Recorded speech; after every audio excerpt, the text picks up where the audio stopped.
start to begin.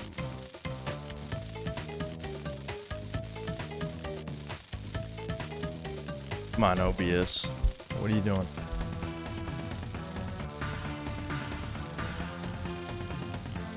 There we go.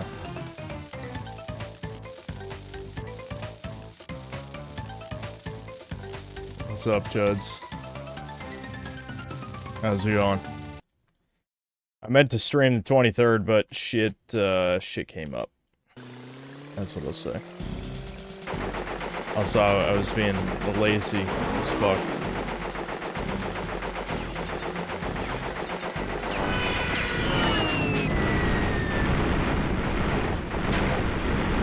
As the vid going, still haven't recorded. I'll record the worst games tomorrow. I'm still playing Expedition 33, only a little at a time. I'm not sure I'm even gonna finish it. I'll be honest. I feel like the gimmick has really just, it's gotten tiring to me.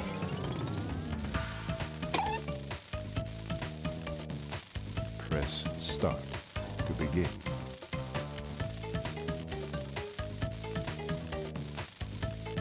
Thoughts on Abby and the Fallout show? I only saw the first 20 minutes of episode 2. So, if that's a spoiler, I don't know.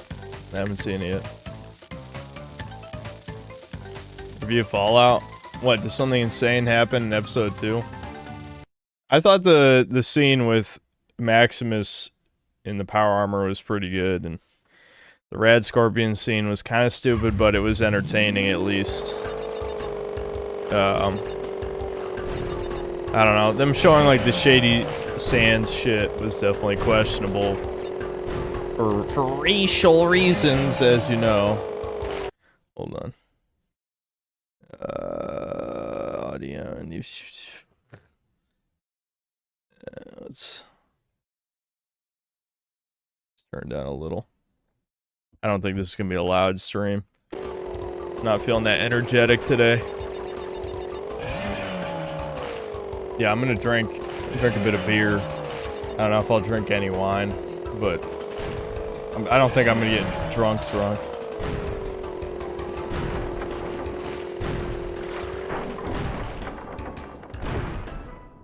Yeah, Duck Station's UI does look a little weird.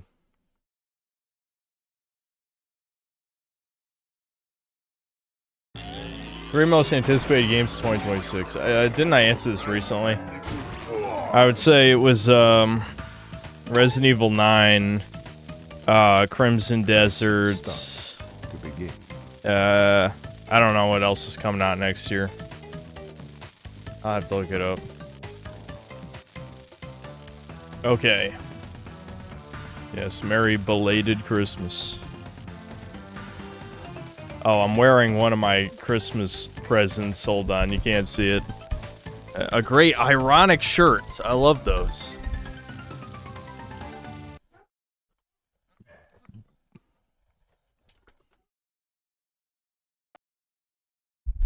It's horrible. I know some of you can't read, so it's Procrasta Gaming. It's, you know, a boomer grandpa tier shirt. My dad is 60 years old, so I guess I shouldn't be too surprised, but I don't know, given how my dad is, I thought, I don't know. It gets worse though. It gets worse. The sweater he bought for my brother is the worst thing I've ever seen. Legitimately the worst fucking thing. It says something like, I can't adult right now, I'm gaming. I'm just like, oh my god. So, we might have a return of Dadcast. There might be another Dadcast. And, me and Devin are gonna wear our sweaters during Dadcast, so you can see the extreme cringe. Free at last.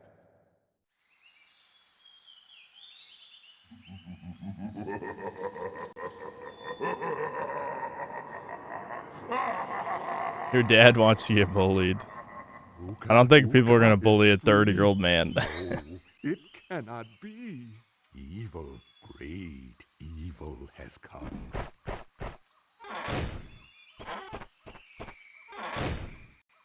Am I gonna play Terraria Calamity with Devin?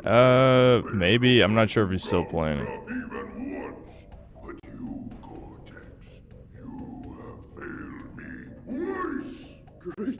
Ooka, it was that infernal Bandicoot. From deep inside. I'm not sure how to feel about this. That Cortex is like, yes, he was serving an evil mask. I mean, like, since when did Aku Aku even fucking matter? So now we got this Uka guy. Why couldn't he just be an evil scientist with an army of intelligent animals? So, we've had a few unfortunate setbacks. And failed. But since your bumbling has managed to set me free, I am feeling generous.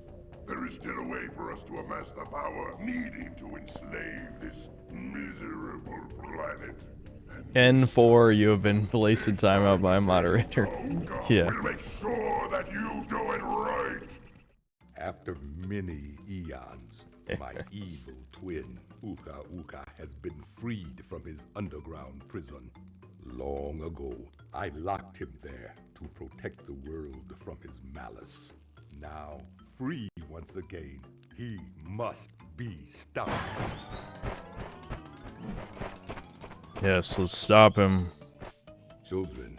Since when is the polar bear our buddy? We jumped on his head like 20 fucking times for lives and shit. That lay scattered across time. I have brought you here to recover the crystals before they do so. The crystals. Time portal. It's always about crystals. And then jump into the portal. Good luck.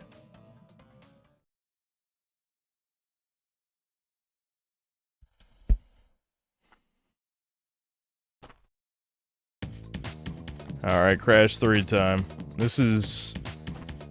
you know, I think Crash 2 is a better game, but this one's still pretty good. That's more or less my opinion on this one.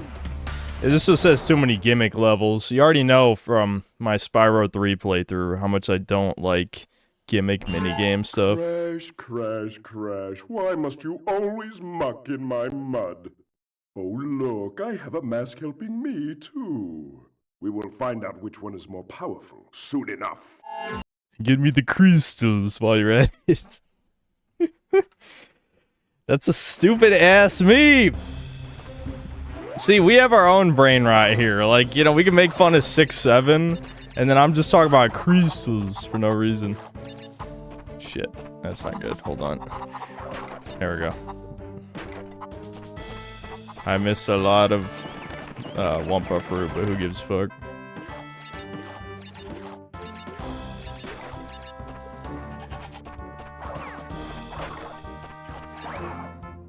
You like that? I can just walk on the edge of the map and ignore the water.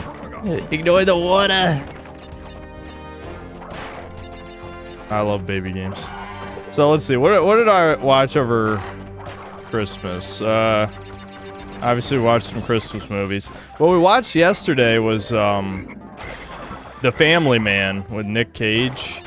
That movie's ending sucks. Like, that is like, the more I thought about it, the more I'm like, this is a psychological, or not psychological horror, I don't want to be a Redditor, but this is a torture film, is what this is. You know? You have, you know, rich Wall Street guy gets placed in alternate timeline by magical N-word.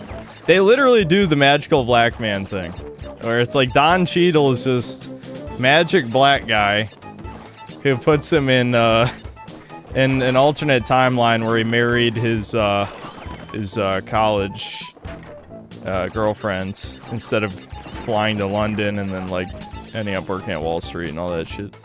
So, you know, obviously the movie has a great message, which is, you know, starting a family is way better than being a rich prick or whatever, right? Which is true. You know, that's a pretty good message. But the problem is, it's emphasized this is only a glimpse, right? So it's a temporary visit where he gets a taste of the life he could have had, right? And so you think where the movie's going is, I don't know, he'll confront Don Cheadle somehow and get to stay in that timeline.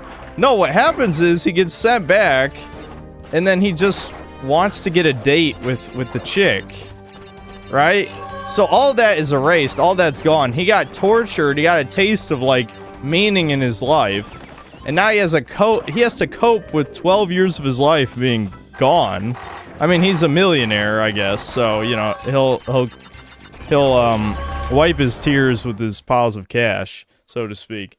But it is interesting where it's like, okay, so you now have a chance at a relationship now that she's a post-wall roasting. You have to insert that, of course. But anyway, the point... You get my point, though. It's like, that's like a consolation prize. He would have... His life would have been just fine. Maybe ultimately meaningless, like, when he's old. But, like, you psychologically tortured this guy with, like, a much better, more meaningful life than he had before. And now he's like, okay, now you just get a chance to get that 12 years later? What? That's horrible. What the fuck? Alright, anyway, so there you go. Those are my thoughts on The Family Man. Good movie, but didn't like the ending. Not really.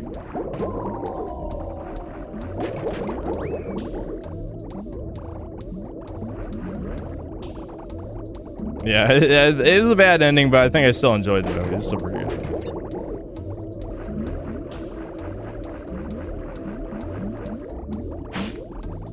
See, you guys see what I mean by gimmick levels, and we're already in a gimmick level, and it's only the second level in the game. Oh boy, water levels. I remember when gamer complaints were just like, I don't like this level. Now gamer complaints are, this is the biggest piece of shit I've ever played in my life, and people are pretending it's good online. I guess maybe that's just my life. Some, you know, people who don't review bad video games for a living, they wisen up and don't play the shit games anymore. But no, not me. It was good to see 21 Kilotons still around, though. I didn't realize he hadn't made a single vid in 9 months. I was just wondering if, like, somehow I'd missed one. That's crazy.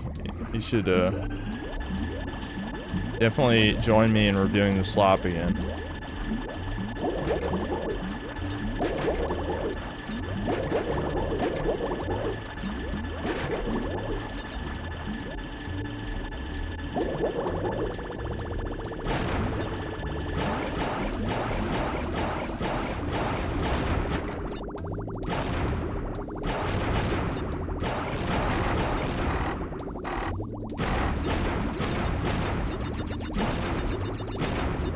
I don't want to miss any crates, chuds. It's life or death. I need these crates.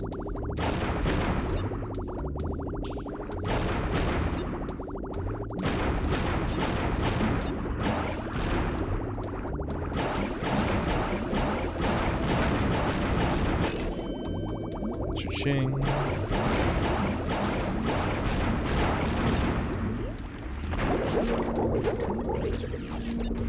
I should watch Nick Cage's Leaving Las Vegas for the real Doomer entertainment. Well, I mean, I don't want to watch Doomer movies around Christmas. What do you mean? Let's see. What else did we watch? We watched the live-action Jim Carrey Grinch, which I forgot how unhinged those movies are. Now I want to watch the live-action Cat in the Hat. Because, like, I remember I saw it when I was a kid. And as a kid, you're just like, you just accept insane shit. You don't care. But, like, I remember years later seeing, like, the Nostalgia Critic review or something, and him, like, showing how insane it is. I'm like, yeah, that is kind of fucking crazy. You know? And so, but even that was over a decade ago, I watched that video. So now me, like, watching the live-action Grinch, I'm just like, this shit is fucking nuts. Like, what is up with this? It's kind of Kino a little bit, how insane it is. But I'm just like, this is weird, man. Like, the Who's just look dysgenic. They look like freaks, okay? They don't work in 3D. They don't work in 3D, dude. I don't want to see this shit.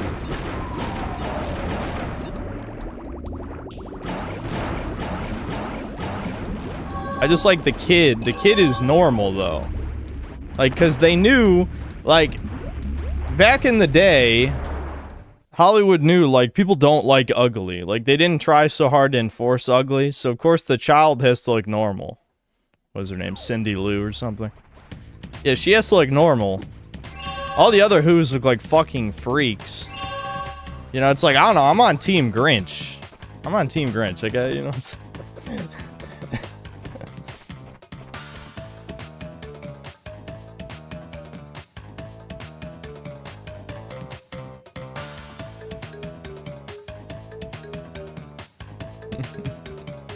Anyway.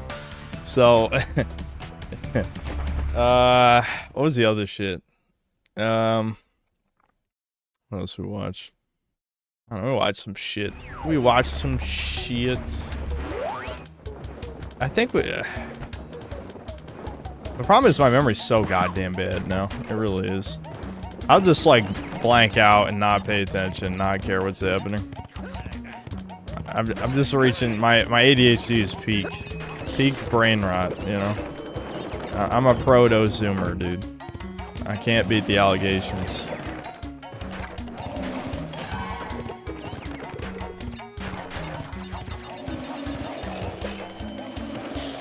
These levels are always such a pain in the ass, because you gotta, like, end up killing yourself like 100 fucking times. I just missed it. Yep, that's what I'm talking about. I need the crates. I need them. So you're gonna see me die 10,000 times to make sure I get all the crates. I have to have them.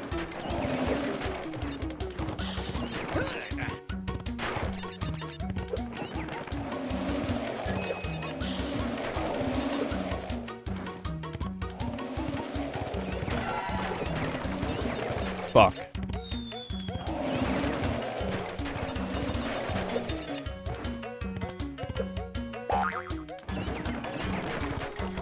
There we go.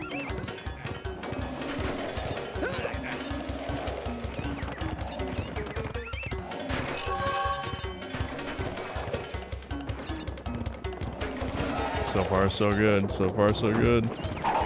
These are not good levels to be rambling about random shit. It's way too easy to fuck up.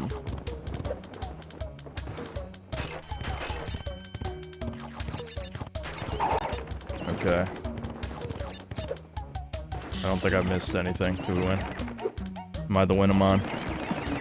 Yep. Hell yeah. Let's go.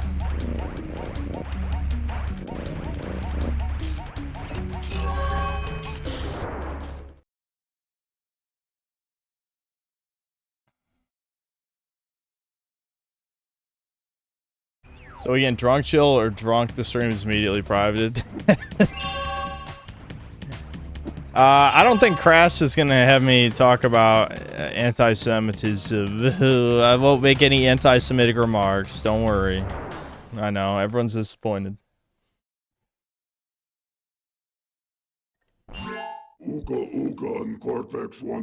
Alpha Berserker, thanks to the $100. Hey Synth, glad you're enjoying the classics in the face of the slop. These corpo shite have ruined modern day gaming, but I'm glad you're smiling rather than being depressed and reviewing stuff. Also, what's this breaker shite chat keeps referring to? Merry Christmas. Thanks, man.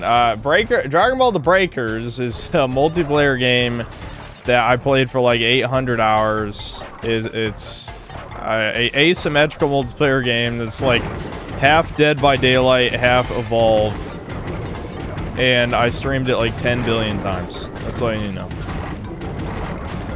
A lot of stream memes came from that game. We love the runaway levels. I actually do really like the runaway levels, so it's too. Whether it's Boulder, Polar Bear, Triceratops, whatever, all good.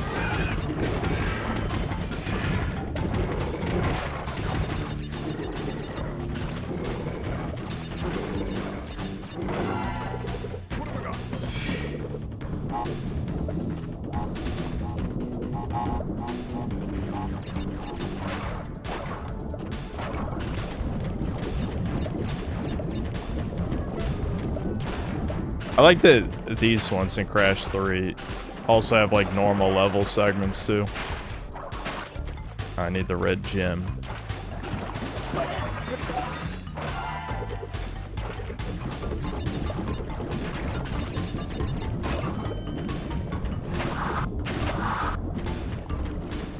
I like how they have like the prehistoric crash. I don't know if that shows up in this level or not.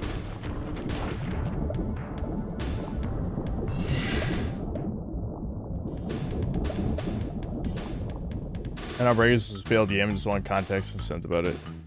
Yeah, it's too bad. Like, it's so sad to see, like, Dead by Daylight is a game that even the fans fucking hate it, but there's no game like it, and so they stick with it. And then Breakers was basically dead from launch and never had a chance to thrive, because Dragon Ball fans were never going to give it a chance. Plus, it was also always a very severely flawed game anyway, so it's not that surprising. But like, Dead by Daylight not only has like the most subhuman fans in existence, yeah, but also the developers regularly abuse them and laugh about it, and they love it. Which, you know, I mean, at what point do you deserve it? Because you just let it happen, you know what I mean? They kind of do deserve it. Ooh, yeah, look at that, dude. Look at fucking that. Baby game champion over here. Anyway. I don't know. I always feel good playing baby games on stream because I'm like, oh yeah, I'm good at these. Pretty good.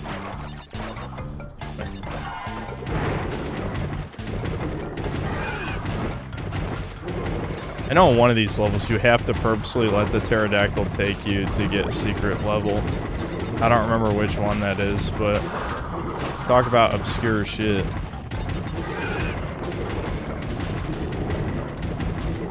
At least the motorcycle one makes more sense, because, like, the alien sign stands out. Hell yeah, dude! Easy. Fucking easy, dude.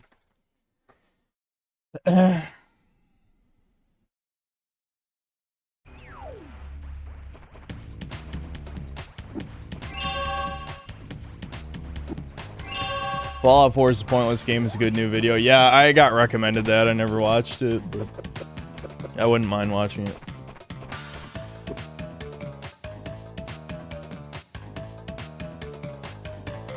Crash 3 is weirdly easy. Yeah, Crash 3... Like, if you compare Crash 3 to Crash 1, like, Crash 1 has, like, some insanely hard moments. Crash 3 is way, way easier. I think Crash 2 is just right. Crash 2, they pretty much nailed everything. It's one of my favorite games for a reason. Really, with this one, my issue is not the difficulty, it's just the gimmick levels. There's so many of them. I mean, you can just see, just look at the fucking screen. Like, who the fuck wants to do this? You know what I mean?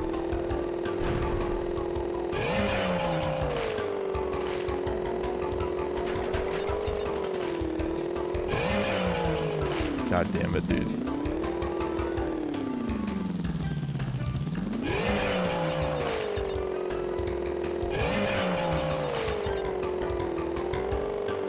But yeah, you know, I'm 30 years old, obviously, so I don't give a fuck about, like, you know, my Christmas gifts being questionable or anything. Like, that doesn't really bother me. I mean, it is kind of funny. Like, you know, I got my dad... Me and Devin got our dad a troll gift one year. So, but the thing is, I'm not entirely convinced my gift was a troll gift, and it was more like, you know, my dad wanted to get me something, kind of just panicked and got gamer shit. A gamer for boomers, not for gamers. It doesn't help that Devin has unironically sabotaged my parents' efforts to get me a gift before. I know he'll claim that's a lie. Like, if one of you guys bring that up on stream, he'll be like, no, it's impossible to get Kobe gifts. Or whatever. But remember, last year, my mom got me a fucking, you know, a Goku shirt and a Goku jacket when I hate Goku. And Devin knows I hate Goku. He knows! And he's just like, I don't know. I don't care. Also, no, Devin didn't get me anything. If you're gonna ask me what I got Devin, I got Pokemon cards, because we love opening cards. We both had fun opening cards. So, yeah. You should also ask them what other cards I got. I'll just tell you. I got... Shit. You really have to go fast. Or is there a jump button? No, there's no jump. Yeah, you just have to hit it going really fast. Anyway.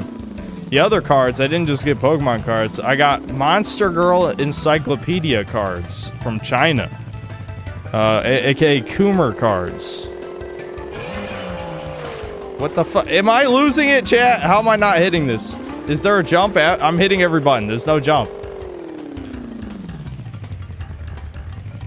Show him? Well, I kind of want Devin to show him on stream, but I could ask him. I could pause the game and go get the Coomer cards. They don't have any nudity, because China can't have nudity, so... Alright, I got it that time. So I could show him on stream, since there's no nudity. Alright, there we go.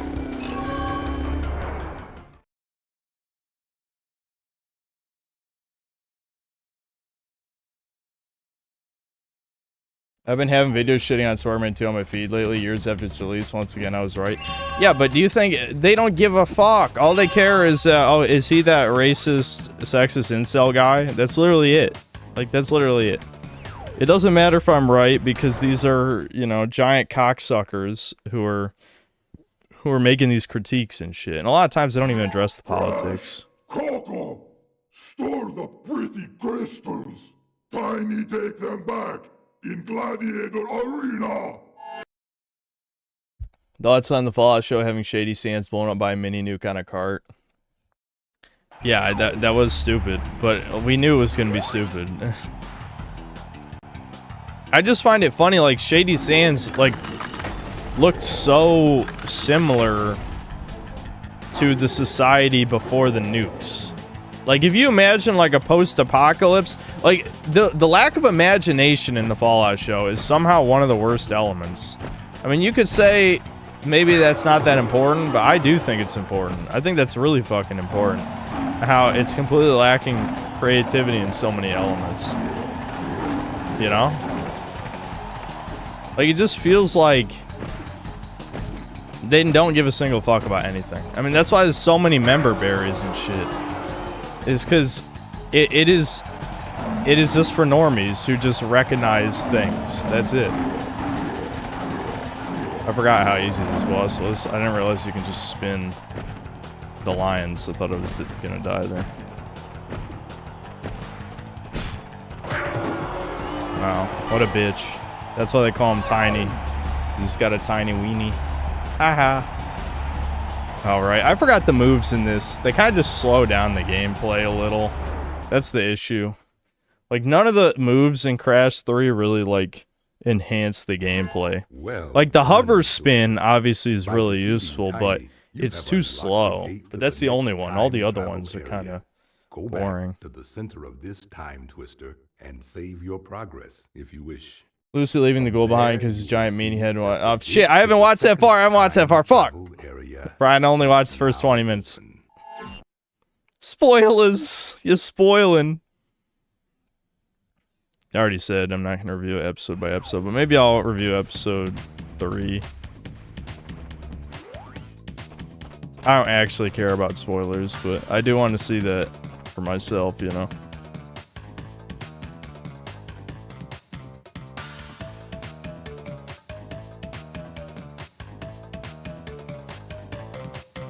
Anytime now. I saw the notification in the upper left.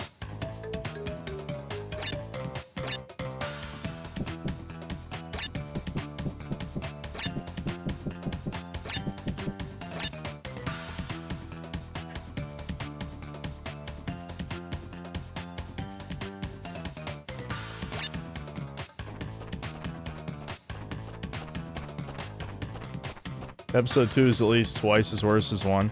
The sad thing is, like I was already said before you got here, I think the scene with the feral ghouls and the rad scorpion was okay, just in terms of entertainment value.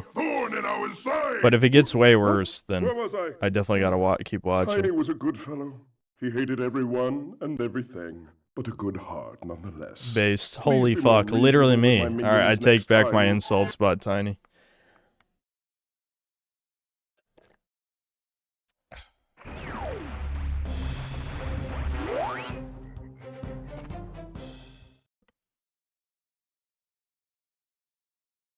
Yeah, but Don, I played Twin Sandy before. I actually reviewed it, believe it or not. I have a video on my channel from the old days, back when I did retrospectives.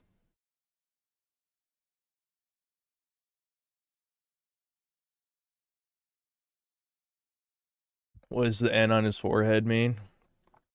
Nice guy, because that's what he is.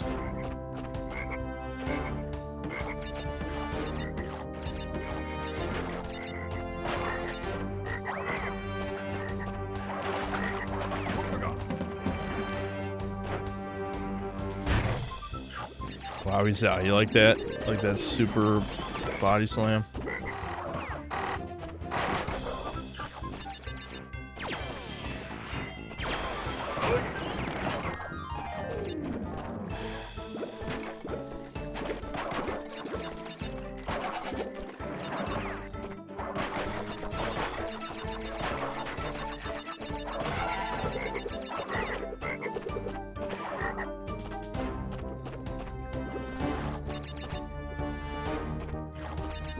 This reminds me of an old argument on Oni Plays, where they were arguing how many bounces it takes to break those crates. It's on a timer when you start bouncing on it. It doesn't break by number of bounces. It's when you bounce on it the first time, it starts a timer. I just always thought that was weird. I'm like, you guys could literally just test this instead of arguing about it. It was back in the Ding Dong Julian days.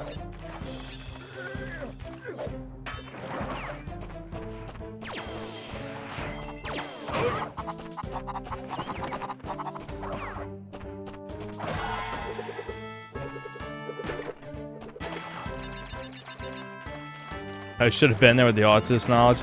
I'm pretty sure they wouldn't be able to handle a chud like me. 2 gays and a guy who's been huffing California air until it broke his back. Yeah, I don't think so.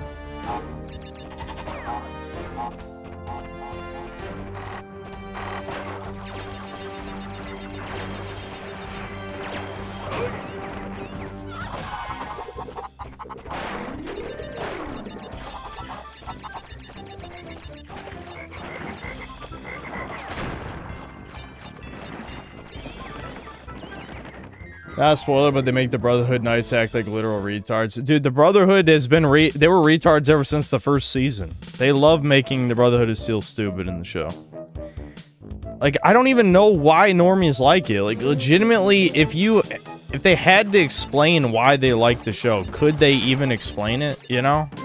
That's why I find it so fucking disgusting. And I don't even think people care about the show anymore, you know? Like, these fucking bot subhumans, which I noticed there were a couple top comments. They're like, people? What do you mean people? You know, because I said, like, people downvoted into oblivion. It's like, you're right, they weren't fucking people, but, you know, for the sake of this video, I will pretend that they're people. Fuck. Wow. Damn it. That was stupid. Shit!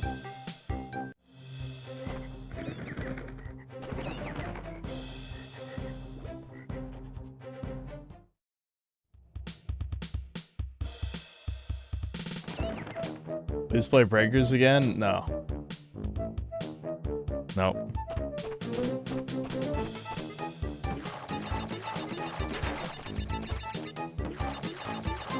I should do a Katamari stream. That'd be a good chill stream. But the thing is, the problem with chill streams and me is, like, you either get an actual chill stream or you get, like, a nuclear level rage stream. You gotta keep people guessing, you know? There's still time. You guys know I'll just get mad. I can make myself mad.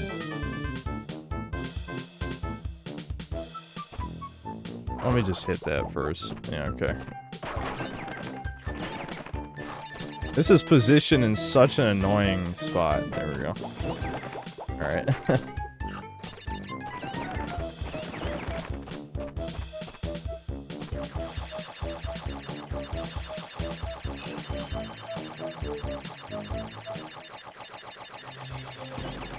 Ask in your next Fallout video, why do you like the show in the comments? Well, the thing is, my last video didn't even get pushed in the algorithm. I mean, there were some new people who saw it. Like, I noticed there was a Mauler fan, who said something like, "Oh, I didn't realize I stepped into enemy territory." It's like, first of all, stop talking like that, fag. What do you mean enemy territory? Like, it's not illegal to be fans of two people who don't like each other.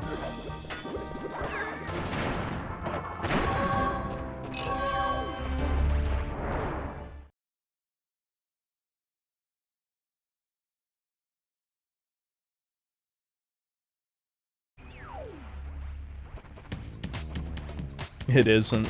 Yeah, well, you know, if I was the dictator, it would be illegal.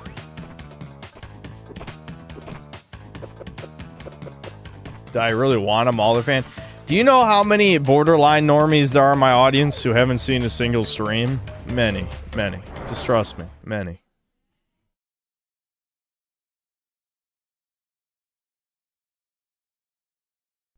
How much for the DMC stream? No, no, you cannot bribe me to play a game. In fact, usually it's the opposite. The more you bring up a game, the less likely I am to play it, excuse me. Those are the rules here. Alright, you just cut your pants off. I feel like if this was Crash 2 or 1, Crash would have been chopped into pieces. Oh, they're censoring it. Oh, no. I don't know.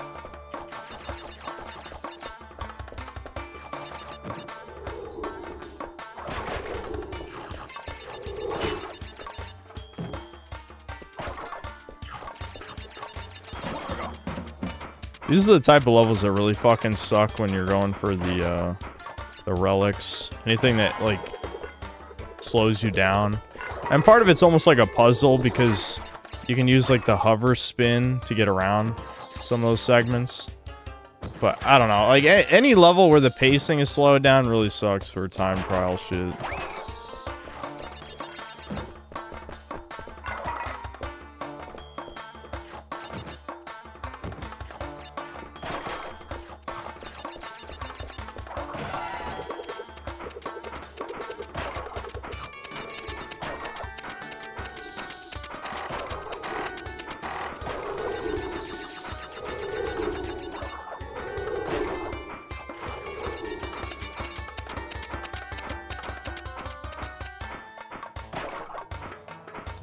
The crystal. I can't believe I got the crystal. I'm sure there's a movie I'm forgetting, but you know how it is. My mom almost watched the fucking Antifa movie. I'm just like, don't watch that, please. I'm begging you. Wait, what? That should have broken. Okay.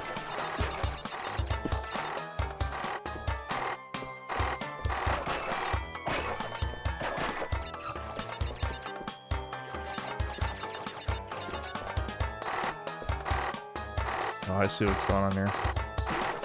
Fuck!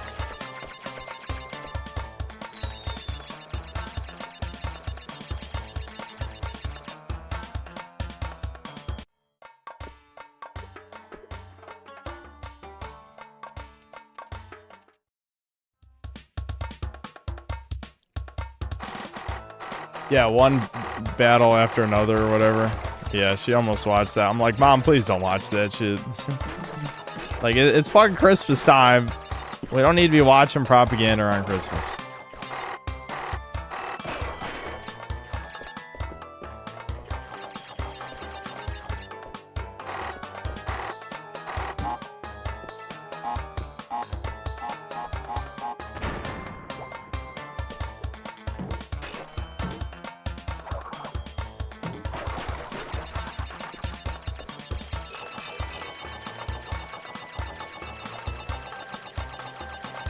Will I watch vids today? Probably. Probably. Supposed to be a George Floyd movie? Yeah, that's a good idea. Why not?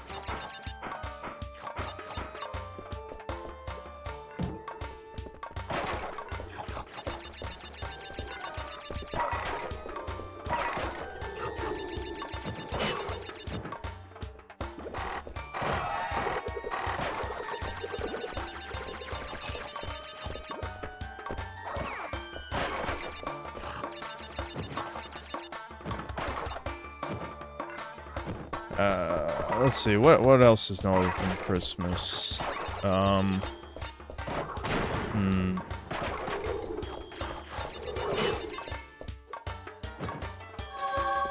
Yay, gem. I don't remember how you get the yellow gem. Is it like a warp from another level? I noticed there's a yellow gem there.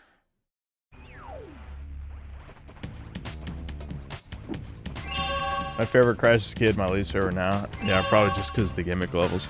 I think kids love gimmick levels. Like that one schizo loves Spyro 3 here. I'm just like, listen, play it again. You will get bored before the end, I promise. Mom bought me these weird, like, energy gummy shit. I have no idea what's energy about them, but I'm going to eat them. What's in here?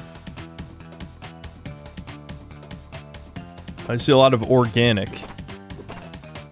Organic. Okay. I don't know. Listen, how energetic can something be if it doesn't have caffeine in it? That's what I'm saying.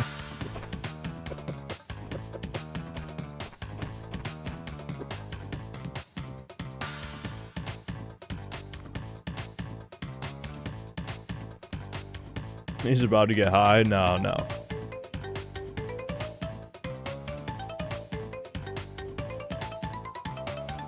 Alright, weed gummies would be the opposite of energy. That would not make me more energetic.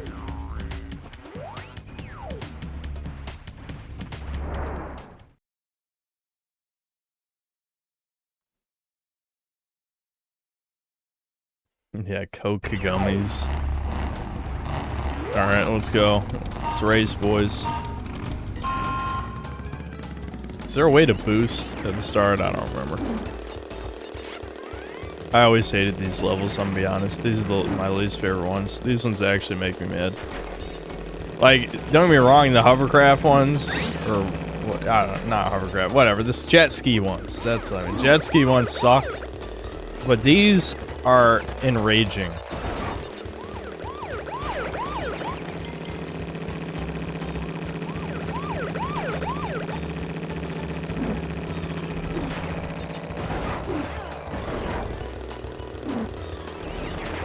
Like, if I stop going for all the boxes, it'll be because of shit like this, trust me.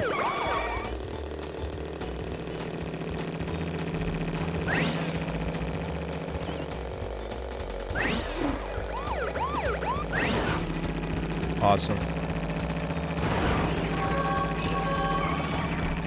Well, hey, at least I got the gem, so we can just go all out.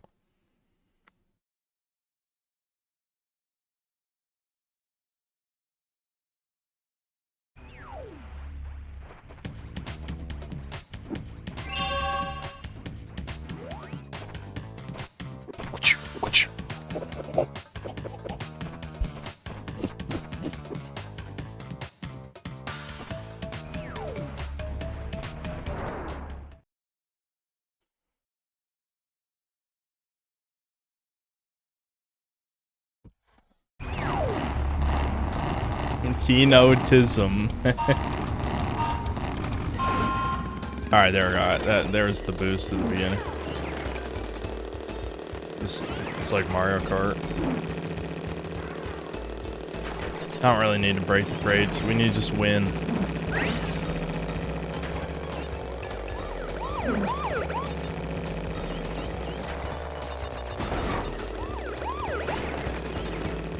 The issue with this is, like, it's just so fucking basic, which is ironic because, like, Crash Team Racing is a good game, but this is not good.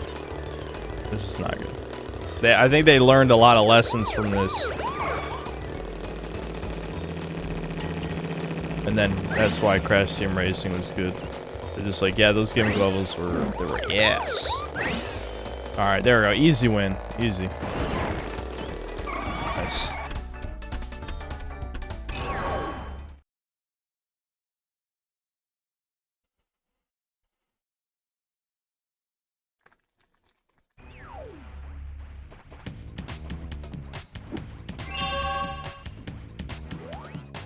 It's incredible how normies have no pattern recognition. Just today I heard my fellow wage slave colleagues talking about how great the second season of The Last of Us was. Are you serious? Why? What did they think was good about it?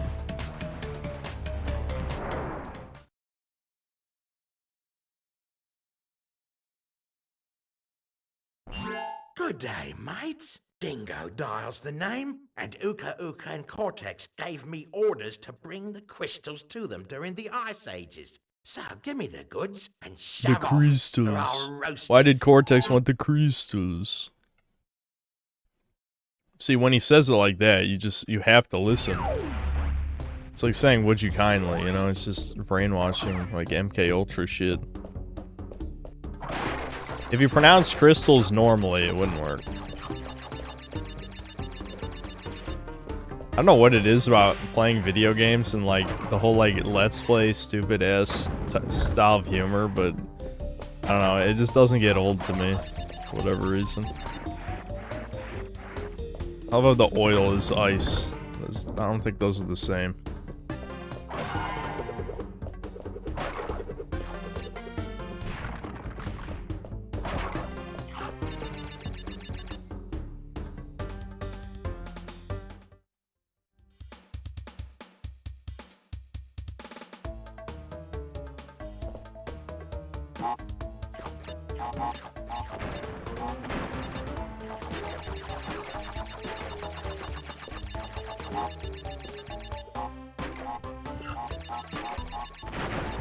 I think Devin's excuse for not getting me anything was basically just like, I never finished the Pale Dramon model, so I got upset or something.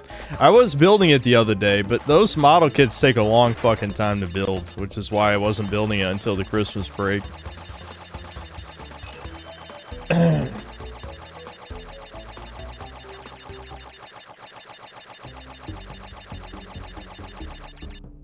It's weird they replaced the scenes in the show that were faithful to Last of Us 2 game just because Ellie is too short, even though Joel's death is already unrealistic in the first place, lol. Yeah, I just don't even understand, like, why the fuck would normies like it? You killed the only likable character, even though, you know, I definitely don't like Pedro Pascal, but just, like, at least, like, Joel as a character is easily the best character in The Last of Us. You know, if you're not named Druckmann, you might even say he's the main character. Now, of course, you know, that changed. Apparently, no, Ellie was the main character the whole time. Which is retarded, but whatever.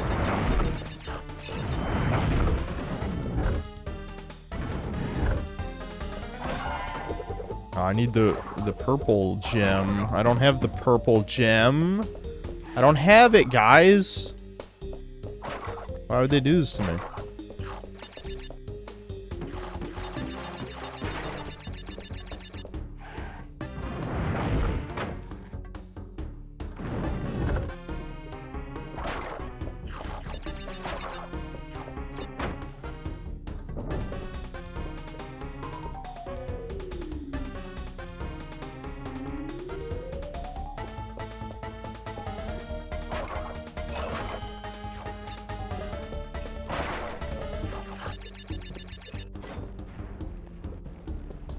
What were they thinking? They were thinking backtracking, which everyone enjoys. I mean, backtracking can be done okay, depending on what the game is. Fuck. This camera angle is... You bitch. There we go.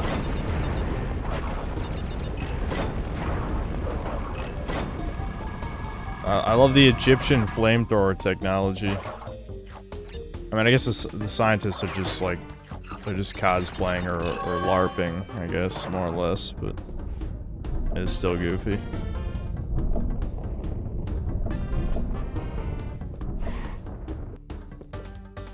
Yeah, see, there's boxes down the purple gem path, so you can't get it, dude. You can't get it.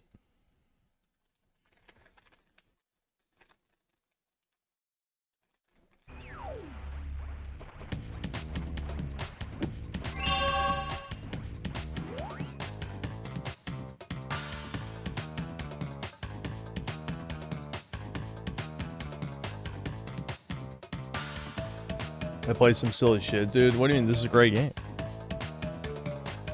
Not as good as Crash 2, but it's a good game. I can't play dog shit all the time. I gotta play good games sometimes. I finished Fantasy Life I. It's very anticlimactic. I feel like you just kind of fight the shadow dragon, then you fight the evil elf dude, and then the game just kind of ends.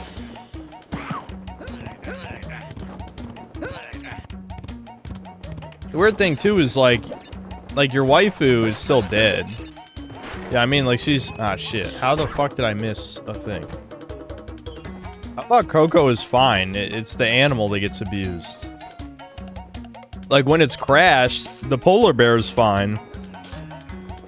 And you know, he dies. But now it's the other way around. Because it can't hurt the woman.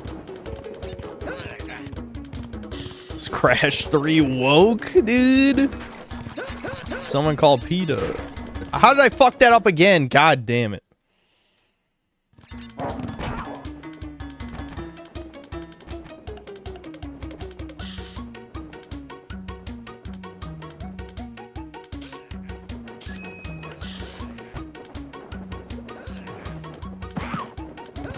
No, Blue Archive will not be mentioned for Game of the Year. You out of your fucking mind. Not only is that game over 4 years old, but it's a gotcha slop.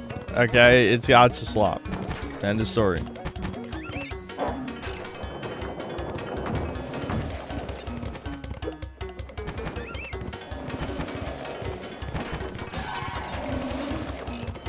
He's taking this shit slow. Well, I don't know. What I was gonna say shit, but it's like I don't know. The game's kind of too easy anyway, except going for 100% type of stuff. Oh, you gotta do the fucking. You gotta do the run. You gotta do the run. Oh well, I guess in that one, Coco gets hurt, but not really that hurt. Why can't she get like disintegrated or something? I don't know.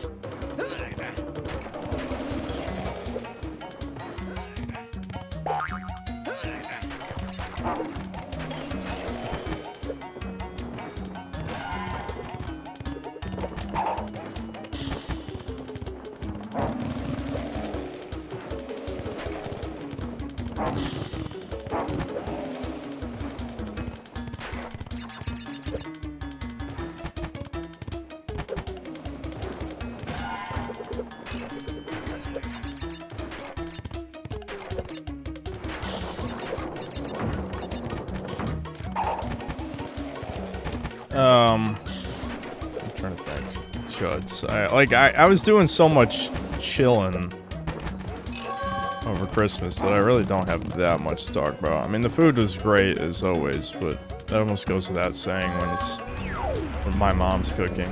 When she actually cooks, it's amazing. I love calamari. And we had baked pasta yesterday, which is pretty similar to lasagna. It's just pasta instead of lasagna.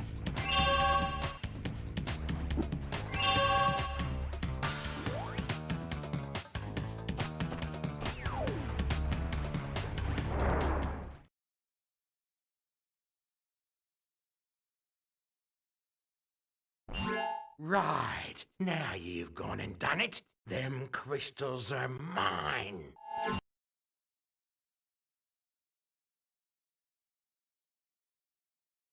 But I said it's the last canon Crash game. No, who cares about Crash canon? We need to stop thinking about canon. Cartoons don't need to be canon. I was watching a video.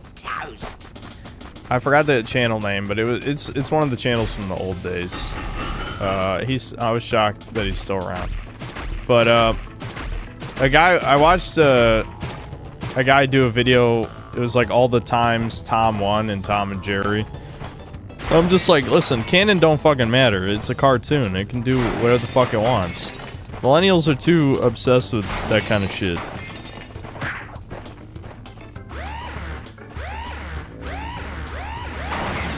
Blammo.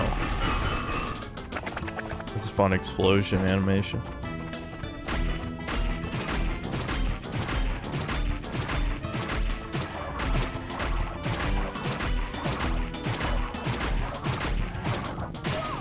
Oh, I almost outran all of them. I should have just ran the other direction.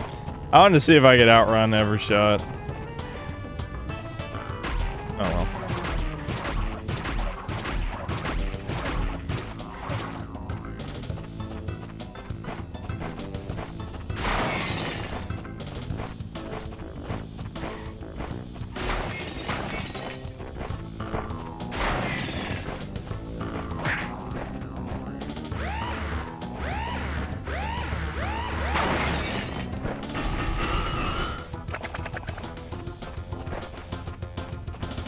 What did Solar say? You guys are saying demod him for power scaling? What did he say?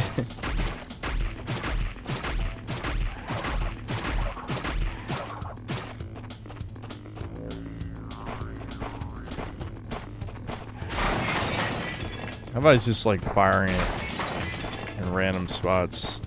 Why don't you just fire it at me? It's hard. Oh, now he is.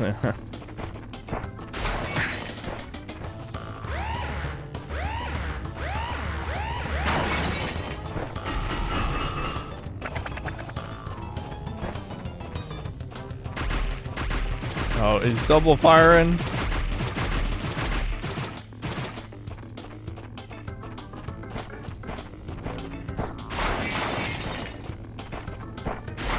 Ooh, that, you almost got me, bitch. You almost got me. Oh shit, let me out. Nice. You thrashed me, mate. No worries, but you'll soon be up against much worse. The double jump in this, I hate. I'm gonna be honest. I hate the double jump. It sucks. You lose all your momentum when you use it. I don't know what they were thinking with that shit. They must have known that's not fun. I mean, would it break the game if you just maintain momentum?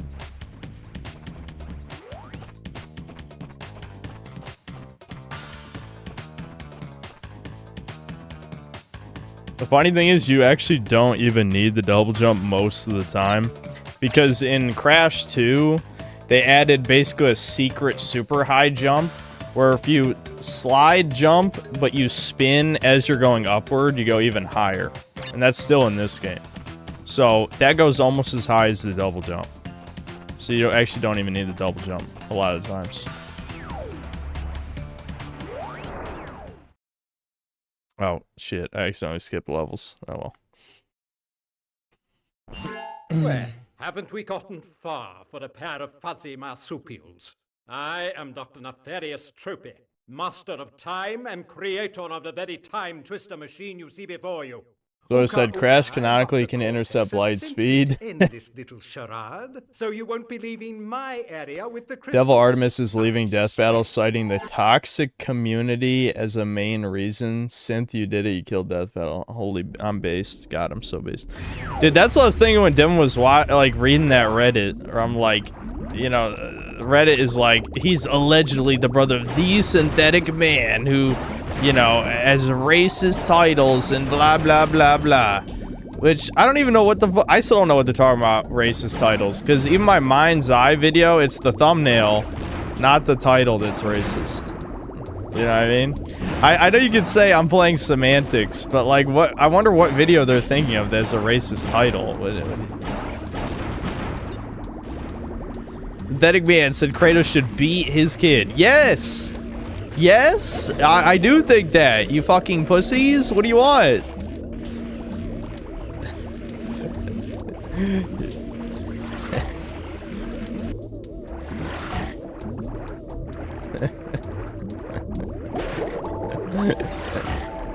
I don't know. That was just that was funny to me. I just find it funny. Like, I don't. The Nintendo grifting subreddit is legitimately just for Devin and like Nintending, and for some reason I get mentioned like 30 times. I mean, yes, I did review 3 Nintendo games this year, but I guarantee none of them watched the Kirby vid anyway, so that one basically doesn't count. But like, I got nothing to do with any of this shit. I know it's mostly just because Devin, you know, allegedly, of course, allegedly. Do people even know what allegedly means? Like, you can't allegedly be someone's brother. You either are or you aren't. Like, this is not, it's not like it's a crime. It's literally, are you biologically related to this person? Yes.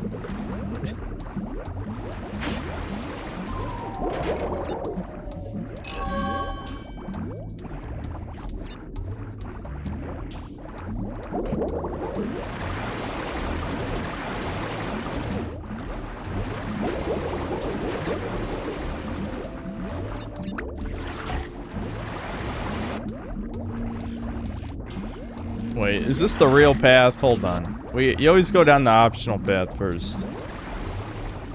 Hold on. Okay, I see. So there must be an exclamation block up here. Either that or it's another like warp situation where you have to get in the level from a different level.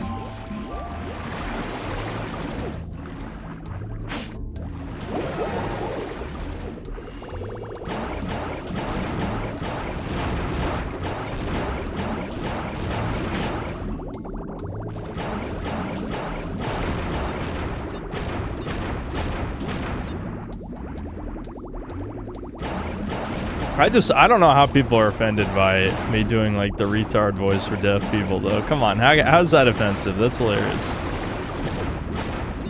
You know, like that's still. Devin says like that's like the only time he's laughed out loud at any of my videos is the Afrofuturism thing. Like, it's like, yeah, I mean that's fucking funny. That's why. That's hilarious, dude. It's the absolute absurdity that we have to accept. You must accept this. You're a bad person. Speaking of which, I saw that Sargon vid. I guess there's like some video going viral on Twitter of some like brown chick interviewing some like white nerd guy who's trying to the white nerd's trying to explain, yes, there's obviously genetic differences between black women and white women. Like literally just melanin, how our genes express melanin is a difference. And she's just like an NPC's literally like, but the science says there's no genetic differences. Like what, do you even, like at what point are you like, do you even know what the words coming out of your mouth mean? Like do you know what science is? Do you know, like you're just saying words.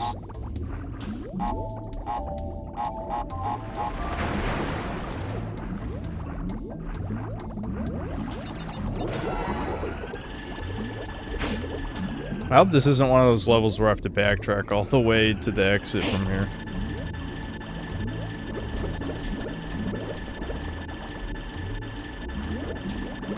Ooh, the nitro crates. This is how you know it's an optional path. I don't even remember if there's death routes in this game. Are there? I haven't come across one yet. I got hurt there. That's not good.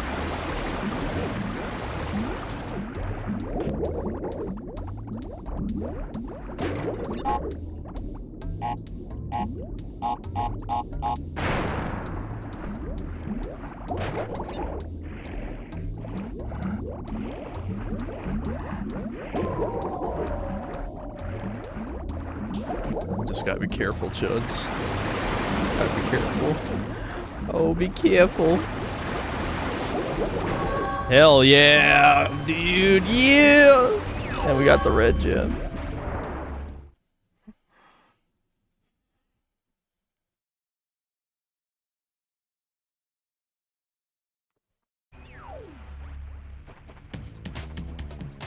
Yeah, I could do a Reddit stream. The problem is I'm probably gonna lose my shit at some point. I just don't have tolerance to stuff anymore. Like, the type of people like that based if true guy, I've seen some of his videos where he just kind of goes through Reddit and like laughs at them or calmly explains how absurd it is. Excuse me. I can't be calm about it. It's too insane to me. It's too crazy.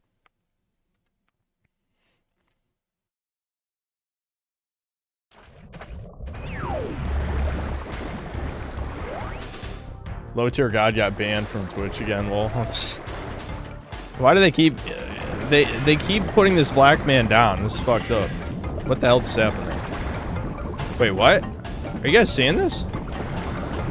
Is this an this got me an emulation bug, right? There we go. That was weird. Look at prehistoric crash. Yeah, kill him. At what point do you kill enough of them the crash just ceases to exist? You know? Any one of these could be his ancestor.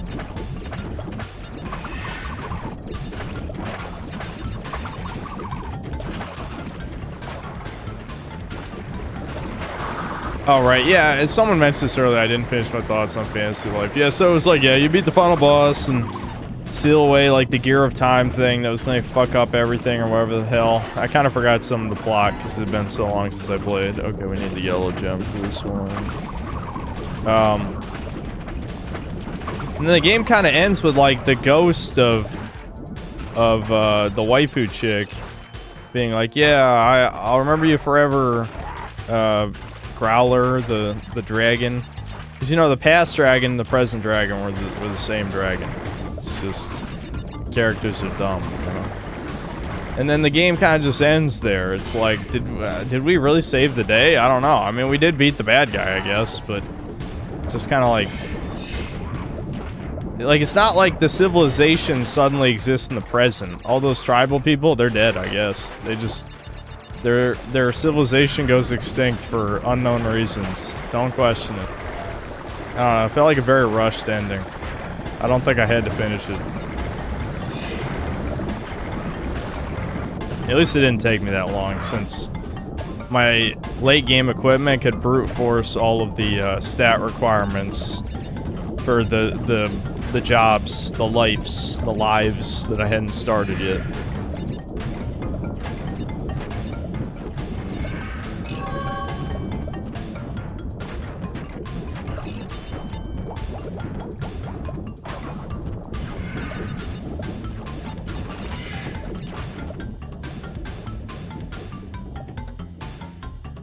To be fair, you and Devin don't look similar at all, so I potentially could see why Redders didn't fully believe you guys are brothers. I mean, it's not like all brothers look like twins. We've said like 1,000 times that we're brothers, though. Like, it's just bizarre to me, like, I'm the type of person where if I'm truly gonna hate someone, I need to know a decent amount about them. And I feel like that should be normal. I mean, how do you just hate someone you don't know jack shit about? Yeah, like, I'd say 90% of the people who hate me, if not more, don't know anything about me, like, at all. It's like, how... I don't know, you fuckers are stupid and deserve to be manipulated. This is all I'm saying, those type of people.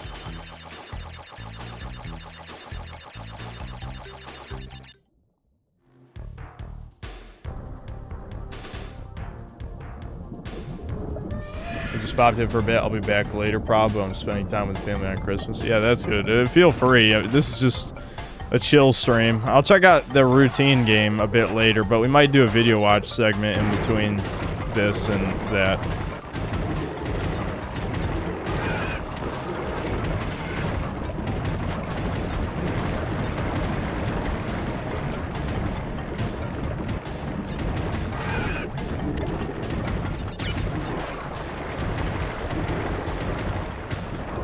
Fuck.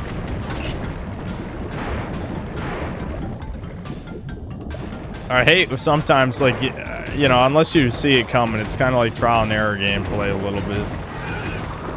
I mean, you could probably feasibly have fast enough reactions to get that crate, but it's just kind of a dick move to put that there.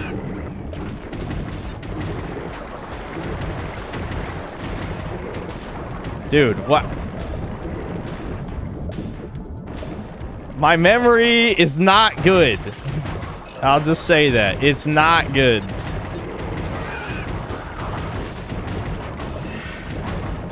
Like, I need to memorize, like, the landmark.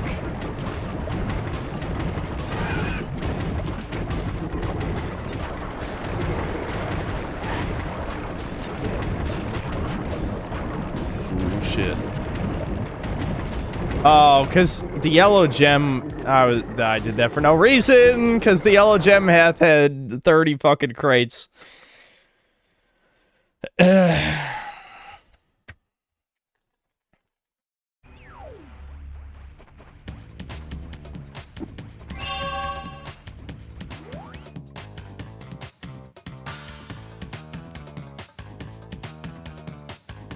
Merry Christmas, Vintage Warfare. Did I see Clavicular run over some mud crimer that was stream sniping him IRL? No. No, I don't keep up with any of that shit. I don't know.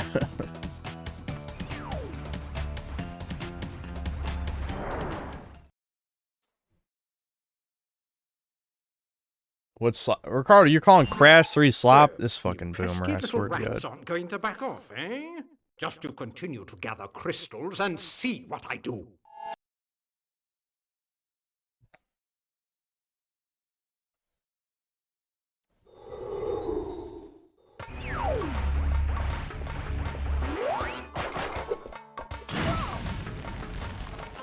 Alright, never mind. Slop. Confirmed. I died in a video game. It's bad. Those are the rules.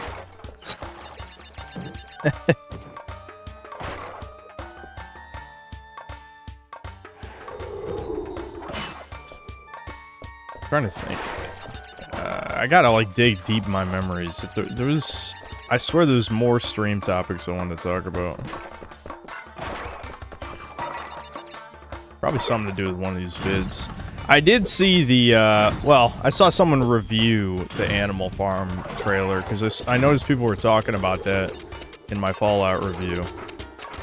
And yeah, I mean, I won't say I was surprised, but I just find it very funny how you turn, like, a book that's basically anti-communism. I do find it funny, I think it was a 50s movie. The 50s movie was funded by the CIA, because, I mean, that makes perfect sense, given the Cold War and all that. But it's just, like, something that, I mean, if you want to be less, like, modern political, you could just say Animal Farm, totalitarianism, bad, whatever, right? But that got turned into some incomprehensible, capitalism. Oh, right, I have a double jump now, I forgot. That's the first time I've had to use it. So I don't know how I didn't die over there a second ago, but I'll take it.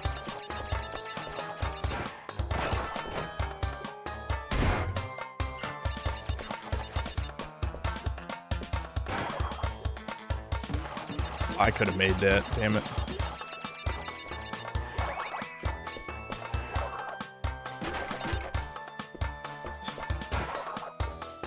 There we go.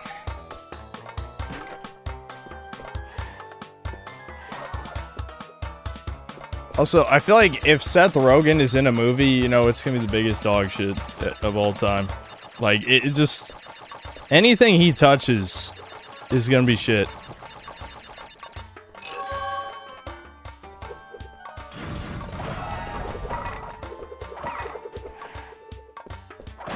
Oh, there was a... Alright. I was talking about how, are there any death... I don't remember if there's any death routes in this game. Yep, there was a death route right there. Alright, let's restart that. I gotta do it. I gotta do it.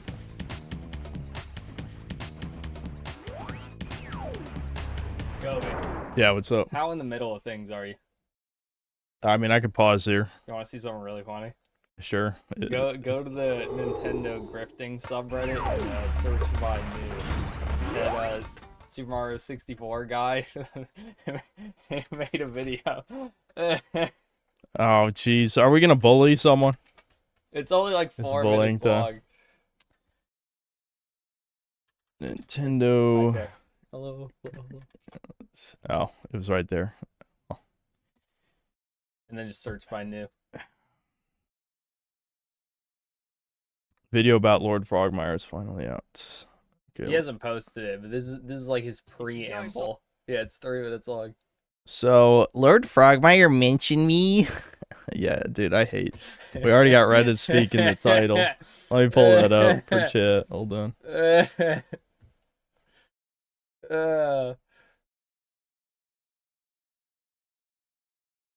I almost feel bad. Almost. The video about why the Nintendo Switch 2 negativity failed video, and SH's video about Lord Frogmire, then you know exactly who he is. He's pretty much a scumbag who mocks and harasses anyone for having fun with the Nintendo Switch 2, and he has a brother that has done some pretty questionable stuff.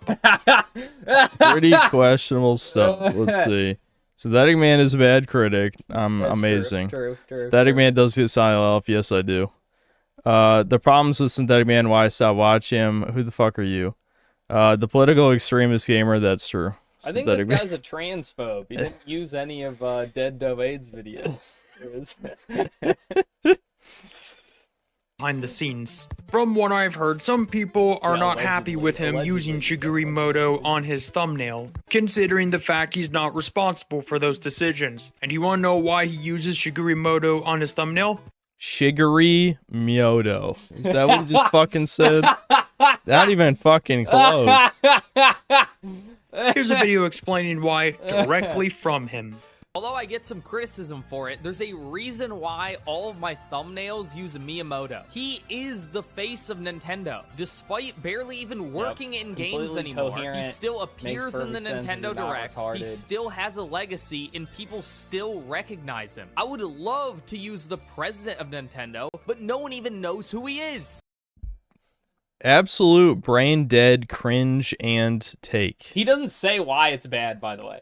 Like, he literally... what?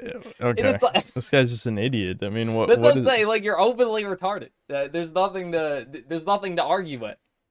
Cringe and take. So, on top of the autistic slur, he just is, you know... He even writes autistically. Not just reads autistically. Furukawa, the president of one of the biggest gaming companies on the planet, who has a monopoly on most people's childhoods, doesn't even have a face for his Wikipedia page. Yeah, you can see an understandable reasoning why a lot of people despise his take. What do you mean? No, I can't understand why people despise this take. Please explain. Considering the fact I did make a Twitter post about it and got really... No, this dude, is the most stupid. 2,000 likes. This is what he's saying. Everyone agrees. 2,000 likes. Out of 293,000 views, dude, only 2,000. I'm like, brother, if I got 2,000 likes on a video, I'd be like, damn, people are pissed. Yeah. Popular, everyone despised it. Holy everyone. Shit. 2,000. Yeah, everyone. There's only 2,000 people, likes. I guess. And it's probably the reason why he mentioned I was literally like, holy shit. Hey, folks. Oh, no. Okay. I even try to not be mean. Look at how mad he looks. Ew. No. Be nice. Be nice. Brutal, dude. He looks angry. Bug. He's like he's mad at me. Here goes nothing. Bro, he's gonna make a video on me. I'm destroyed. Hey, it's Crypto. Alright, are we done? Dude, I don't want to do it. Let me find one more. We'll give him one more shot. One more shot. I'm gonna search by like most viewed or something. Dude, that thing's way too bright. One more shot. Yeah, hold on. Like I said, at a certain point it becomes... Oh, okay, this is a good one. Alright. This is what he's gonna make on me. This video is called Ouija Pie is a Horrible YouTuber. Alright? So I assume he's gonna make a similar video on me. Not gonna lie, I'm not actually embarrassed or insulted. I'm actually impressed he actually noticed me. Dude, answer his question. Alright.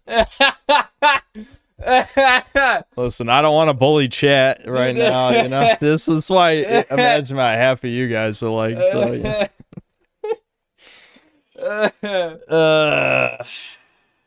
Okay, well.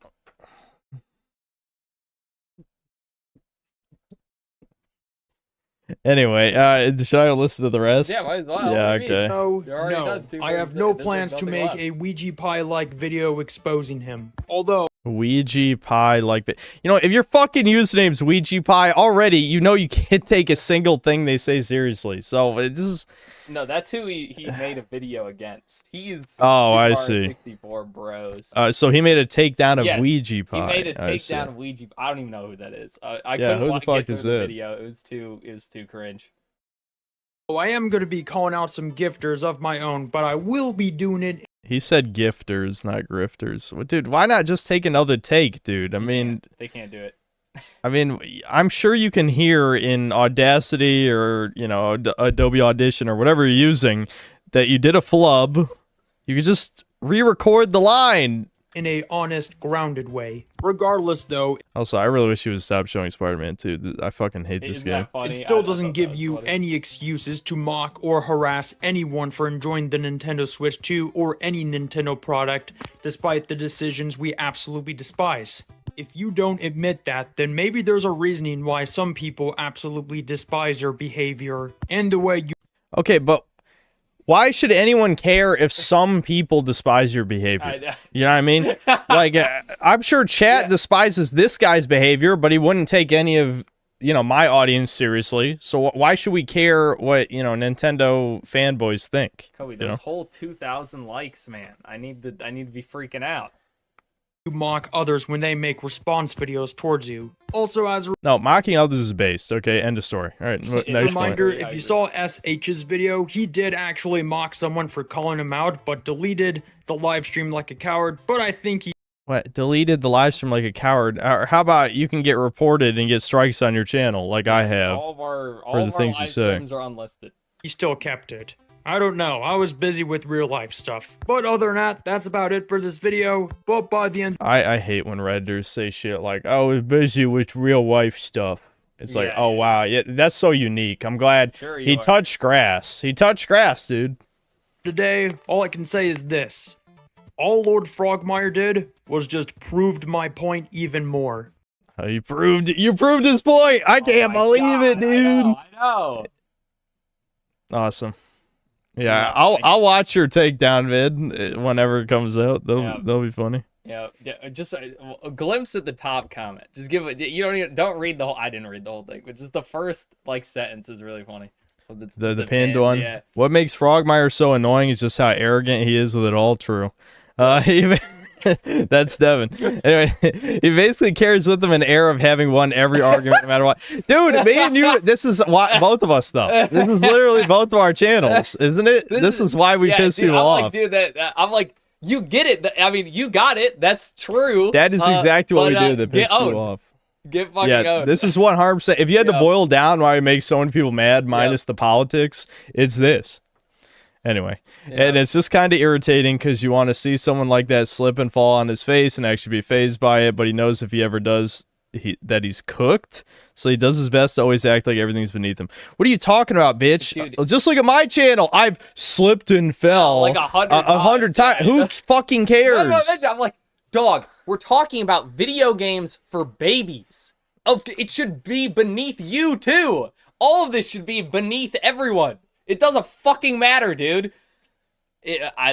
Dude, great joy. I get great joy out of enraging these people. Anyway, just once, I would love to see him have an actual conversation with someone who disagrees with them in real time. What do you mean, Devin? Haven't you disagreed with Nick's buddies? You know, it doesn't. Dude, I disagree. Nick loves ZA. Like, I mean, they're my friends though, and I don't. You know, none of us care. Like, it's not a big deal. You know, why would I why would I talk to these psychos? You know, I mean, hate it. I hate we should just have real discourse. Why? What is anyone? Your opinion is worthless. Yes. You mean nothing to me. Nothing. Literally nothing. Who the fuck are you? Who the fuck are you? I walked Bob Dylan on stage. You're nothing. You're nothing. Anyway, who disagrees with him in real time? Because that way it would become so obvious how far off base he is. But I doubt he has the spine to put that to the test. What the fuck does that even mean? What, do you have to go in a debate? You'd give me free exposure and money. Do you have to, like, are we going back to the gay debate bro era or something? Like, what do you mean? About baby games. Yeah, about video games. Like, are you fucking kidding? As long as his ego keeps getting fueled, that is what matters. True.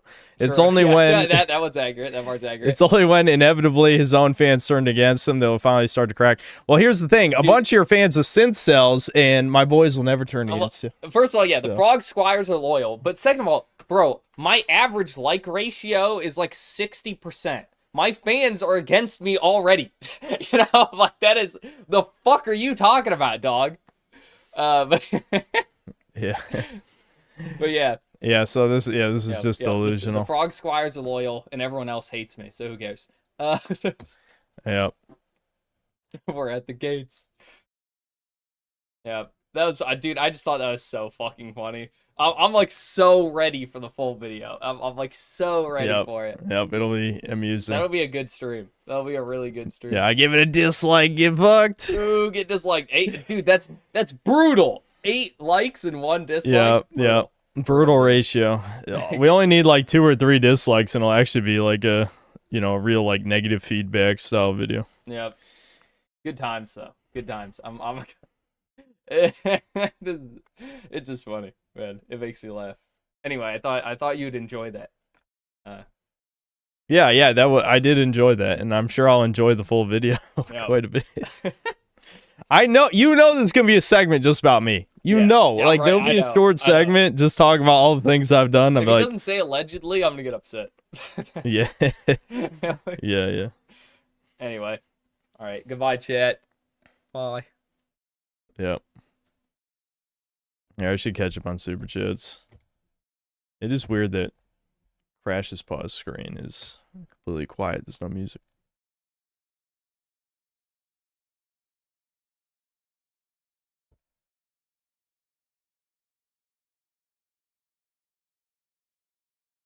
I drew a target on my back. Seeker, I've like, dude, I've had a target on my back for over 3 years. Reindeer Rider, thanks for $5. I was falling asleep on Fallout Goyslop episode 2. We need you to cook them. Well, I'm kind of still enjoying my vacation, but I don't know. I'll watch the last 25 minutes I think I have left, and then, if I think there's enough to talk about, maybe I could just poop out an episode real quick. I can do that with TV show reviews. I can make them in about a day. It's pretty easy. Much easier than reviewing video games. I can see why there's so many of these anti-woke people.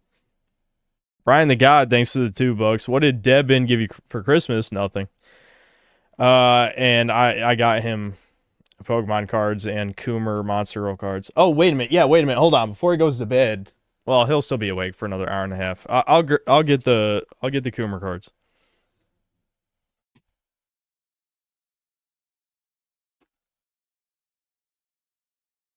Yeah, man. Cat wants to.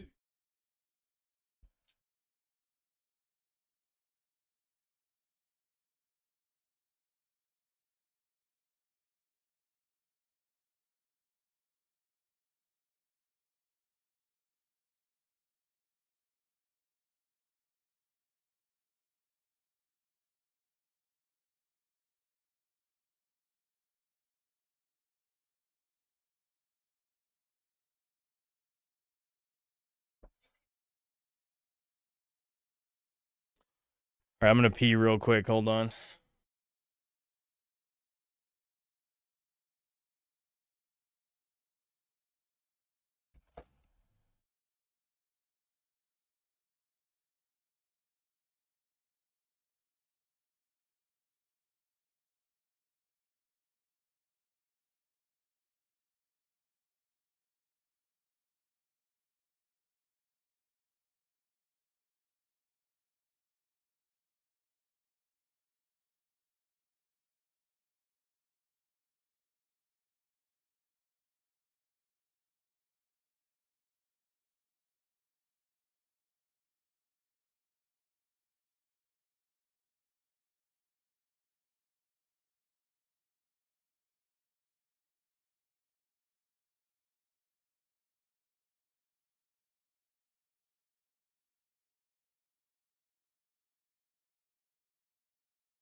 No, it wasn't a long piss. I just decided to wash my hands just because I knew I was going to be handling the cards.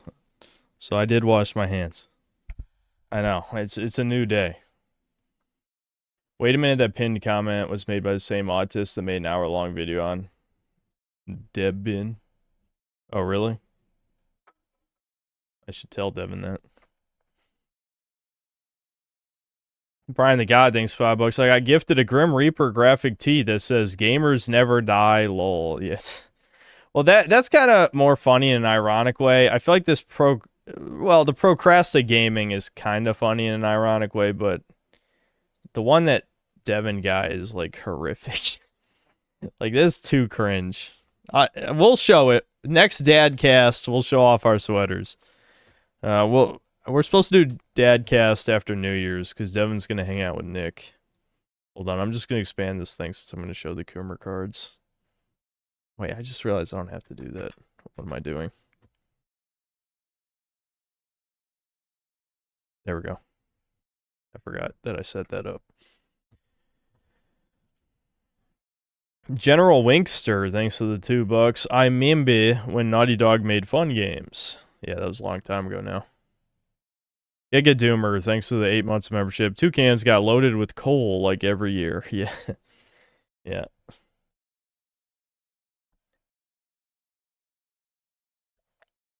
Brutal hairline, yeah.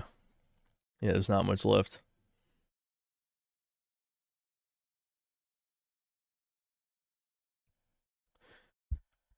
Face cam streamer.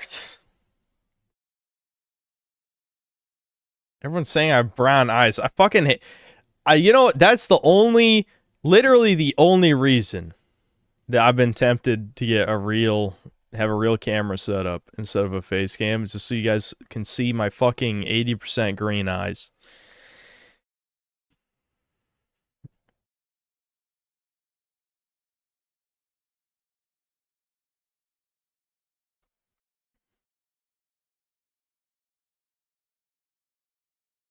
Hazel's a green cope alarm. Here we fucking go. Everyone's like, no, hazel's not a real color. No, Google's wrong. It's cope. The science is wrong because cope is a funny word. Martin Greer, thanks to the £5. American Krogan, Wilhelm Iverson, I didn't know his name, said on Millennial that he'd be happy to come on Chudcast if you reach out to him, doesn't want to invite himself. Okay, that'd be a great guest for next year then. It's pretty cool that he came back. Yeah, it'd be nice to talk to him. Nate Diaz, thanks to 18 months membership. A Grinch movie is an N integrating into white society. That's not true. That's not true. That's not true. The Wayfaring Smuggler, thanks to the $5. A baby game a day keeps the toucan slop away. True.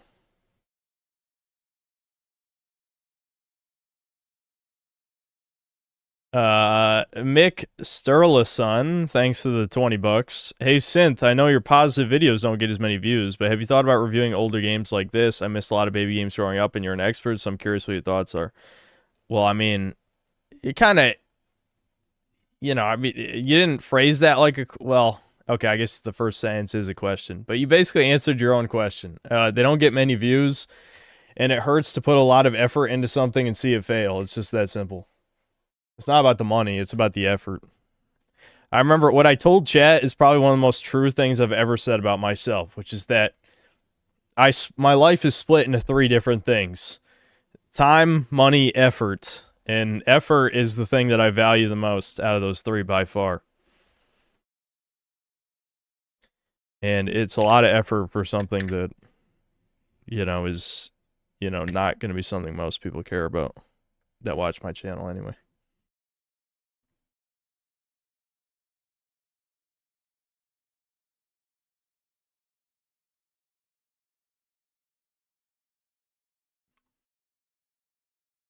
I flex on camera to muscle mog the haters.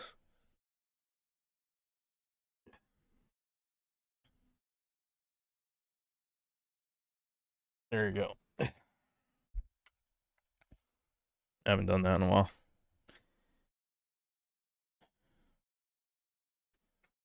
Online whiskey consultant, thanks to the £2. So how was Hanukkah at the Goldsteins? We do not celebrate Hanukkah despite the opinions. Anyway, no deficit at all. I'm fat. What do you want from me? I mean, I'm not gonna do a gut cam because I don't want to please the 24% today. But I put on probably 10 pounds over the past month, so.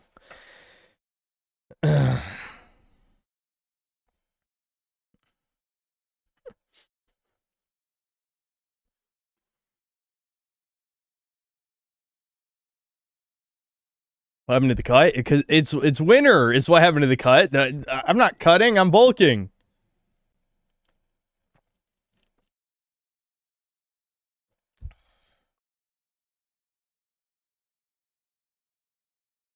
Did Nick give you the Arise meetup? No, actually, it was Leia. I know she wanted me to mention that. I haven't talked about her in a while, but yes, yeah, Leia actually did give me that. And Nick is he's gonna give me the Waddle Dee one because me and Devin got him a wedding gift that was, I think it was a graphics card. So I'm assuming he wanted to get me something for Christmas to pay me back.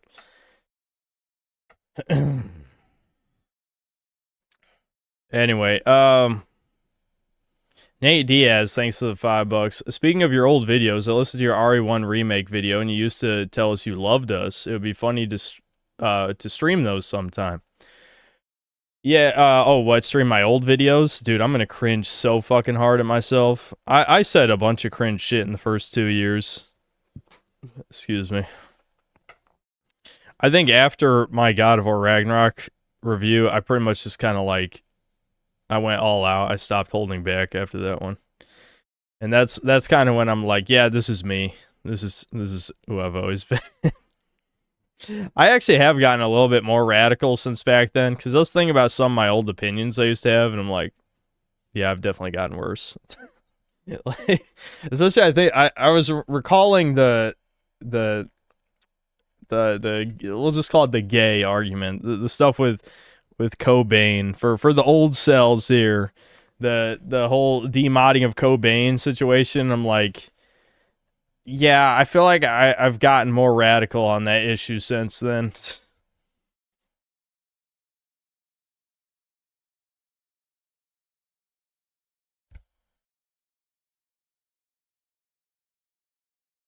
The part of that I was still right about was the Hassan shit. I mean, literally, it's just lookism shit.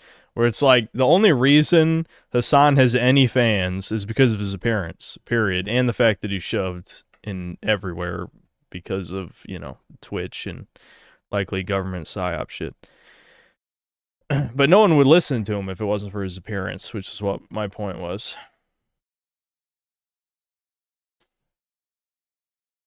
Okay, Val's, thanks to the 2 Canadian. Did you get a new iconic pecan tree? I know you guys want me to say pecan tree for Christmas. But is this, did I miss the pecan tree meme? This is like the 3rd or 4th time someone's mentioned it. Castiel Allen, thanks to the 18 months membership. Sup Synthler, hope your Christmas is good. It was good enough. It was good enough.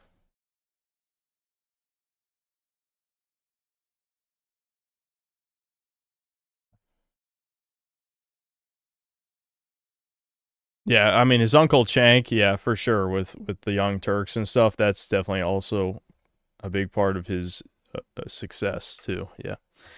Maddie J, thanks to the 6 months membership. What's up, Chud? Get all you want for Christmas. I didn't really want anything, which is why I don't really, it's not like a big deal or any of that shit, but I don't know.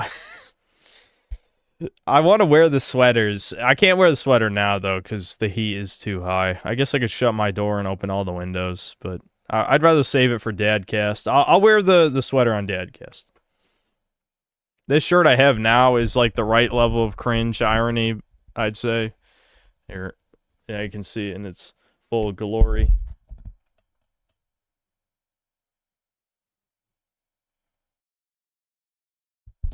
There, I'm sure chat can read that. Even someone on their phone could read that.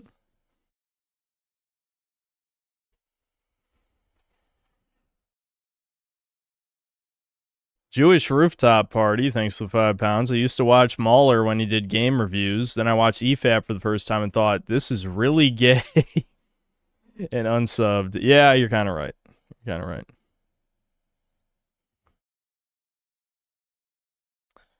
Yeah, that's what I thought about EFAP as well. I feel like in the first, like, maybe 20 to 30 episodes were okay, but, you know, eventually, like, the gimmick just, it gets very annoying. Very annoying. And then they just kept inviting on more and more, you know, fruity-ass motherfuckers. We'll put it there. I mean, Rags is always fruity as shit, but still. Ricardo Cumsocks, thanks to the $5. I got a Wusthof Icon Blackwood chef's knife for Christmas. It's amazing. My colonel got a new taller cat tree. He loves it. Merry Christmas, Chuds. Merry Christmas. And then another $2. Did I do a feast of 7 fishes? No. What we had was we had the calamari, we had shrimp, and the shrimp was prepared 3 different ways, because I guess my mom was experimenting. It was one just normal cooked shrimp, one was baked in like some basic batter, and then the other was like a more advanced thing. I should have asked about it, what it was. We didn't have lobster tail this year. Did we even eat anything else with it? But usually we eat lobster tail as well, but not this year. Oh, right, I made the potato chips. I got yelled at a lot. That was a story. That was another thing I want to talk about. Is Devin was seething because I was working out when my mom and him started preparing all the dinner stuff, started cooking all that shit. So I hurried up because I felt bad, and so I was right in time to fry the homemade chips, basically, right? Devin just used the potato slicer, and then I threw the chips in the oil and shit, and I just got yelled at a lot, I guess. There's not much of a story there. The story is, what Devin will want to say, if you ask him, is he'll say, like, you know, Devin was super fucking pissed all day. I actually forgot why I made him mad. I made him mad before that, and I don't remember what it was. But he was mad all day. And basically, he was insulting me, saying I was like a retard or something. And I'm like, all right, I guess I'm too retarded to fry these chips then. My mom was adding to it. She was making it worse. She was like, yeah, he doesn't know how to do it. He's too dumb or something. So both of them are calling me dumb, so that's awesome. I'm like, all right, fuck this. If you're both going to insult me, I ain't going to do it. But then I could read the room and just be like, this isn't worth the argument, so I'll just fucking do it. I knew how to do it. I've done it before. But I was just like, fuck it. Why would I help you if you're insulting me? Like, this is, you know, to a normal human, that makes perfect sense. You know, you need my help. So you don't have to be nice, literally, but you shouldn't insult someone who's preparing your fucking food. Anyway, but it wasn't worth the fight with my mom, so I fried it. It was fine. They were still mean anyway, because I was a little lazy about, like, dripping all the oil out and shit. I mean, you dab up the leftover oil with paper towels anyway, so it's really not that big of a deal. But whatever, yeah, that was the story. Moving on with Super Chats. Entropy, thanks to $2. Synth is allegedly level 88 in Blue Archive. Yep, allegedly. Sweet and Full of Grace, thanks to the 20 euros. Also, hold on. Borrow my Camp Kotama, all my club homies. I wasted all my credits getting her EX to max level. Okay, moving on. Hod. Use her EX skill on Hod to get the CC meter all the way in 1 EX. Okay, anyway, moving on. Sweet and Full of Grace, thanks to the 20 euros. Merry Christmas, you based Italian toucan. Keep it up, don't get taken down. Yep, I'll try my best. I still have, oh yeah, I forgot to tell you guys this. I forgot to tell you this like a month ago. Remember, or I guess it would have been December 1st or 2nd, so not quite a month ago, but yeah, almost. Remember when I wasn't sure if my warning strike would get removed and then I wouldn't have a full strike on my channel? That is not how it works. So I technically still have a strike on my channel until like January 17th or something. So I still need to hold back a bit, I think.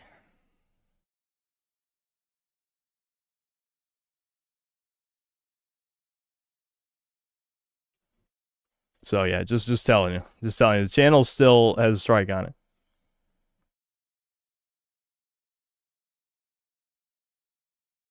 I mentioned a new episode of Fallout. I only watched 20 minutes. I gotta watch the rest. I was kind of busy today. I didn't get to do all the things I wanted to do, unfortunately. I decided it was better off I just stream instead of try and do all the things. Incinerator Dave, thanks to the 3 months of membership. Merry belated Christmas and Happy New Year. Yeah, Merry Christmas. Ricardo Cumsocks, thanks to the $2. Coors Light is for alleged food enjoyers. And then, excuse me, another $10. Christmas is amazing. It's always a fun time, but it kind of cheapens it when you're... Oh, God, here we go. But it kind of cheapens it when you remember blacks are celebrating it too. You know, it's like a Planet of the Apes Christmas special. I don't know. I mean, would you apply that logic to Christianity? I mean, there's a fuck ton of Mexicans and blacks who are Christians. So, just remember that, Ricardo. Anyway, moving on. Stingy Mayor, thanks to the $5. Merry Christmas, or should I say Happy Holidays? And then clapping hands and a schnoz emoji. P.S. The Goy are not sentient. Broken heart crying emoji. A retard gets too, thanks to the 5 reals. You just know this guy saw your stream and made this video in 5 minutes while absolutely seething and foaming in the mouth. LMAO. Yeah, the autistic guy, yeah. Crowder comes socks, thanks to $5. You should ask Lord Frogmire why he allegedly dated that gigantic black troon while he was at sea. How about you ask him on his stream? As Ricardo... No, wait, I think I asked Devin this already. Yeah, Ricardo has been to at least one of Devin's streams, but I'm assuming it's because obviously you're working during the day and Devin streams during the week is probably why you've only been to like 1 or 2 of them. Trent, thanks to the $5. Sped people mad over video game opinions. Indeed. Well, the people have called Devin an ableist because the only like really edgy thing he's done in the video is call people like retards and sort of things analogous to subhuman as well.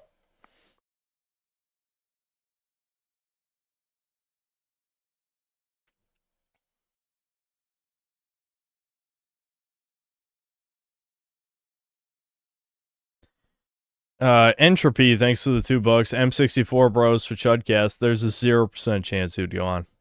Raymundo, thanks to the $2. Watch Why I Left Fallout 2 by Timothy Kane. That's a good idea. I mean, I've only been playing Crash 2. I only played for like an hour and 15 minutes. Do we want to... I guess I could come back to it later. I don't know.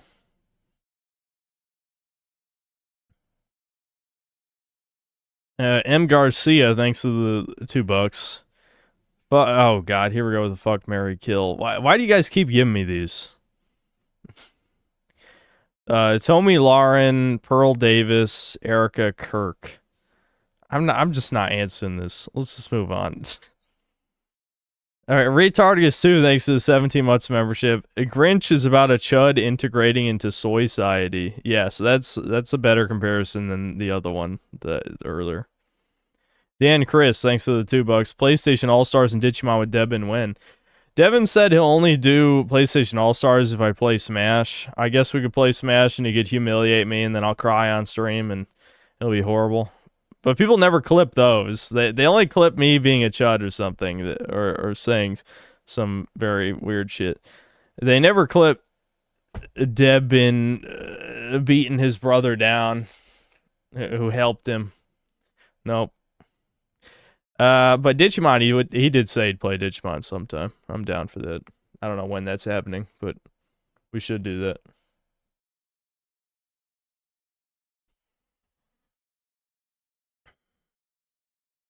Uncle X Squid, thanks to the 10 Canadian.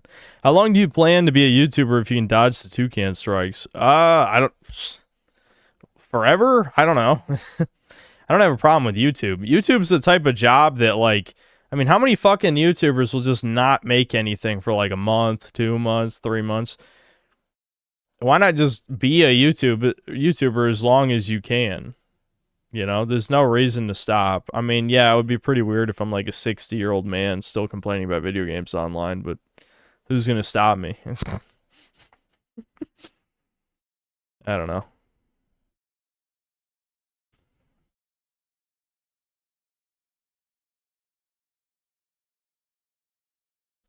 Ricardo Cumsocks, thanks to the $2. The incredible bulk. Yes. Yeah, I'm back to my fat seps because I put on weight again. Entropy, thanks to the $5. Asuna Tits, Larva Cell. I don't know why my brain froze on that. Korean Tits. Once I revert. Okay, you're not doing it correctly. I don't know. Anyway, well, I'll just read it anyway as it's written. Once I revert to a larval form, I must latch onto a milker for 3 years. There my form matures. I think I'm losing the voice. I need to listen to Cell talk for a while. Just a best friend, thanks to the $2. Like I said, Hassan, the Meeks of Twitch. You didn't continue your sentence. You just ended it there? What do you mean? What's the rest? I think you get more characters than that for a $2 super chat, don't you? Trent, thanks to the $2. You should get low tier god on Chudcast. That's Devin ruined that. He burned that bridge already. Also, he said you have to pay him like a bunch of money. Fucking asshole. I'm not giving him any money. $0.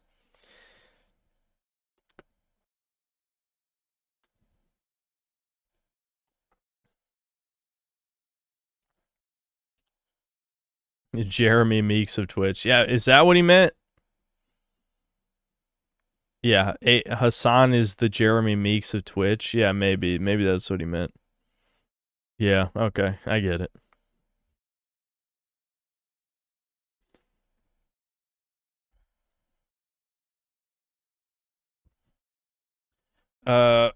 Hold on. Ricardo Cumsocks, thanks to the $5. Balding, brown eyes, too simple to fry chips. Is it over? I don't know. It's not as over as being over 40 years old and living alone with a cat, despite making $400,000 a year. M. Garcia, thanks to the $2. Can you watch Based Santa? It's gold. We're not even doing a video watch.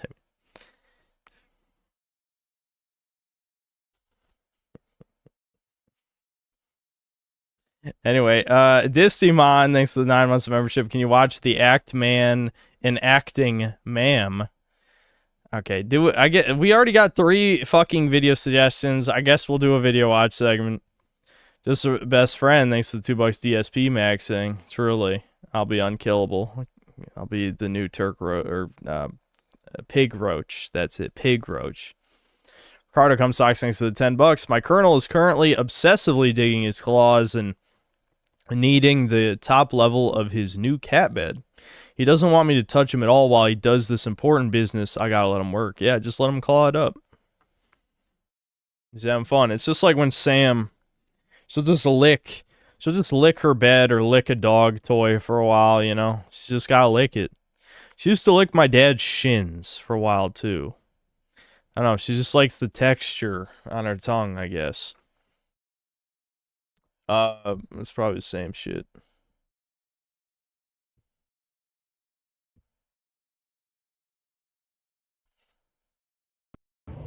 Hold on.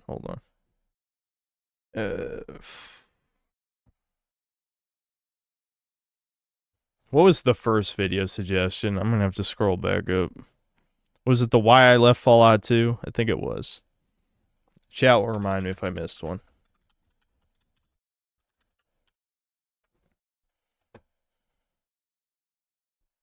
Oh yeah, I gotta show the cards. Okay, cool. So there's like a Chinese Monster Girl Encyclopedia card game. I don't know why. I'll just show them in decreasing rarity. I'm not going to show the commons. Whatever. Like, there's a lot of cards here, because I got a whole booster box for $40 or something. I'm glad the shit's cheap. It's funny how the card stock of every single card game in existence is better than Yu-Gi-Oh! Konami, they're such pieces of shit. Like, this is literally just a random collectible Chinese card game, and it has better actual cardboard quality than Yu-Gi-Oh! Unbelievable. Anyway, okay, we'll just show them. No, I'll show them in declining rarity. Hold on, this will take us... Wait. Yeah, I can do it this way. No. Hold on. I must use my galaxy brain real quick. Let me just reorder these real quick. I just... Because it's more exciting if I show the rares. Wait, what? How did commons end up with the rares? Did I fuck up? Let me fix this. Okay, I think we're good. I think that was Devin when he ordered this shit. He accidentally threw commons in. We were supposed to have them in ascending rarity. Or descending rarity, I guess, in a stack. I don't know why. It's not like we give a fuck about this. It's only a collectible card game, not a actual, like, proper trading card game. So there's no rules or anything. Cards don't do anything. I don't know. I knew this was a perfect gift for Debin. I mean, he did do the fucking tier list for Monster Girls and all that. So, yeah. And then he got me nothing. What a piece of shit. He did get me something for my birthday, I guess. That is probably better than average for him. Devin told me there's like 4 or 5 rarities in the box or something. We didn't get any ultra rares. We did get the rarest card, but we didn't get any hold on. I didn't think this through again. What the chat, I'm being the not smart right now. Okay, hold on. I almost got it though. Don't worry. I'm salvaging this. I must prove I'm at least slightly more sentient than the average NPC. How many SRs are there? Shit.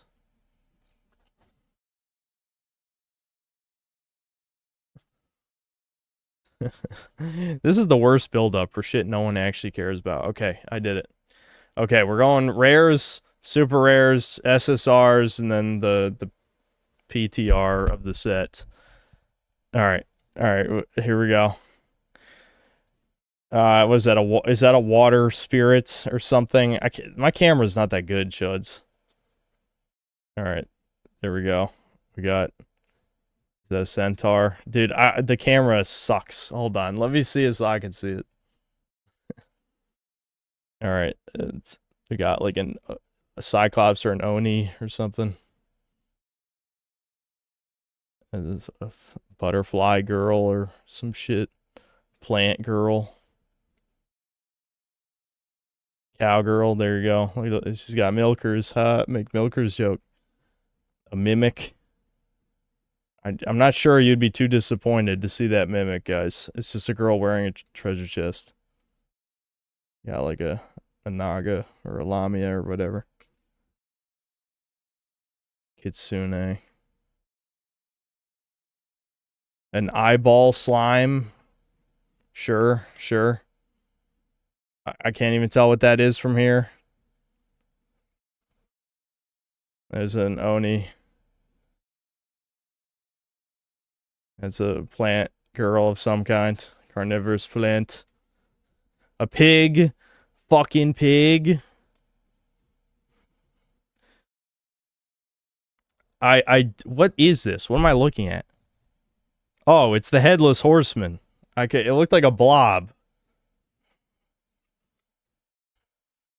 I don't know, titties, a succubus maybe, I don't know.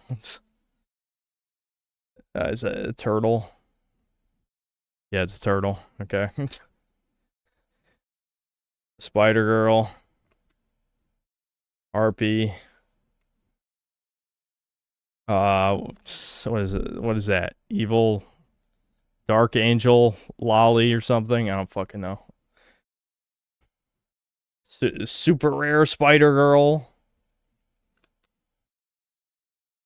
Evil Centaur Girl. Got 2 of her. Slime. That one looks pretty sexual.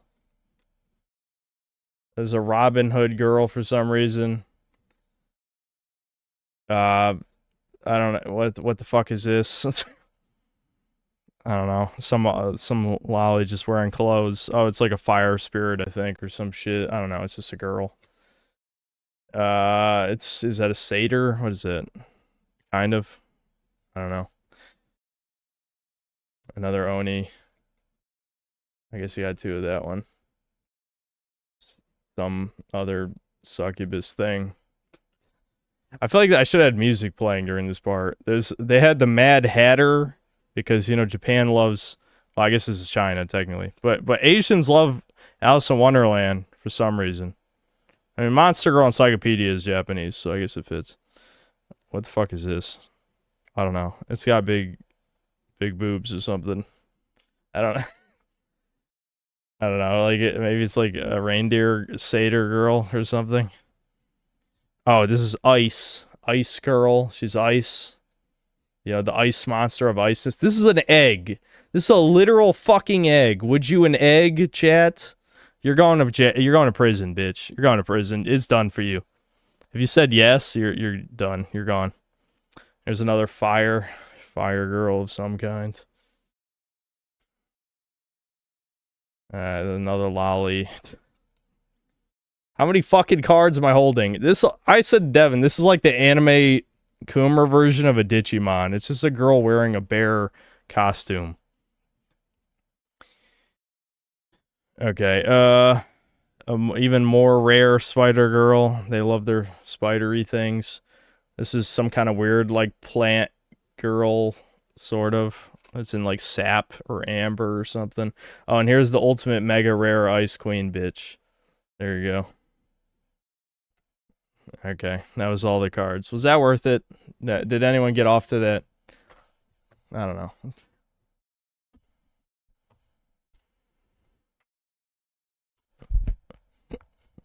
Not really. No. I don't think that was worth it. I wasted too much fucking time on that shit. Alright, let's bring up the why I left Fallout 2 vid. Let me guess, everyone was homophobic or something. I don't know. I've noticed Tim Kaine has done that shit lately, where he's like, they hated the gays back then. It was horrible. Hi everyone, it's me, Tim. Today, let's talk about Fallout 2 and why I left it. I really think if you haven't, you should watch yesterday's video. There's a lot of context for this video in yesterday's video about how Fallout was a B-tier project. Now, I know I mentioned in that video... The funny thing about that shit is, like, a lot of the best games ever made were B-tier projects. You know, I mean, like, by modern standards, Expedition 33 is sort of... Well, it depends on his definition of B-tier project, I guess. But Expedition 33 is a middleware game. Even though I think it's overrated, it is a middleware game.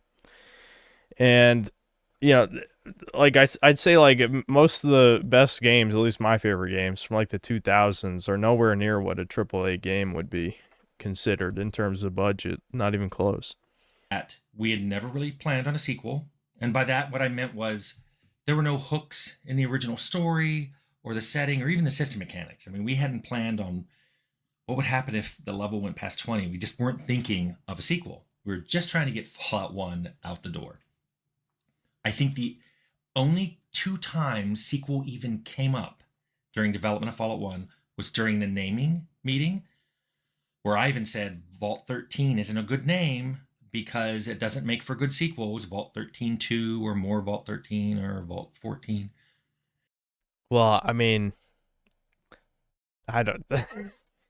If 13 implies that there's probably a lot of them. So, I mean, I would almost say it's the opposite. If you're in Vault 13, there could be hundreds. So you could just have any vault for any sequel. But I guess from a marketing perspective, you'd want it to be in Vault 1, and then the next game's Vault 2 or something. That's stupid, though. And then again, when we finished the manual for Fallout 1, which was done months earlier, because it has to go and be printed and then sent to the CD duplicator, where we packaged in, we had discussed... we had made the whole manual, and there was a page at the end that was blank, because when everything got formatted, there was a blank page at the end. And Leonard Borarsky, the lead artist, was like, that cannot happen. So he went off, and I don't know who else he made it with, but they made an ad for the Garden of Eden creation kit, which was just a fun idea. And we threw it in the end, and that's like the very last page of the manual. So meanwhile, like I mentioned yesterday, a few months before we shipped Fallout 1, a whole new team started up on Fallout 2. It was Fred Hatch was running it. The designers were Matt Norton, a relatively new designer at Interplay, and Dave Hendy, who had done design work on Fallout 1. I'm just going to call it Fallout 1 to just differentiate when I'm talking about Fallout 1 and Fallout 2. They were off doing that. We were finishing Fallout 1. And you know things always get hectic at the end. I need to tell one more Fallout 1 story, and this one's super important because I'm going to loop back to it at the end of this video about why I left. So we had several deadlines that we missed. I believe Fallout was originally supposed to ship in the spring of 97. We were finally given a hard and fast deadline of mid-September 97. As that deadline approached, we knew we were not going to hit it. What happened is that week we were supposed to be done, we had discovered a crash bug, the worst kind of crash bug. It was completely random. Some people could play for a couple minutes and the game would crash. Other people like me, I could play for hours and never see it. Every crash report led back to random places in the code. And that's when we realized we had a memory overwrite bug.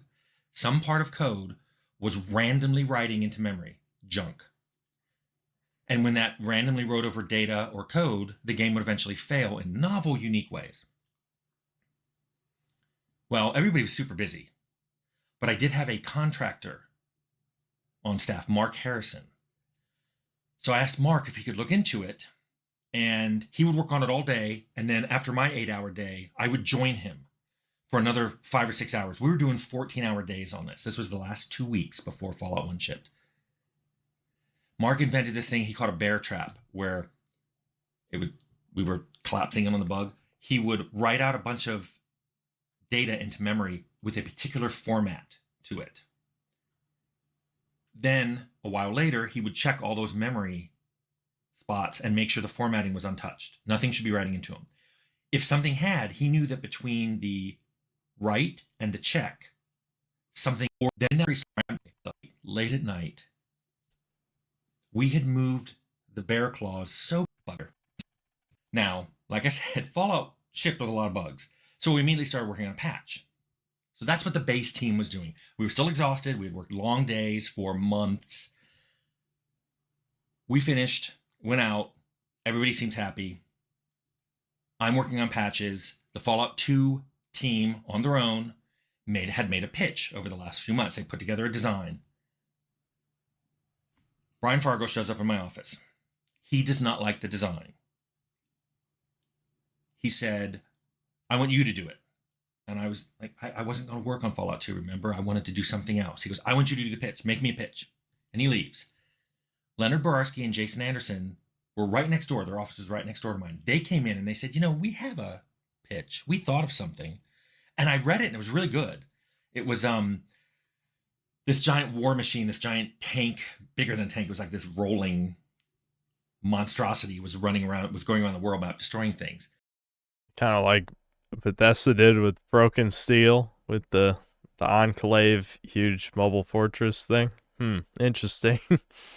Because you know what? War never changes.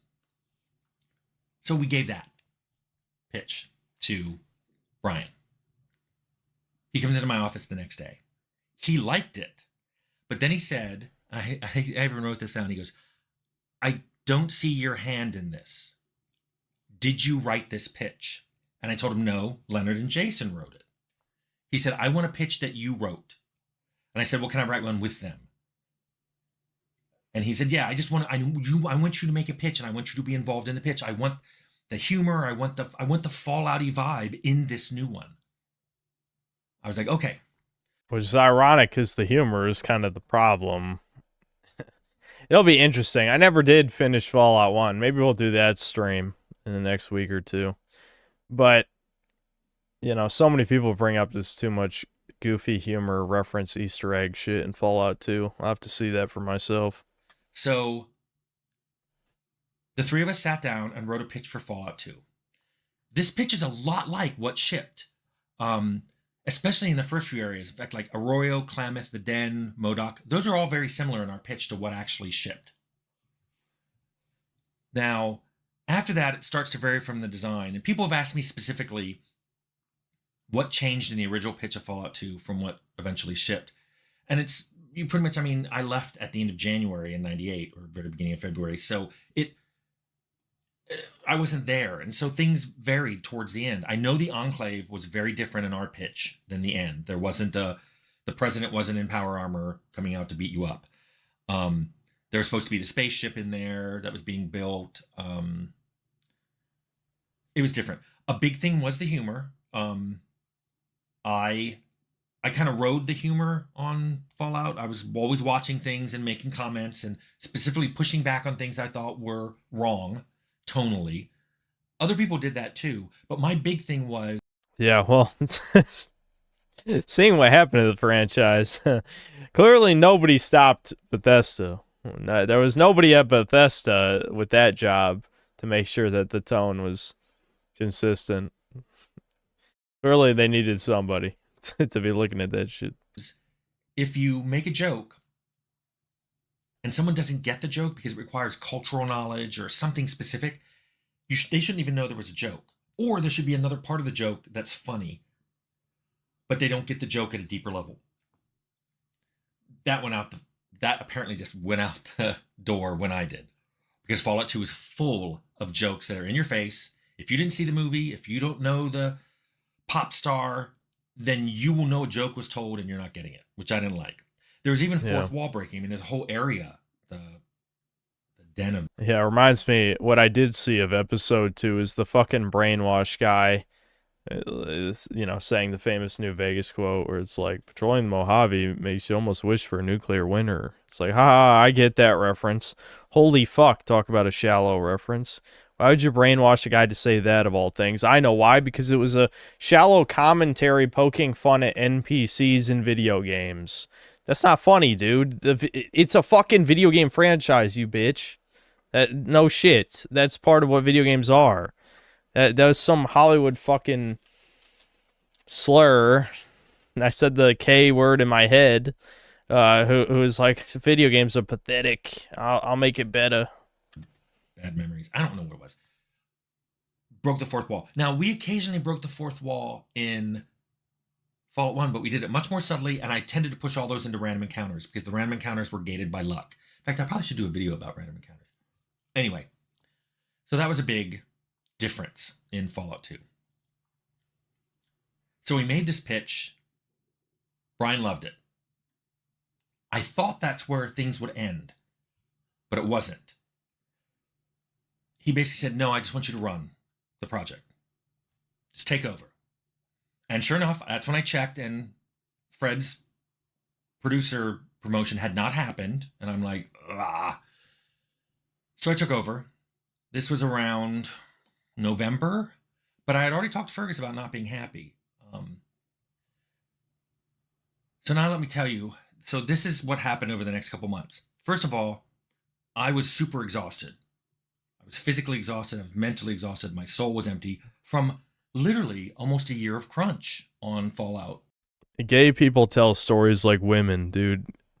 Can you just fucking tell the story? You don't have to tell me how you felt at every step.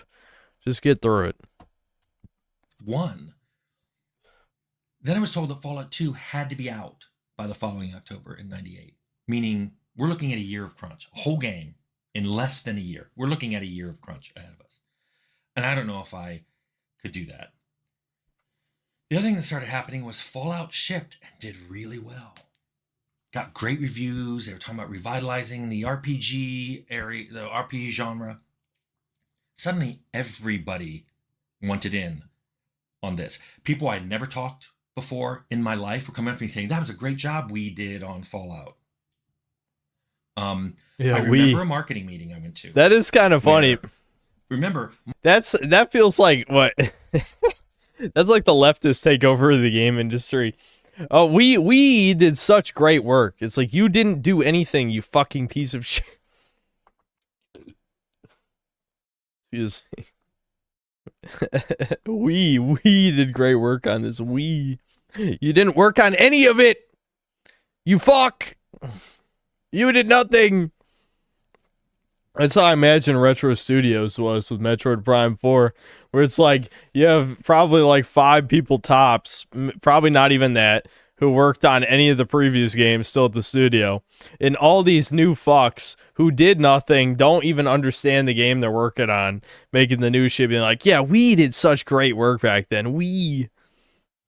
My team is the one that made the box cover. Leonard and his artist made the box cover. It was great. Way better than what we'd had professionally done outside the company. So he made a great box cover for Fallout 2. In fact, one day I'll get him to describe it to you. It was a great box cover. So I go to a meeting where we're talking about Fallout 2 and the marketing and sales and materials that are going to be on it. And I bring that up. Somebody at the meeting, this woman I'd never, ever met before, ever, I don't know who she is, says, oh no, we already have an external company doing the box cover. We'll be using that. And I was like, what? And I look at the head of marketing. He just goes, and I'm like, well, we'll see about that. She goes, no, it's been decided. So I walk out of that meeting. Wow, that's pretty sexist of you, Tim Kaine. I can't believe you just said that. That brave, strong woman decided something, and you just mansplained to her. You fucking homo. Anyway. And I just happened to go in the hallway, and Brian Fargo's there. And he looks at me and goes, what happened? And I said, I just had a meeting, and I found out decisions are being made on Fallout 2 that not only I don't like and don't agree with, but I wasn't even a part of. And he goes, what? Nobody should be doing that. What happened? And I told him about the box cover, and he goes, do you want me to fire her? And I was like, no, I don't want you to fire her. I love how that's, yeah, I mean, what the fuck? Yeah, fire this bitch. Get rid of her. I mean, I agree, based. You should fire her, but that is a little bit of an overreaction, maybe, possibly. But that is the right decision. She should have been fired. Fire her. I just want to be involved in these decisions. I don't understand. I said, I just wanted to go back to what Fallout was like. Just let us go aside and make a game for you. We just proved that we can do it. Why do we have to prove it again? Didn't matter. Everything happened. The Temple of Trials at the beginning of Fallout 2, we were mandated to put that in. We were told there had to be a tutorial. I said, can people skip it? No. What about... Damn, dude. See, you can see the beginning of the end. The beginning of the fucking end. Even back then, like the late 90s, you can see the beginning of the end. No, you can't skip it. I mean, really? What the fuck? On subsequent playthroughs, no. Not happy about this. I was already just exhausted. But then one thing happened. I've never talked about this, so here goes. After Fallout shipped, as is common at Interplay, the producer, me, is given a chunk of money and said, divide this money up for bonuses for your team. Now, this was always done very opaquely. And I'm like, nope, I don't want to do that. So I made a spreadsheet. Spreadsheet had everyone on the team. It had their base salaries. I know everyone's salaries, which corresponded to, like junior, staff, senior level. This isn't even and important. Then I had their start and end dates. This guy's terrible at telling stories. So those stories. were 2 of the 3 points I used. And those first 2 are completely objective. Your salary is a number. The number of months you were on the team was a number. Now, my salary wasn't the highest one on the list. Back then, in the late 90s, 3D artists were paid more than programmers. And I had come up on the programming track. And there were 3D artists making more than me. But no one had been on the project more than me. Because I was the only one on it for the first 6 months. And for the next 6 months, it was Jason Anderson and Jason Taylor. And Jason Taylor had left before we shipped. So the only person who came close to being on the team as much as me was Jason Anderson. But I put a third number in there, which is how much I think the person contributed uniquely to the project. And there was average and then a little below and a little above. Because this was subjective and I didn't want it to be a huge factor. But it was. So I started with everyone with 2s and then I went down the list and I went, okay. The question I asked, if this person hadn't been on the team, would it have been substantially worse? And there were people that I can honestly say they did good work, but I could have gotten other people to do that work. But there were some people, I'll name a couple, like Scott Everett. What a racist and a sexist and an istist. I can't imagine he'd be allowed to say any of these things if he was straight, I'm going to be honest, in the progressive stick. I can't believe he would even suggest there's anyone inferior. What do you mean? Everyone is equal and the same and shit. This doesn't sound very communist to me. You know, Tim Kaine literally made a video complaining about capitalism, which is ironic because that's the video where he says that Fallout's not about capitalism. But he does complain about the corporate hierarchy or something in that same video. And this is literally everything he's saying is fucking capitalist shit. No self-awareness at all, but whatever, anyway. Our map, our technical artist, he mastered our world map editor. If Scotty hadn't been on the team, we would have shipped with far less maps, or maps of far worse quality. He was that good. He was one of the quiet powerhouses I mentioned yesterday. He went up. Leonard Barsky, I mentioned him a lot. Leonard was the one who thought of the whole, I want Fallout to be what the 50s thought the future would be like. That one idea not only informed our art, but it involved the tone of the game, the ads, the music, everything that I think people love about Fallout, I think stems from that one brilliant idea. Leonard's went up. There were a few other people, though, who I lowered their number. And I tried to be objective about it. There was someone who didn't finish a huge chunk of their work for stuff that had to be done. We had to have other people, sometimes other people from other departments, come in, finish his work, because it was not stuff we could cut for him. So I lowered that. There were a few others, but that was the important one. Because what happened was, I went to Fergus with this spreadsheet. We talked about it. He pretty much agreed. We both signed off on it, and I gave it to HR.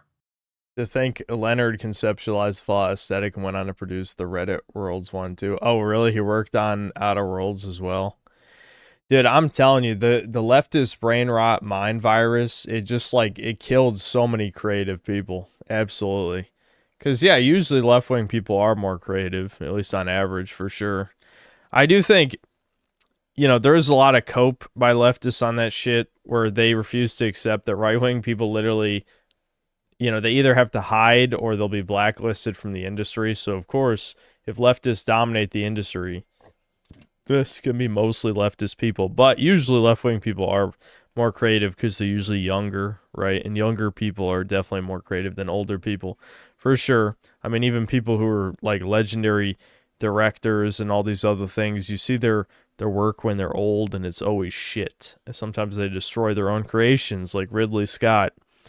And there's plenty of examples. But the point is, I only drank 2 beers and that was enough. I'm such a lightweight. That's crazy. But I also didn't really eat dinner, so that'd probably be why. I think my stomach's kind of empty right now. I'm not going to drink like a crazy amount this stream because literally it's 2 light beers and I'm drunk. I'm like an ultra lightweight. Holy shit. Anyway, so where was I going with this? Yes. So the whole like woke shit, we'll just call it that for the sake of brevity. The left wing, the extreme far left, insane gay shit, neo-Marxism garbage, all that being pushed in the 2010s really just warped and corrupted the minds of formerly creative people, but some of it is just getting older. I mean, I forgot the guy's name already because, you know, that's just how I am, but Leonard, whatever the fuck, that guy, you know, if Fallout came out in the late 90s and Outer Worlds 1 came out in like 2019, that's a pretty long period of time. So he's probably an older dude and you just lose your creativity as you get older on top of the whole like propaganda, brain rot, communist / socialist garbage. So it's just a recipe for disaster. I think genuinely creative people, you know, they hit their like golden years in their 20s, and by the time they're 40, then they probably need to just like drop out of creative projects because their brain is kind of like there's no neuroplasticity left and they're kind of just set in their ways. They're not gonna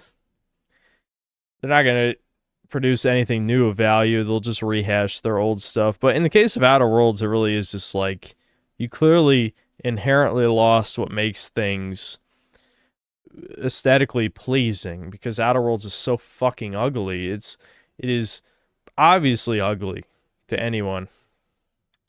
These are the bonuses that will be given out.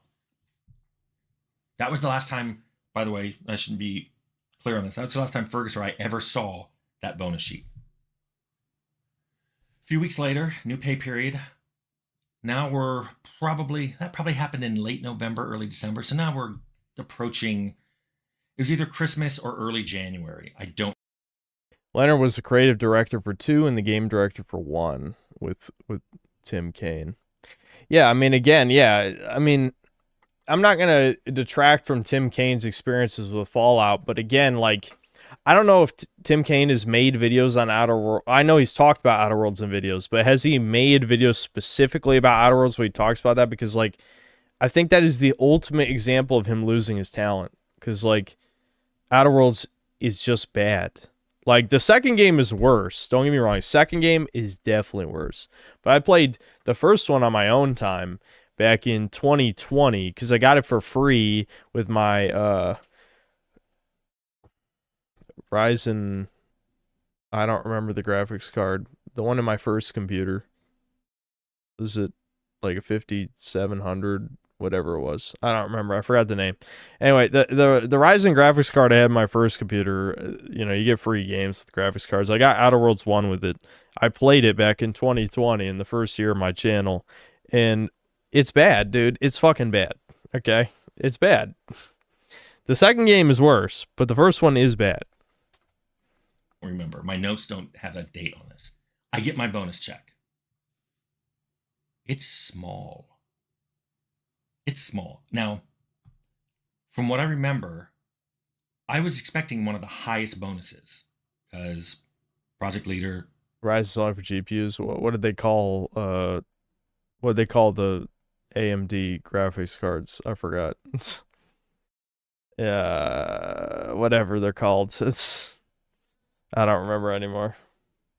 Radeon. Okay. I had the Radeon RX 5700, I think. Is that what? That sounds right.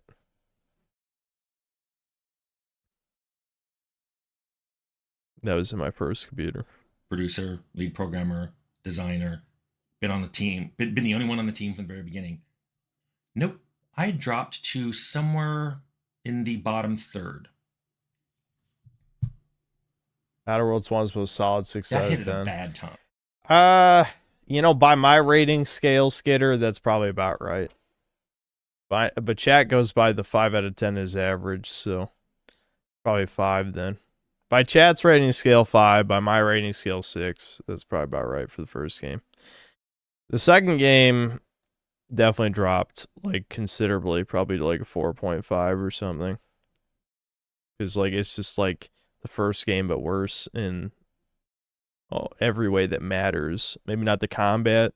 Like, the combat's probably better in the second game, but everything else about it being an RPG is worse in the sequel. I was already not happy. Was tired. Was on Fallout 2. I just wanted to do something else. I went to HR. She said, yep, that was a bonus. And I said, that's not what I signed. And that's not what Fergus, my boss, signed. You've made a mistake. She goes, there's no mistake been made. And I'm like, well, we got to do some kind of investigation because I think there was a mistake. I don't know if you did this. So she finally said, no, Fargo did this. So I went to Brian and I asked what happened. And he said, the delay of the game from that crash bug, when it happened and when Mark and I fixed it, he asked me whose bug it was. And I didn't tell him. I didn't think, I was like, you know what?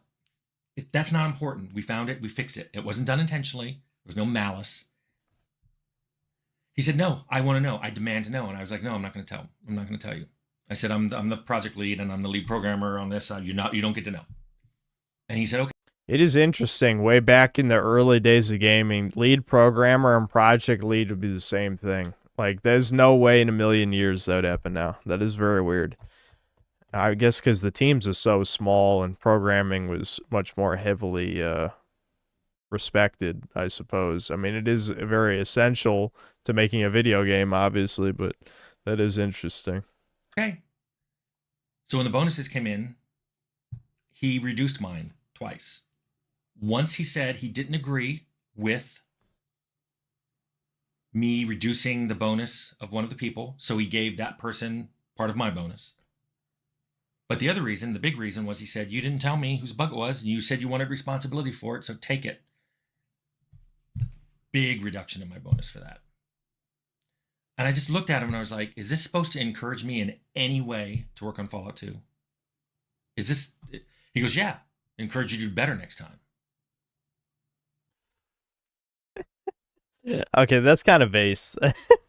Like, yeah, you know what? Okay, you know what? You don't want to be a snitch, then fuck you. You don't get the money then. I mean, you're the project. You're taking responsibility. That's what it means to take responsibility, though.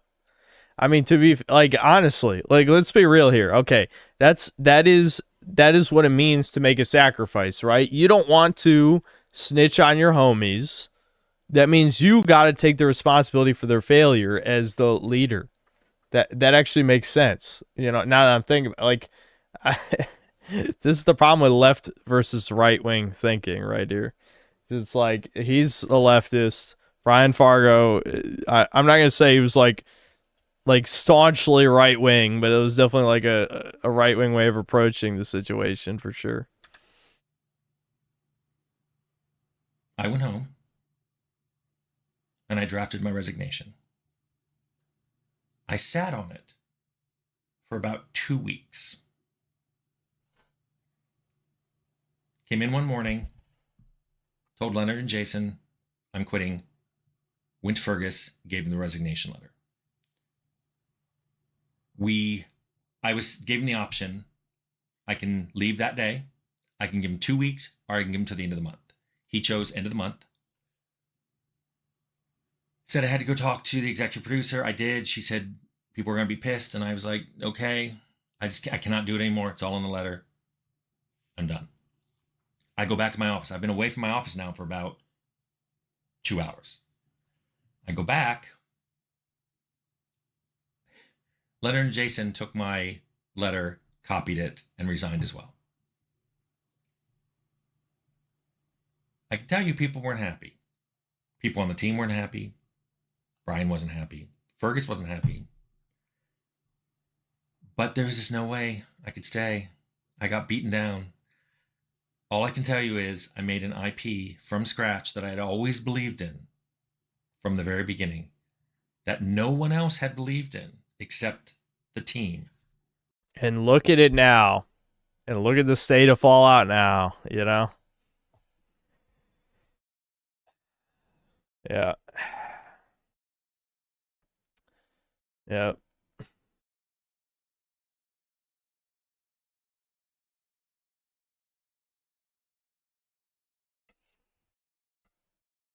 I mean, this is how the corporate hierarchy shit goes. I know the leftists like to pretend, even though they're the ones who worship any gay-ass corporate product like Star Wars or Pokemon or whatever. You know, name any number of things. They love to pretend it's the right-wing people, in fact, who defend this shit. No one likes this shit. Nobody. It's just everything has to be some kind of political dichotomy because everyone's a fucking extremist. At least the terminally online people are. The normies are ignorant and retarded and like getting fucked up the ass as far as I'm concerned. But for those of us who are in the know, you know, the problem is everything is these distractions. And the political extremism distraction when it comes to corpo shit is stupid. At the end of the day, I don't think anyone likes this. The real problem is that people keep associating capitalism with, you know, crony capitalism or corporatism or whatever term you want to use it for. When the government and corporations work together is truly when everyone's fucked, and that's what has been happening in the Western world for a very long time now. So that's not really the capitalism, but capitalism is a buzzword for women to bitch and complain and pretend that there's some fantasy socialism world where they get free shit and get Chad and whatever. I'm not going to go. Sorry, tempted to go into that rant. I'm not going to go into it because it has nothing to do with what we're talking about. But it was something. It was reminding me of something I was thinking about earlier today. So.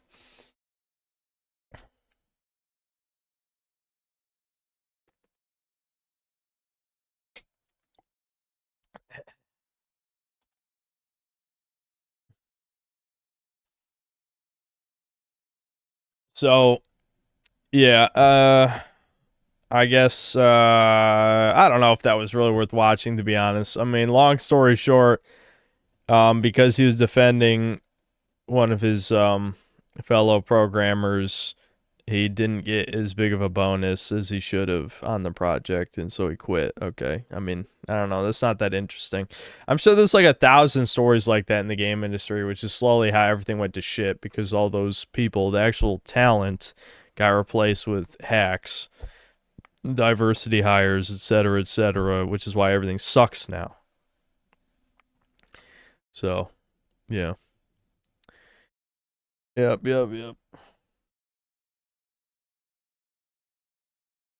His WildStar vid is decent. I gotta get to the other video suggestions. I gotta pee again. I'm gonna take a break to eat something. The fact that I didn't eat dinner and then I get drunk after 2 beers, that's pretty stupid. I should eat some food. I won't be down there forever. There's no way I'm gonna like prepare a whole dinner or something, but I am gonna take a break here. Hold on, I know we need our breakers music or we'll be freaking out. By we, I mean chat, not me. I don't care, but chat cares.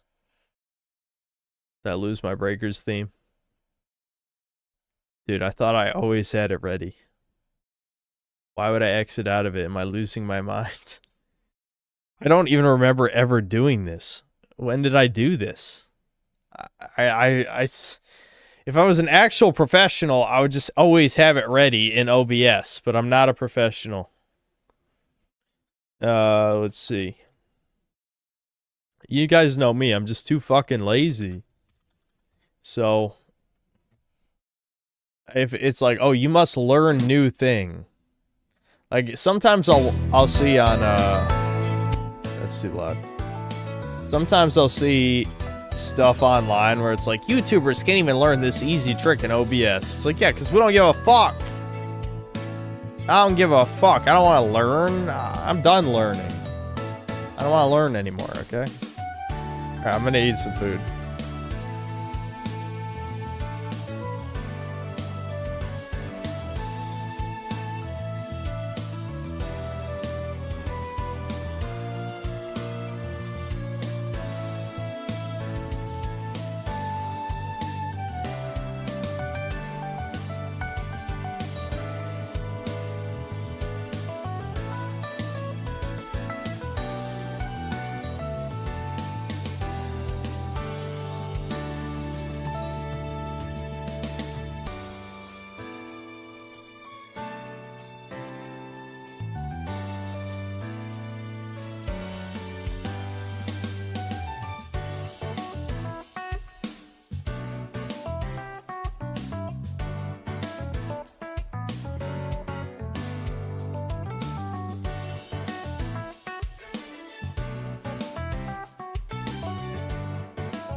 I'm back.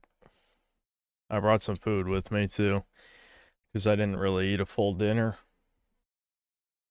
So I'll probably be munching later. Alright, what was the other video suggestions?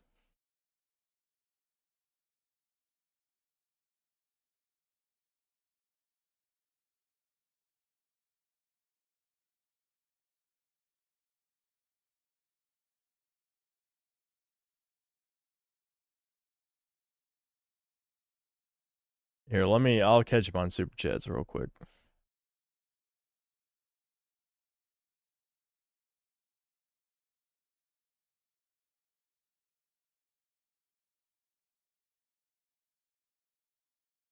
Neo SS Officer, thanks to the $2. Chilling with chuds and doing drugs.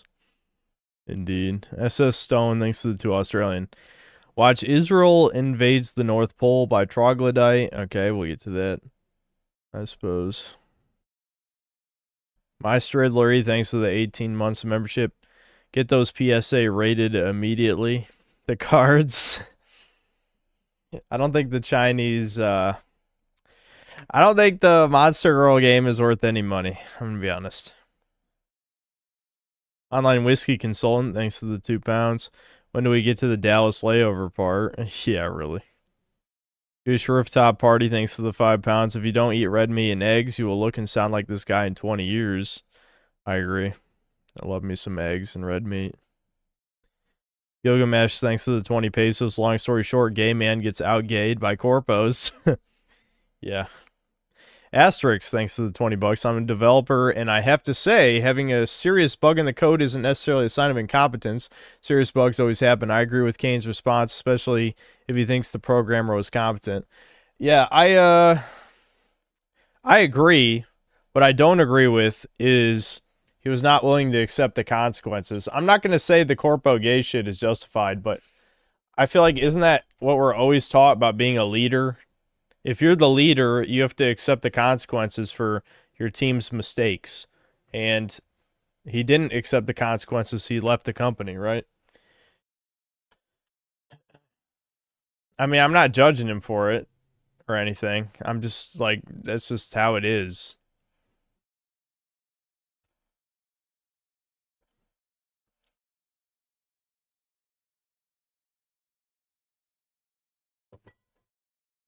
I got Thomas's watermelon wine. I still can't believe he gave me fucking watermelon flavor. That's got to be just like the least popular one. Hold on, I think my mom's calling my name for some reason. What? Why are you yelling?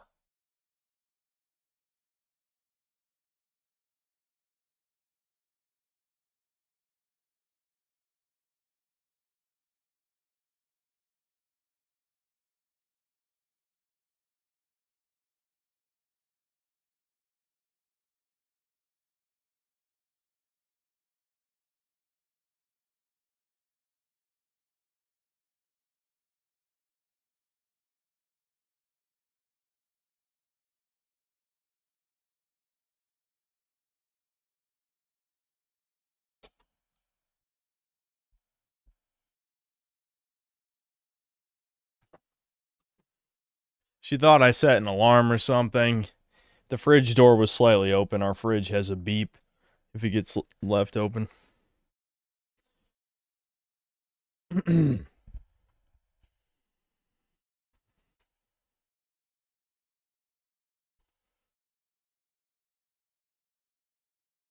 All fridges do that? That is not true, Chudler. That is just... I don't even know why you just said that.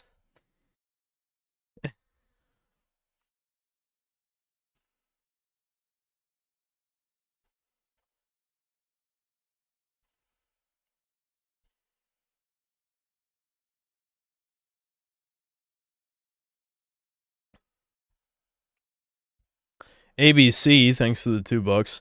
Super Mario, if it was a generic Western AAA game. That sounds like a pretty good suggestion. Neo SS Officer, thanks to the $2. Goodbye forever chat. I'm going to Fed post. And then another $2. Nah, never mind. I started waxing it. Okay. Online whiskey consultant, thanks to the £5. 5 turkey burgers, smash burgers is a good snack for in between second and third dinner. Synth is a growing boy. Synth sauce, turkey, and then a bunch of burgers. Awesome.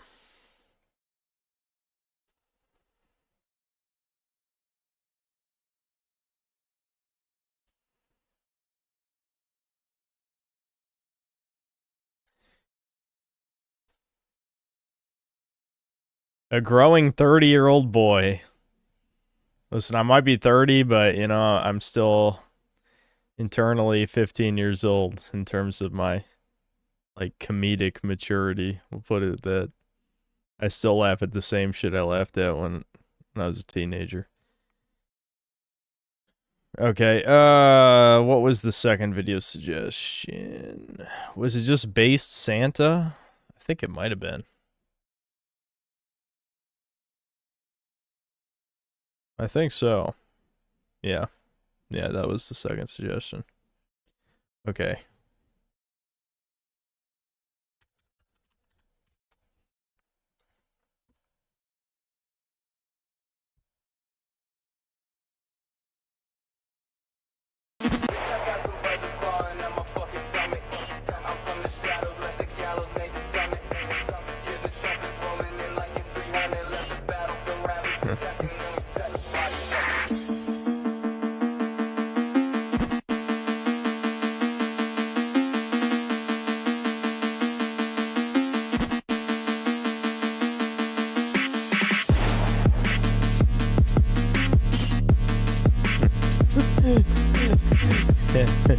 What the fuck?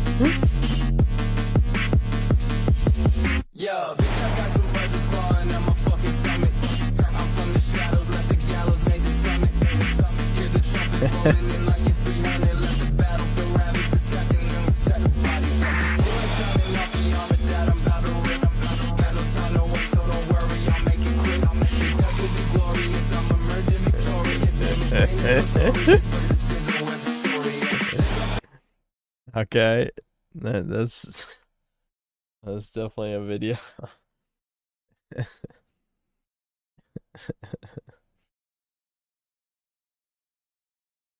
All right, the act man in acting ma'am. Wait, man, isn't this that Troon?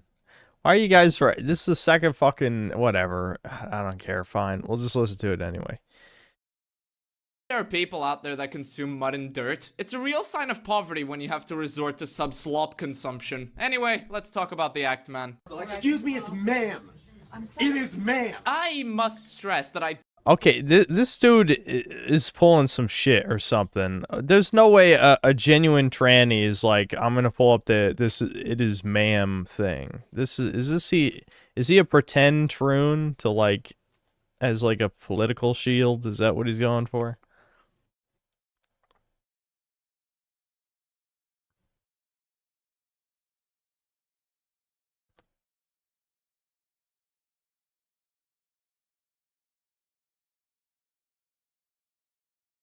don't hate this guy for who he is as a person. I do think that some of his videos are good. I also don't think that you're bad for enjoying his content. Much like with the... Well, I do. You are not wrong if you enjoy what he puts out. However, I don't like lies, and I don't think the Act Man is a good YouTuber. I, in fact, believe the Act Man to be a raging, hypocritical, attention-loving, view-hungry husk of what he tries to portray himself as. His videos, despite occasionally being a diamond in the rough, are mostly very, very rough. That is to say, they're sloppy shit that reveal who this guy is and that his priorities are far, far from what he would like you to believe they are. Now, I don't expect people to know everything, so let's set the stage briefly and establish who the Act Man is. The Act Man is, or should I say was, back when he was smaller, just a regular guy who enjoyed video games and making content on the things he likes. I think, or at least would like to think, that he... And that's the problem. We need less regular guys. We need more synthetic men, you know what I'm saying? There's too many regular guys. This shouldn't be a regular guy hobby to begin with. I know it has been for almost 20 years. It's probably been a regular guy hobby since like 2007 or 2008. But still, it shouldn't be. We need more me, less normies. He still believes himself to be this to some degree. Hell, some people who still watch him, or those who find his channel right now, will probably have this exact impression of him. He does what you'd expect a modern gaming YouTuber to typically do. Reviews, gaming-themed commentary videos, and the occasional roast, making sure to be as easy as digest and appealing to as many people as possible. Because that's not gonna come back to bite him in the ass at all, I'm sure. So yeah, at over 1 million subscribers, he's a successful gaming YouTuber on the surface. On the surface. On the surface. Because when you dig a little deeper, the Actman, well...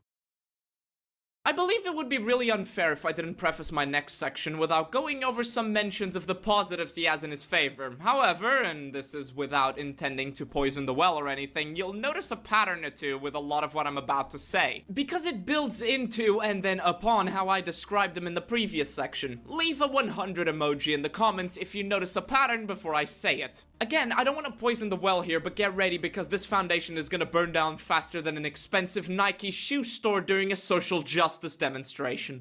Let's go. The Actman, for all his faults, does have a history of mentioning and occasionally actually discussing bad practices in gaming. After all, his image is that of just being some guy who likes video games and cares about their quality and how gamers are treated. Loot boxes, season passes, microtransactions, defenses of corporate greed. He's talked about all of them in the past to some extent. Yes, all of the safe shit to talk about that you're allowed to talk about that everyone agrees with. Awesome. That's what I hate about normal fags so much, is they just want to hear their opinion parroted back to them over and over again. Aren't you tired of hearing the same fucking thing? No, they don't. They never get tired of having their ego stroked. Of course they don't. Oh, they're a fucking bug man. They're not even a human being. But yes, clearly you need to be catered to. Recently, the Actman made a video talking about why gamers are mad about the Nintendo Switch 2, in which he spends a minority of the video talking about why gamers are mad about the Nintendo Switch 2. He makes a brief reference to the price of games going from a standard of $70 to $90 after 15 years at $60, and reads a small Reddit comment addressing the defense using inflation to justify the price hike. Okay, no mention of the fact that the cost of old games was primarily due to a smaller market, no mention of the production costs being astronomically higher given that every game copy was essentially a unique SD card, something which, by the way, is way more complex than copying some... Okay, I'm not gonna debate this because I don't care, because as far as I'm concerned, the reason why video game prices going up is bad is as simple as games suck now. I would gladly, if video games were as good as they were 20 years ago, excuse me, I would pay $80. I would, if they were as good as they were 20 years ago. It's that simple. People always come up with all these issues like, they make the money back on DLC because it's, very cheaply produced. It's usually cut content, and it's usually... If we're talking about the percentage of the game that DLC offers, it is usually vastly overpriced. All that's true. All that's true. But for me, if the game was good, I'd buy the DLC too. The games are not good. But again, if you eat shit daily, then you think the games are good, So, I'm at an impasse with these fucks. Their concerns are always, synthetic means racist, sex, blah, blah, blah. Who the fuck cares? The games suck. Okay? The games suck. That's what's important. But no. They like the shit. They like the taste of feces.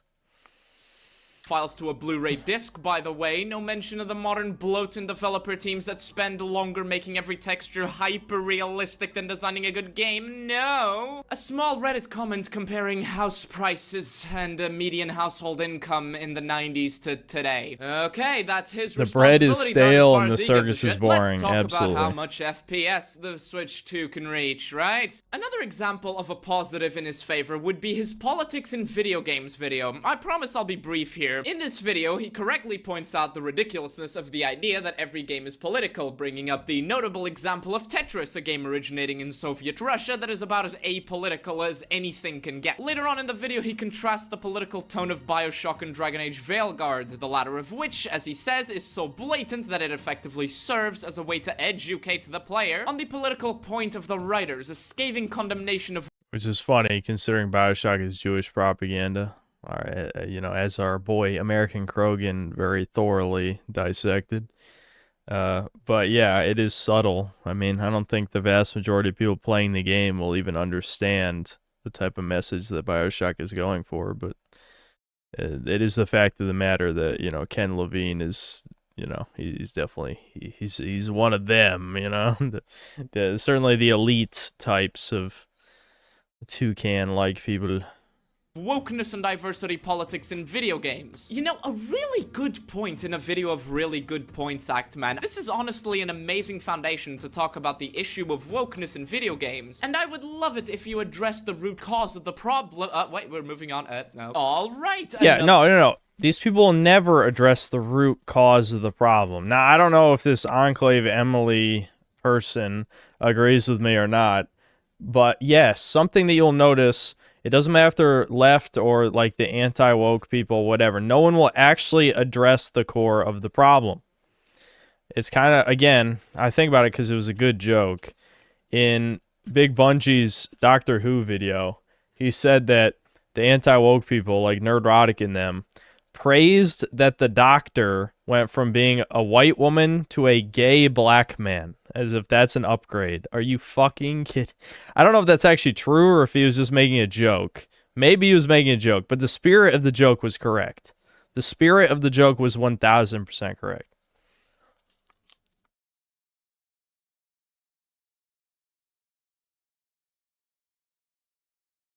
Another good segment that's really well made. Let's address the subject. God damn it. Can you please actually address the cause of the problem or explain the logic behind the issue instead of just listing common... All right, I know you shitskins in chat really like the whole tranny equals Fuda thing. You guys are retarded. I'm demodding Nerlick Nick for that shit joke.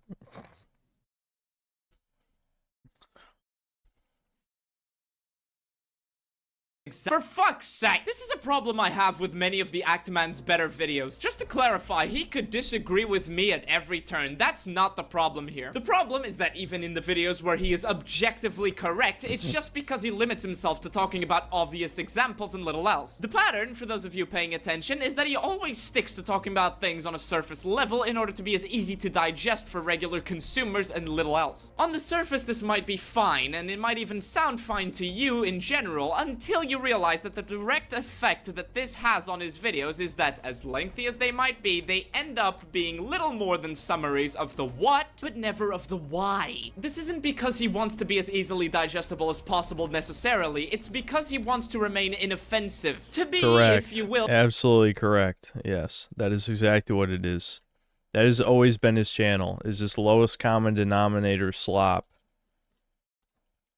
But the big difference is, in the past few years, he decided to just be a colossal faggot. He at least pretended to be slightly against, like, the SJW type of shit, as they used to say back in the day. But now he just goes full-blown gay shit whenever it's at least slightly... Like, unless normies are explicitly against whatever woke slop he's talking about, he's definitely in favor of it. But that's his whole channel's existence, is just parroting back whatever the normie opinion is to these people. He's not informing or influencing anything. He's not creating anything of value. The enlightened centrist, and this, dear viewer, this attempt to seem as digestible, inoffensive, topically centrist doesn't so much open up a crack in a net as it does open up a big fucking chasm for him to dive into. And this is because every time someone tries to portray themselves as an enlightened centrist and to be widely appealing while retaining the facade of having an opinion, it leads only to a descent down a path that's nearly impossible to climb out of with any integrity remaining. A miserable path that begins with... Why does the Actman unironically defend games from companies? Is Treyarch cooking with Black Ops 6? Honestly, you don't even have to bring up this shit. You can just bring up him shilling Payday 3, which was like a broken mess on release, inferior to Payday 2 in every conceivable way.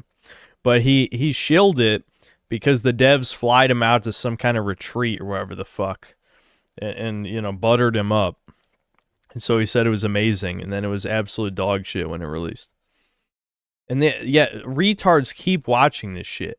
It's like this fucker doesn't give a single fuck about you. He stabbed you in the back. He twisted the fucking knife. He poisoned your well.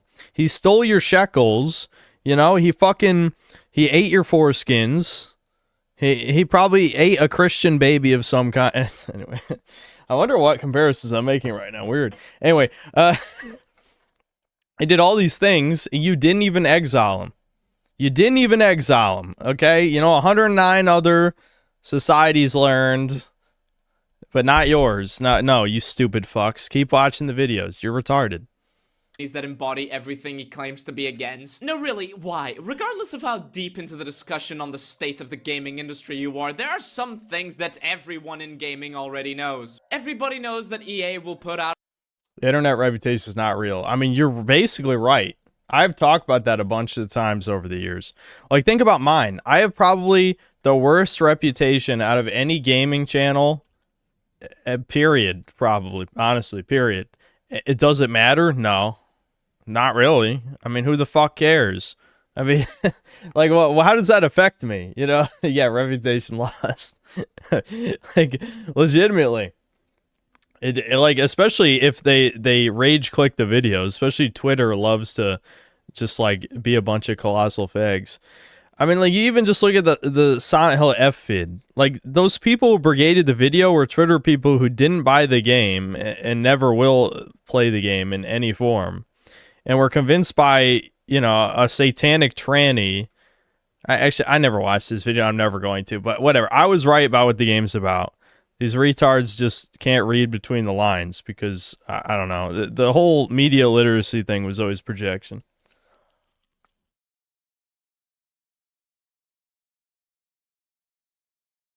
A Sports Gamer 10 every year that barely change from the previous ones. Everybody knows that mobile games are hubs for advertisement, and everybody knows, or rather everyone should know, that modern Call of Duty experience is something along the lines of that. It may seem shocking to people who haven't played a Call of Duty Reese's game in the Cups. last not fucking long enough. But Call of Duty, in case you aren't aware, has gone down the rabbit hole that everyone could see was going down since at least COD Black Ops 3. I mean, sure, there's modified movement mechanics and prettier lighting techniques, but there's barely any changes to the... Actman sent money to a child trans charity in this Hogwarts Legacy vid. Yeah, and people still choose to watch after that. Because, again, it's like the guy said, internet reputation doesn't exist. People will just stick their head in the sand. I mean, there's people who watch me, not the people who watch the streams, but, you know, like my casual viewers, who will not even believe actual negative facts about me. I say negative facts. Everything about me is good. But, you know, things that leftists have said about me, right? They wouldn't believe because who's telling it? Like the boy who cried wolf, so to speak, right? That's basically what leftists are. It's like anyone who's right-wing. It's just like, oh, leftist said he's a Nazi. Why you've said that about 1,000 fucking people. And then me, I have a fucking literal dictator Mussolini hat. And people wouldn't believe it just because, you know, they've heard it a million times. It literally is just the boy who cried wolf. Loop, except for that time they changed engines, and, of course, promising everything from here to the sun, only to charge you 3 kidneys and a half for a skin. Skins which have more effort put into them than the last 3 entries of the Call of Duty franchise combined. Black Ops 6, yes, Black Ops 6, has, unironically, skins that cost more than the last 4 games I've bought combined, and guess what? It's still basically the same shit you bought last time. What I'm trying to... That's gotten so normalized by, like, gotcha shit. It's just... Excuse me. The dollar has no inherent value anymore when it comes to vanity items. And, you know, people always go back to the horse armor thing because it, you know, it's basically what started it, right?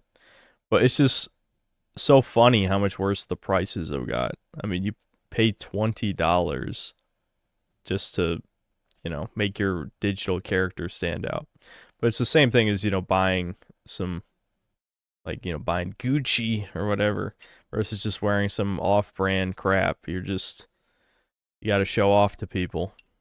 But it's so meaningless when it's like $20 is something anyone could afford. So it's hood rich showing off, kind of like how a PSP when I was a kid was like a hood status symbol. I like the PSP. I still have my PSP, but the PSP only had like 5 good games. The DS had like 50.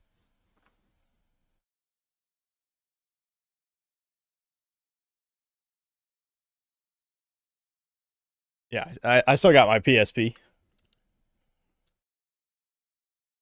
Is there anything in here?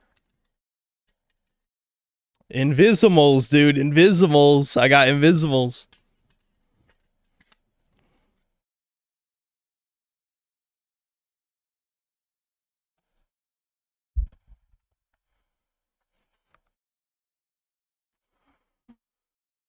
Yeah, the PSP was good for emulation. That's true. That's true. I'll give it that. These days, though, that doesn't mean much because the phone can do anything that the portables could do back then. Get at here is that Call of Duty has a very, very long track record of being barely different from the last, while nickel and diming their players at every turn on top of That Vita, yeah, Devin bought a Vita off of his rich friend's younger brother. Devin doesn't care about material possessions anymore because he's a psychopath. No, I'm kidding. but Devin, I don't know. Devin doesn't care about owning things. I mean, you've seen his background. That's his whole room. If you're thinking he has like some kind of nerd shelf, Devin has nothing. He's like that psycho. Those pictures women always make fun of where the guy just has a TV and a chair and then the rest of the apartment is empty. That's going to be Devin. But yes, Devin gave me the Vita is the point of what I'm saying. Yeah, I've never even played this thing. I've never used this at any point, but he gave it to me because, like, I mean, he doesn't care,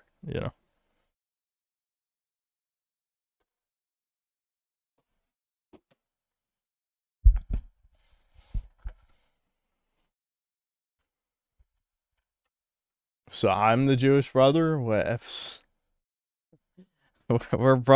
brother. Don't make me say what he says. that we're brothers, so we're both Jewish if one of us is. of already having a high cost of entry. What does the act man do? No, I'm the millennial man-child brother. Not that's not Jewish. I'm just like I'm the more consumer-minded one. I mean, look at all my shit.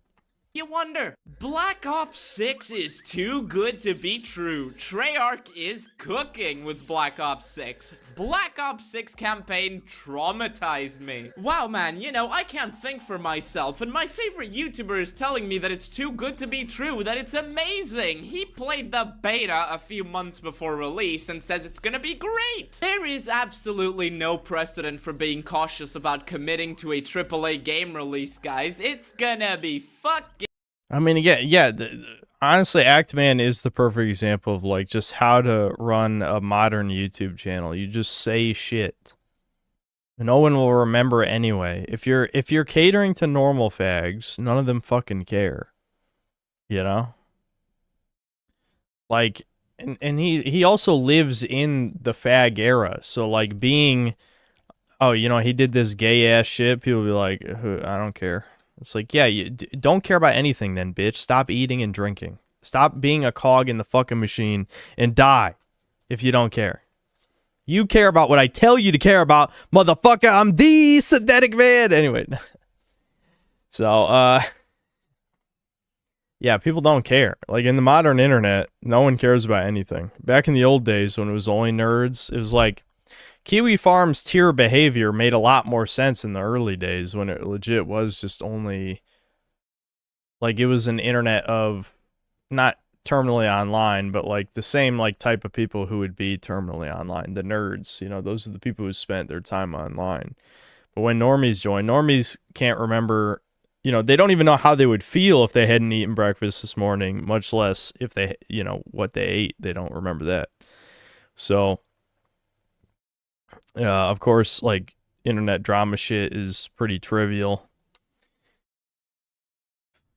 Great. He played the beta after all. But yeah, then just like turn around and say Black Ops 6 got worse. Why is Black Ops 6 so mediocre after he made 2 videos about it being, promising? Yeah, big shock. And then, of course, there'll be the retard, or probably a bunch of them, who are like, he changed his mind. What's so bad about that? It's like, yeah, no one would ever shill you a soulless product for money, you stupid fuck. And then you'll turn around and complain about capitalism when it's your fucking fault for being stupid. But that's usually my argument against libertarianism, is the retards ruin libertarianism. If we lived in a society of, we'll say average in the sense of chat average. Like if 5 out of 10 is average, then 100 IQ is average, but it's not 100, right? That's not what it actually is, but what it should be is 100. If the average IQ is actually 100, libertarianism might work. But when you have a legion of retards who would just buy up whatever the product is that takes advantage of the lowest common denominator the best, then it can't work. The system is inherently flawed. Anyway, I'm not going to talk about that. Well, color me surprised and call me a diversity hire, because I did not see that one coming. Some people like to call me conspiratorial, and I get that. But can you— Average IQ is 110 in America. Okay, I don't know where you read that retarded shit. I don't know. But no, that's just objectively wrong. I don't know what you're talking about. really sit there and tell me with a straight face that the guy who had made a video talking about the decline in AAA gaming quality didn't know that it was retarded to join the hype for the running stereotype of modern AAA gaming that is Call of Duty? No. Yeah, I don't know. This is like, a video like this is what I've dedicated my entire channel to.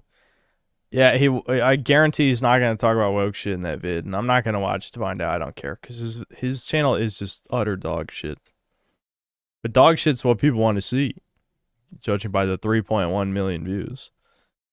I don't know if any of that's botted or not. I don't care, but I'm going to assume it's real for the sake of this argument. People want to see dog shit. They don't want to see anything controversial, even slightly, that questions their beliefs.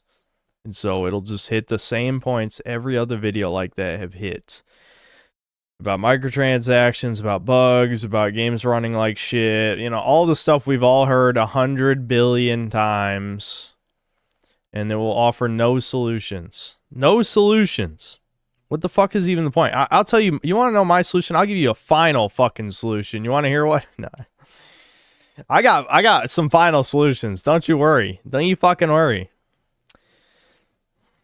No, you can't. You know what happened here? The Actman, in his typical drive to join the hype and capitalize on the views, consumer advocacy be damned, he simply looked at what was popular and easy to please the regular viewer and joined in, making videos that reaffirm the biases of people who can do dick all but consume the Call of Duty content, and most likely roping people in the process who trust his views into buying a Call of Duty that he ditched the second it was socially permissible to do so. You, who do not have the money he does, spent a good hard-earned chunk of it into playing the crap he went from calling awesome to disappointing in a whole 5 minutes, while he got the views for joining in on the hype and the views for trashing it later on. I would like to say that this is a coincidence, that this is a one-off, a coincidence that he roped you into buying the exact shit he warned against previously. But, as you are about to see with my next example and sections, it isn't a one-off. It is a part of a much, much longer-running trend. A trend fueled by a hunger for clicks and views that leads him to disregard any ethics and responsibility to just say whatever the fuck is perceived as popular. Well, who cares about... I disagree with this. Who gives a fuck about, like, the ethics or responsibility? What I care about is people being fucking idiots, basically. Is just like... I would have no problem with someone being some scumbag who manipulates people, as long as people didn't, get manipulated with a smile on their face and then, like, speak with confidence about, like, the channel and say he's good, right? Like, theoretically, this reminds me of, like, an old Jordan Peterson thing, which was stupid. I remember he said it, and I'm like, that's retarded. Like, he said something like, psychopaths in society are not successful because people often figure them out or something. And I'm like, you're absolutely insane. Like, that is the most retarded shit I've ever heard you say. Because it's like, first of all, that's just wrong. Normal fags do not understand psychopathy at all. Psychopathy. They just don't. They fundamentally cannot recognize it. Women just see like a confident Chad, and men, maybe they'll think he's an ass, but they're not going to think he's evil, you know? It's only the schizoids, the avoidant personality disorder and worse, you know, up to schizoid and maybe even schizophrenia, who see that type of shit and like, okay, this guy's actually fucking evil and he's going to get us all, you know, killed or try and enslave us all or whatever, you know? Have 10,000 of us as slaves, or, you know, maybe interbreed us lesser people into a slave race of mystery meat, you know, something like that. Hypothetically, of course. But no, normies do not recognize this shit at all.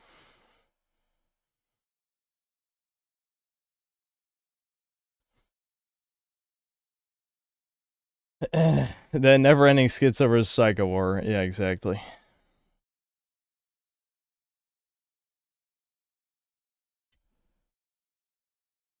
Ain't no way to figure out if there's no one to find out, aka me and stealth and games. Lol, psychopaths are among us.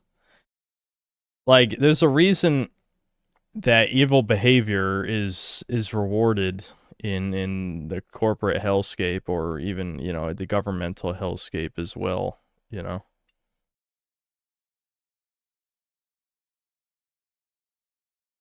I mean, psychopaths aren't necessarily evil. That sounds like something a psychopath would say. And they tend to end up being that way, though, because they disregard others for their own benefit. Yes. So they're evil. That's what you're saying.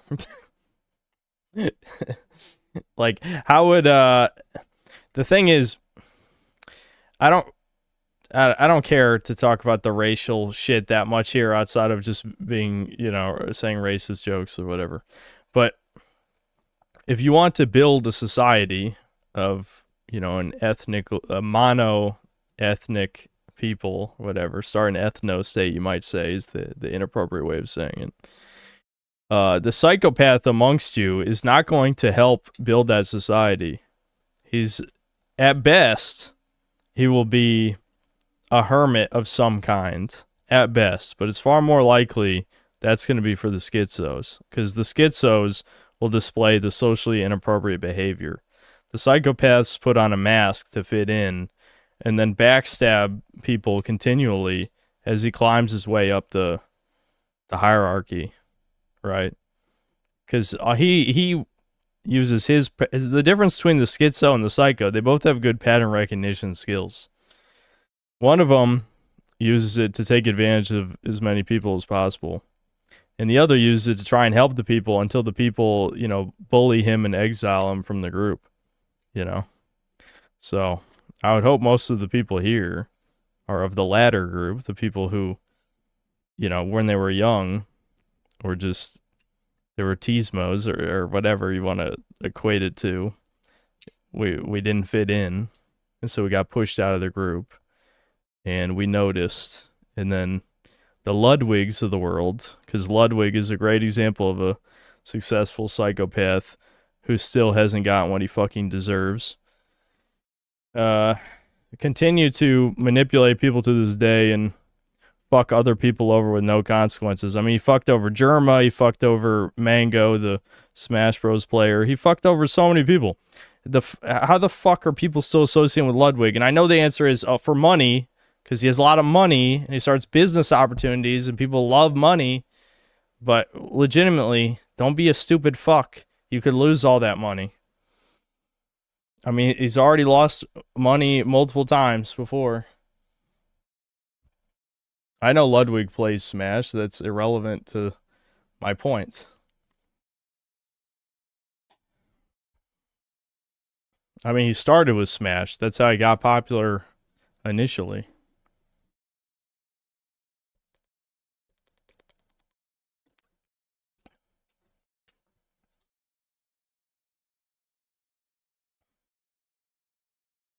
It was about Actman. Yeah, we were watching a video about Actman. Actman is Jewish, though. That's this remove any. There's no ambiguity here. He's Jewish. Oh, he's Jewish.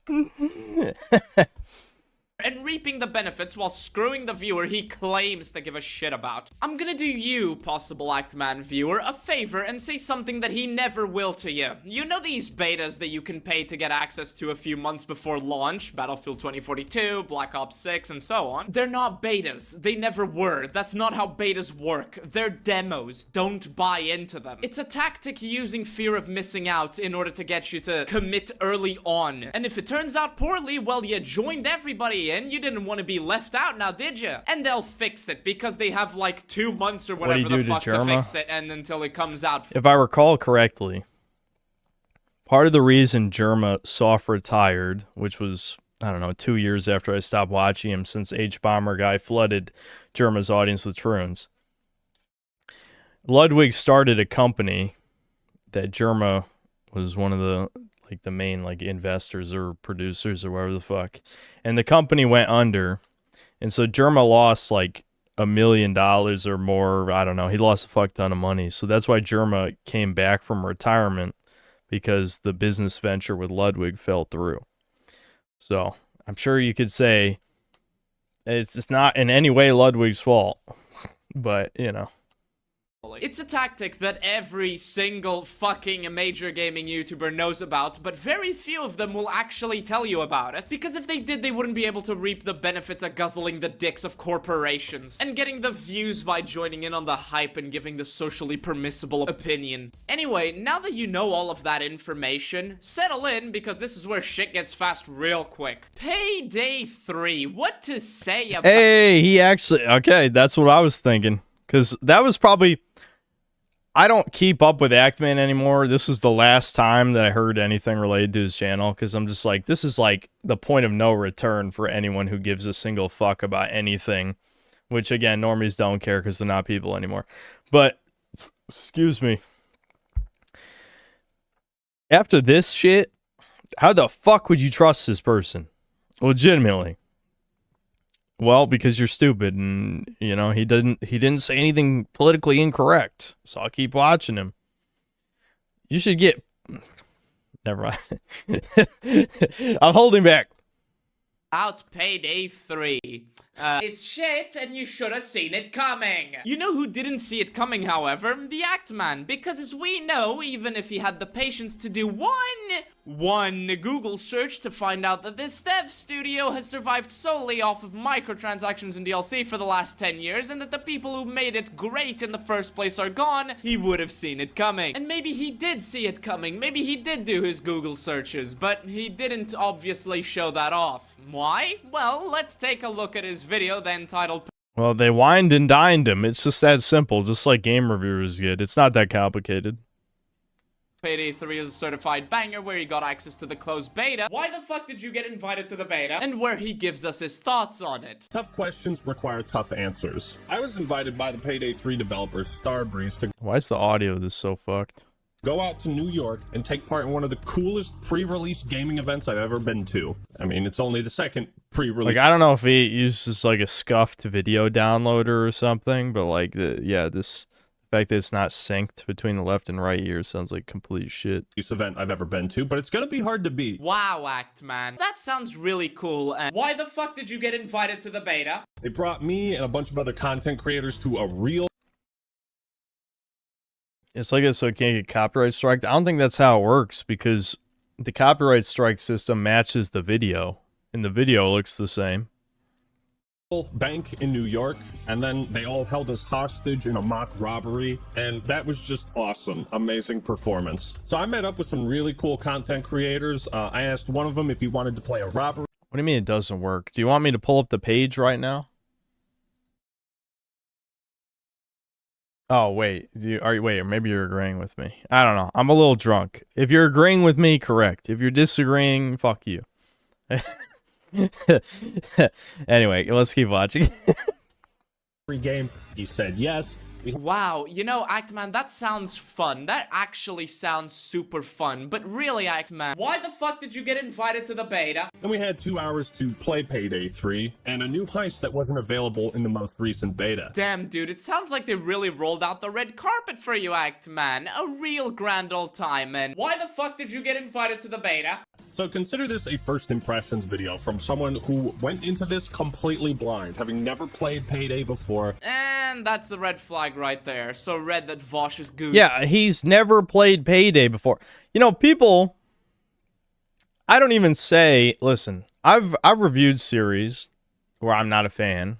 Like, you know, I was thinking about the fucking my Warhammer review that got brigaded the other day. Like, holy fuck, the Warhammer audience has gotten so goddamn gay.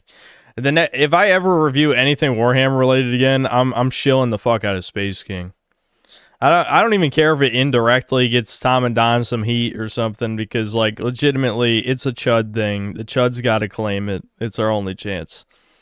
I know they directly do not. Obviously, they don't want us to harass people, whatever. That's fine. I don't give a fuck. It's a chud thing. We need to bully these Taurus faggots. That's all I'm saying. Anyway, Space King based, Warhammer gay. All right. Anyway, moving on. Over it. See, I did the impossible.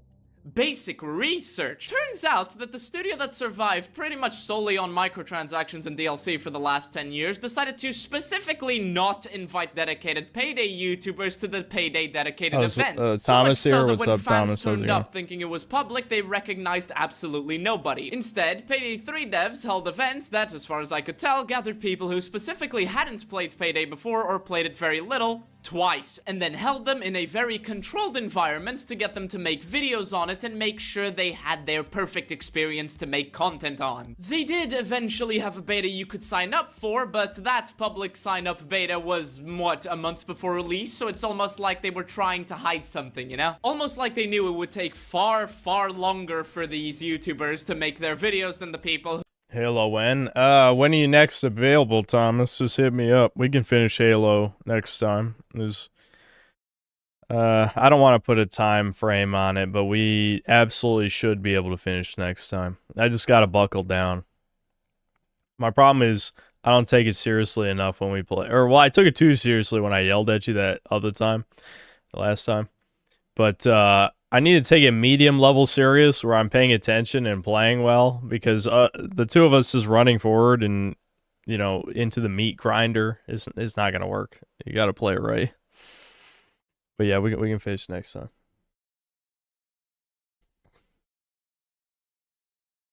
It'll be after New Year's. Yeah, that's fine. Who would get access to that public sign-up beta. Almost like it would cause an effect of people first complaining and then having a bunch of popular YouTubers saying it's actually awesome. It's all... You know, part of my problem, I gotta admit, is, like, I don't know how to do positive titles that don't sound cringe as fuck. Like, to me, certified banger, I'm cringing, I'm disliking, I'm unsubbing, I'm sending a death squad to your house. You know, I'm killing all your vaguely related family members too. Like, for me, I don't know. I just can't do it. It's just not my nature. I'm a pessimist. It's hard to come up with positive titles. Almost like they were specifically trying to delay people figuring out that the game wasn't exactly in line with expectations by preventing the very people who would notice these things from actually participating. And getting the spotlight, of course. Because who cares if these small YouTubers are all complaining about these big issues in the game? Because really big YouTubers, who you should trust more than smaller YouTubers, just look at their subscriber count, are all making videos in September saying how good the game is. There is a term for this, by the way. It's called audience manipulation. Call me conspiratorial if you want, but yeah, no, when they announce the game is going to be always online, a very unpopular thing, then bait a bunch of big viewer-based retards into fawning over meticulously crafted versions of the game, thus drowning out negative discourse all right before release. I can't help but maybe, just maybe, be suspicious over this entire thing. To the surprise of anyone with the basic capability of pattern recognition, something present in fucking birds but not in a lot of modern consumers, Payday 3 turned out to be shit. A game that did not function on release. This is the game I played last year. What was it called, guys? This is a good game. I liked it. I never played the DLC. I meant to. I think I even bought the DLC and I forgot. Someone will remember. Yeah, Trepang 2. There you go. cooperative game that didn't let people cooperate because it didn't have fucking voice chat for over a year after launch. A game that was so watered down and functioned more like a late stage alpha than a full release. A deceptive pile of shit that many people bought into because of retards like the Actman, who published a video gobbling the balls of this game 2 days before release, making no effort to ask why this studio, belonging to an already money-hungry publisher, was treating them the way they were, or even fucking mentioning the controversy surrounding this game. This guy sounds gay. See, Thomas already knew. Yeah, this is apparently a trans individual, Enclave Emily. What a name. I've wanted to make a video retrospect. I don't know if it's like in a Twitter, maybe. I don't know.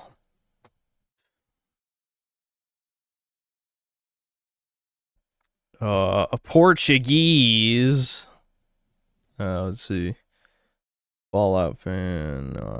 I don't know.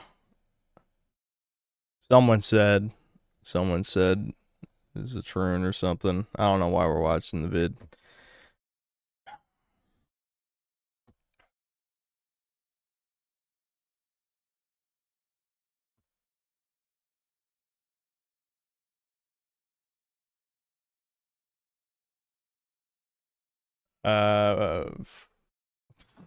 So, man, I don't think I can answer that question without getting in trouble.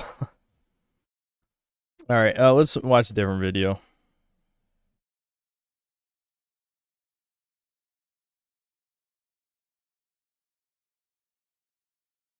What was the next video suggestion? Let's find out.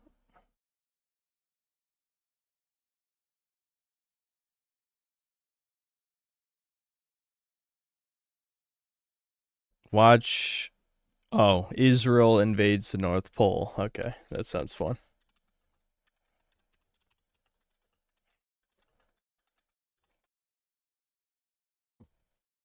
In Minecraft, he added. Did he just add in Minecraft, or is this supposed to be in Minecraft? I don't fucking. I mean, it's in Minecraft.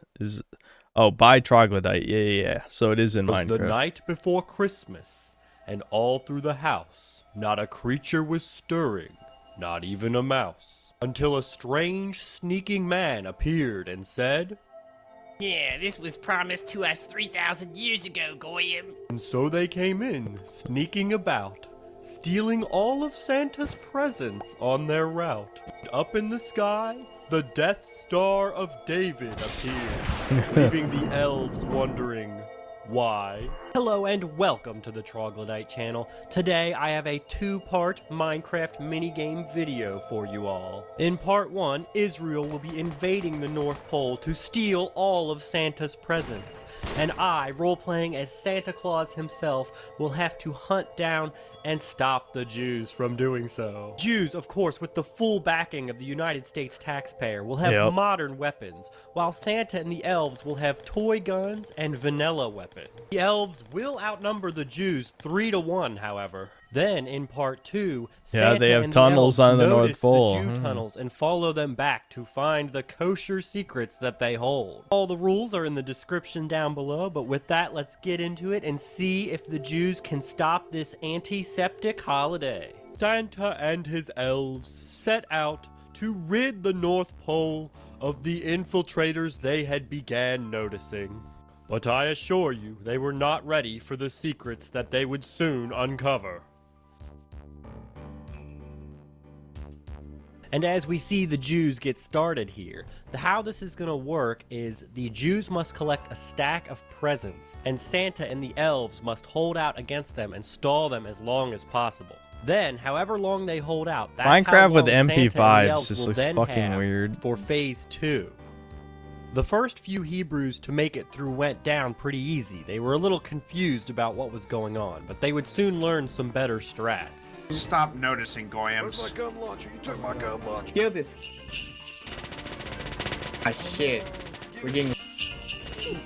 Goyams. Who's a Jew? Oh! This is fucking stupid, dude.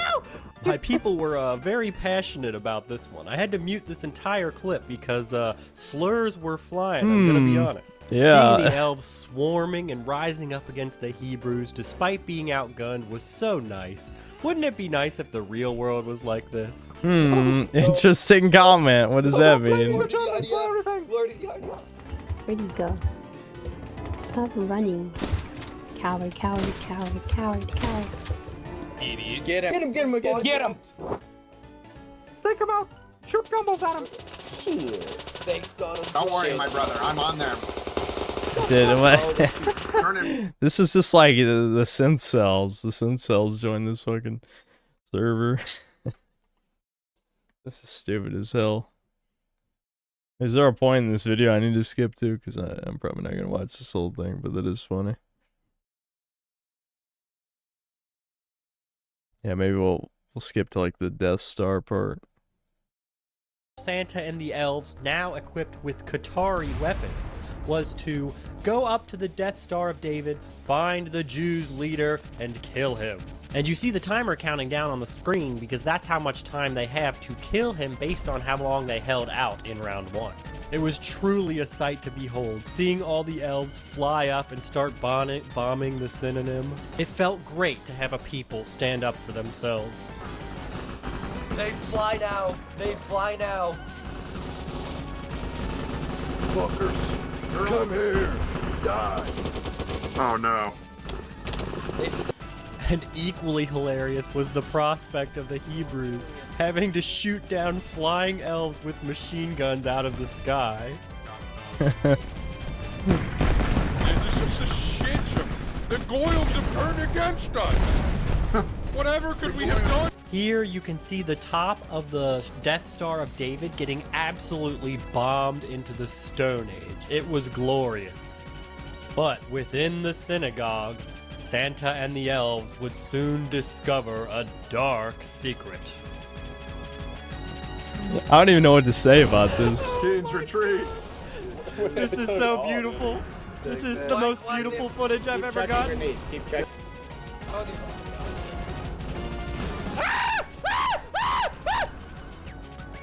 It was great because with all the bombings, each time I came back up to the synagogue, the path was becoming more clear to the Hebrew secrets. At some point, Santa made it to the inner sanctum and found a portal that led to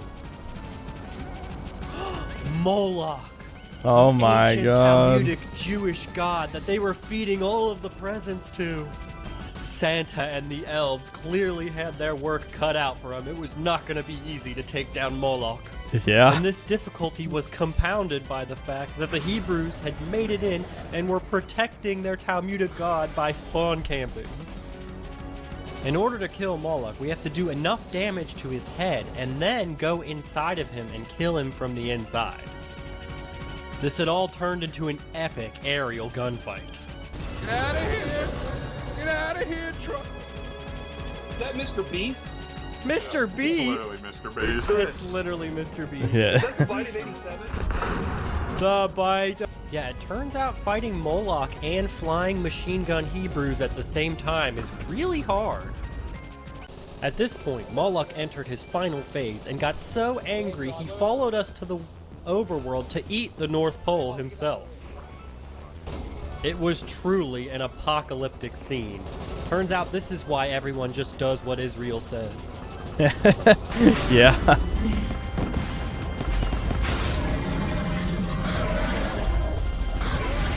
Tried to save you, Goyle, but no, you brought... So after a lot of machine gun bullets and heavy elf casualties, the portal into Moloch finally opened up, and it was time for Santa and the elves to see what was inside. Hey, Fargus, you made it! Hey, Heck we're gonna yeah. kill this bitch. Oh, hell yeah, we're gonna How kill the fuck do we shit. do it, though? So for those of you who don't know, this is the Wither Storm boss from Minecraft Story Mode.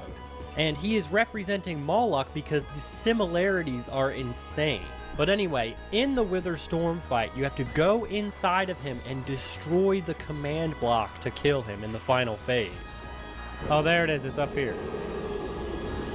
The command block actually only takes 4 hits to kill, but it has scripted points of vulnerability, and the Hebrews had caught up to us, defending their god.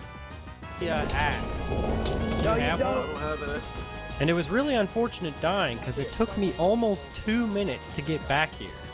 I did get a little quicker at it as the attempts went on, but still, time was running out for Santa. Not to mention the fact that the Jews had used their Hebrew magic to spawn inside of Moloch. And if all that weren't enough, Moloch also had mobs spawning inside of him to attack him.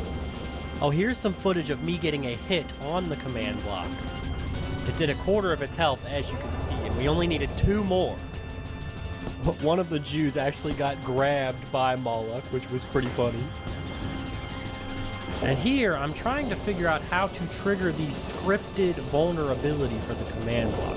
I think I was supposed to damage each of these tentacles here, but I couldn't quite figure it out. Unfortunately, the Hebrews were holding their position very well. They're running out of time! How is Santa gonna save us all? So little time left. It was very difficult to get near the command block.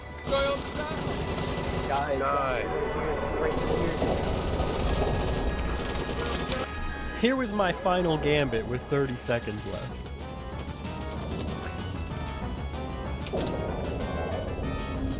Well, shit, they lose? It seems like they lose. That doesn't bode well.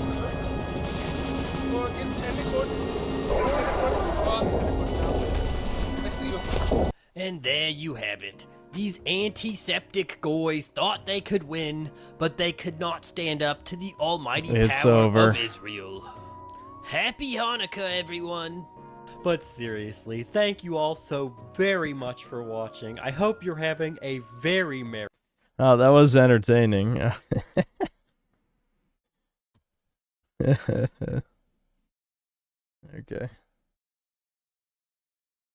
Yeah, canon event. That's how World War II went. Yeah.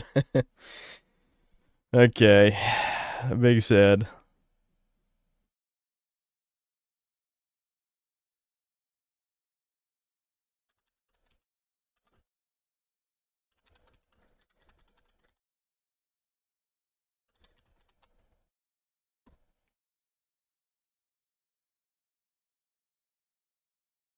Good.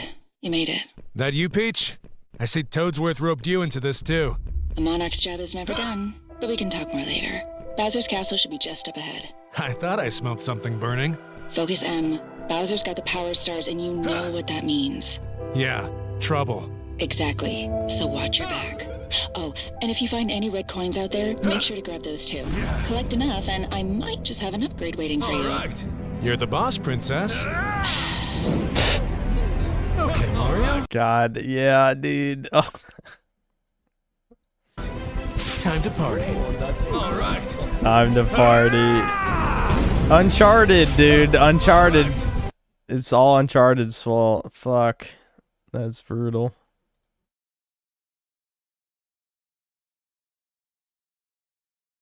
It needs to be over 500 gigabytes for some reason. Focus M is crazy psychic damage.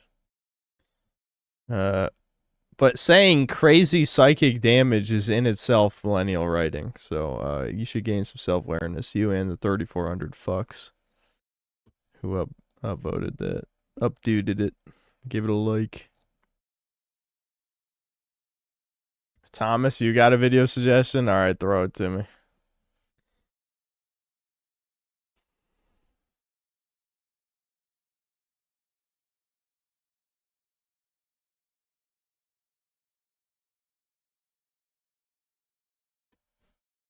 I miss when YouTube didn't suck, don't we all?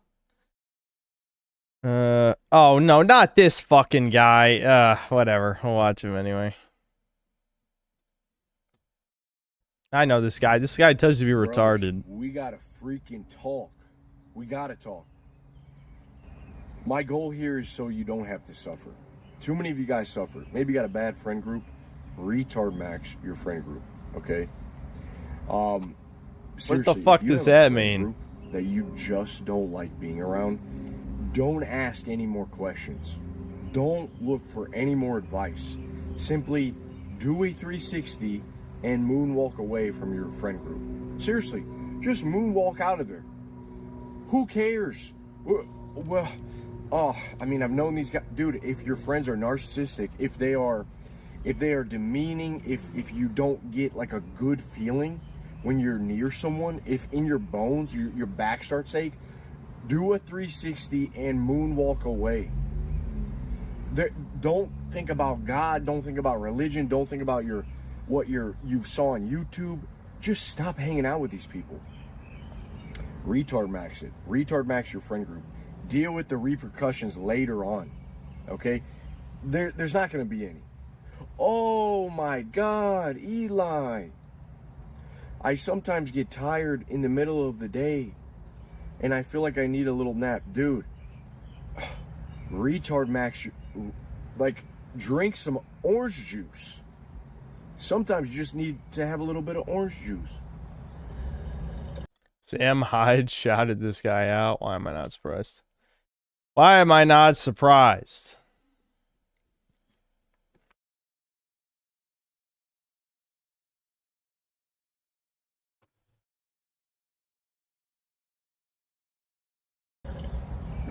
Whoopsie. But they said sugar was bad for me, man. They said I couldn't eat all this fruit and all this honey and all of this cane sugar, even drink a Mexican Coke. What do you have there, Eli? Is that a little bougie barbecue? Why, yes, my friend, it is. And I like nicotine. But let me tell you, man, too many people thinking this and that. Can't, dude, drink the freaking sugar. You need a cup of coffee in the middle of the day. Stop counting your cups of coffee. Oh, I can't go past 2. Oh, Brian Johnson. True. Drink cups of coffee at 10 p.m. There's no consequences. And you guys want to start hearing my life advice next? I'll give you my health advice. I mean, he is right that fructose isn't bad for you, and neither is cane sugar. It's just all things in moderation, of course. That measures his son's boners told me that I can't have caffeine after 1 p.m. or my sleep is going to go to shit. Dude, what are we doing here? Chew glass, baby. Wait a minute, what? Okay, I'm glad he said that. Suddenly, this video has more value in my head.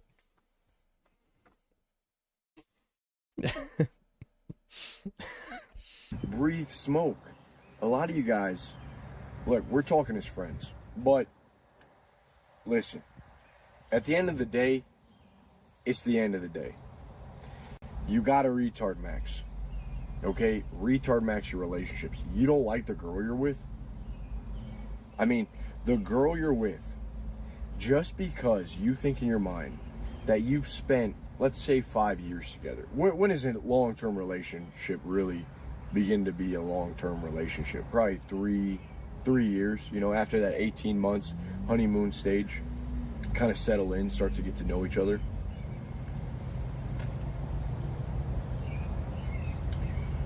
And you're like, wow, I don't really like this person.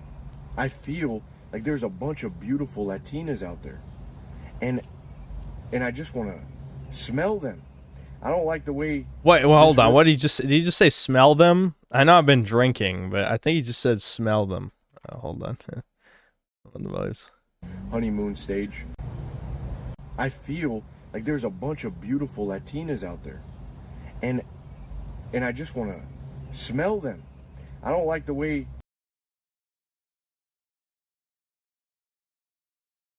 Yeah, it's Ricardo. What? Ricardo was a retard fed Chad the whole time? What? This girl is smelling. Okay, very simple. Retard max it. Break up with her. Now, you're going to go back and forth. Oh, sunk cost. It's a sunk cost. I spent 3 years. It feels like an investment. Dude, no, this is your life. I mean, your whole life is just happening. So if you stay with someone that you don't really like, maybe you're not really attracted to, and you just keep wasting time, and you keep looking for answers. I mean, this is a big trap. I would wager that 99% of dudes always look outside of themselves for confirmation on the choices that they should make. The 1%, the retard maxer, does what he wants. Just does what he wants. If he does. Okay, you know what? I know we've all been calling this guy a fed, but I'm slowly learning I've been retard maxing for years, as it turns out. I think I've been retard maxing for quite a while now. I've been I've been doing this for years. Doesn't like something, he doesn't like the friend group. Bye-bye friend group, I'm leaving. This is literally all the things I like. Yeah, I don't like these friends. I ain't talking to them anymore. You know, I need advice. Nah, fuck that. Just go with whatever your first instinct is. Like, what? Hold on. I've been retard maxing the whole time. About the consequences of leaving. I don't feel good. So I put it down. Okay? If I don't like this woman, I don't look to religion. I don't look to anyone else. I don't look to some red pill. I say, okay, I've had enough. I'm sorry. It's come to this, but I must go. I must pack my bags. I must be out of here.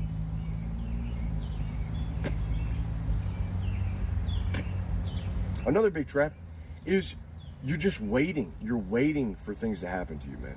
I know so many guys, they're like, they just wait.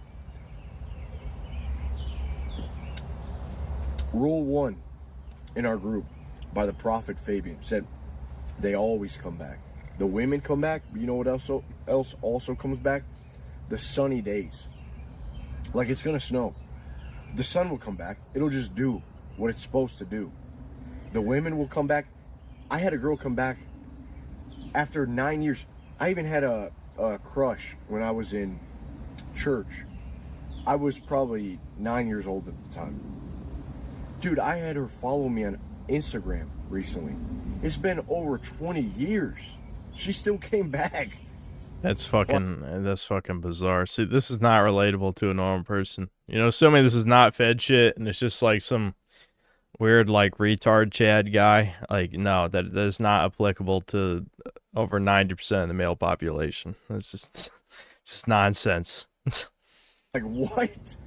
Dude, they always come back. The good days come back. You have bad days, okay? You're gonna have another good day. You might be in a weird mental state. Big freaking deal. You'll get out of that weird mental state. And also, a little side note is that we put way too much focus on mental health, okay? Most of you, 99% of people don't have mental health issues. Heartbreak is normal. Heartbreak means you're healthy. Dealing with anxiety, normal. Dealing with, like, if you have schizophrenia, that's not normal. Okay, I really did expect him to say schizophrenia, completely normal. I swear, I was so ready. I'm disappointed.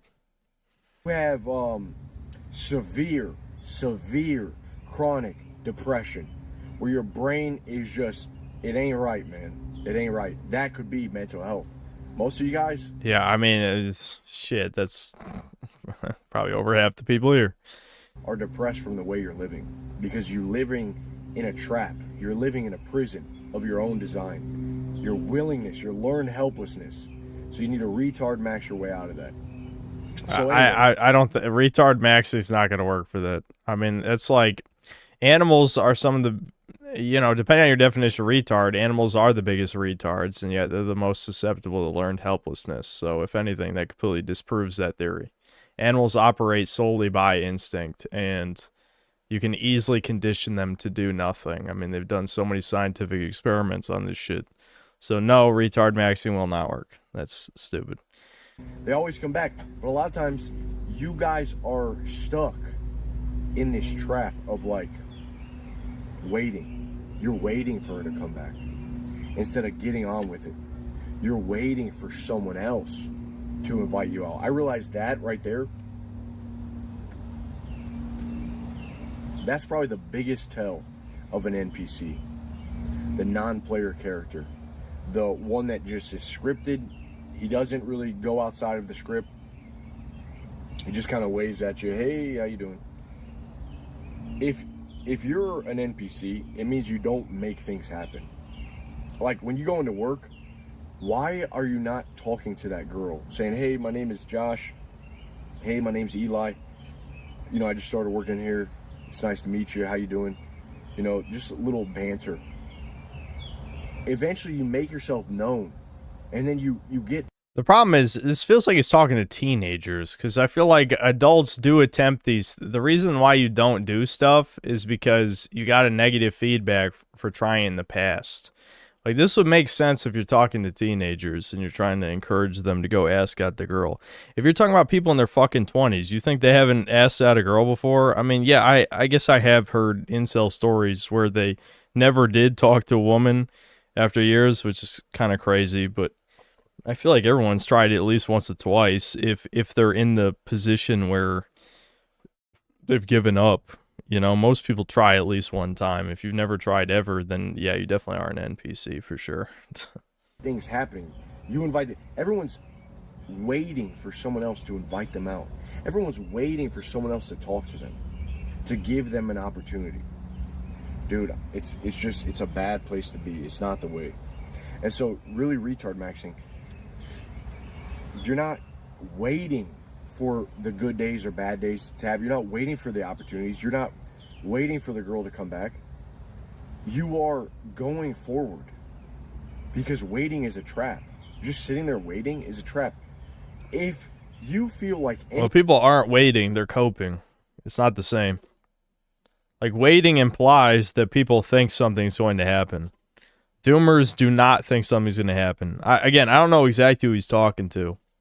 But if he's talking to Doomers, you have it all wrong. People are not waiting for anything. Unless they're waiting for the apocalypse. You could say that. You could say a lot of Doomers are waiting for the apocalypse. But if you subscribe to the belief of nothing ever happens, then you're not actually waiting for anything. You're just dooming. So again, I think kind of got the wrong idea there, Chud. Anything traps you. If you don't like where you live, you start like scheming your move. Okay, I'm gonna get out of here, and you do it. You actually do it. Oh, I hate my job. It's the man of little faith. It's the man that doesn't really see himself as powerful, that doesn't believe that he could quit his shitty job. Listen, this is your life, dude. This is your freaking life. Your life is on the line. Your thumos is on the line. If you keep working a job that you absolutely hate, oh, what is it? Because you listen to so much David Goggins? Like, embrace the suck. Who's gonna carry the boats? You listen to too much Jocko Willink, Lex Friedman. You listen to all the Jews. Hold on. Wait a minute. What did you just say, yo?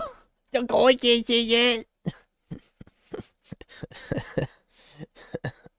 On these podcasts, do the hard work. So what? So you can pay the government so that you can be a slave? So that you can be unhappy? You can give more to the banks? Like, what are we doing here? This is our life.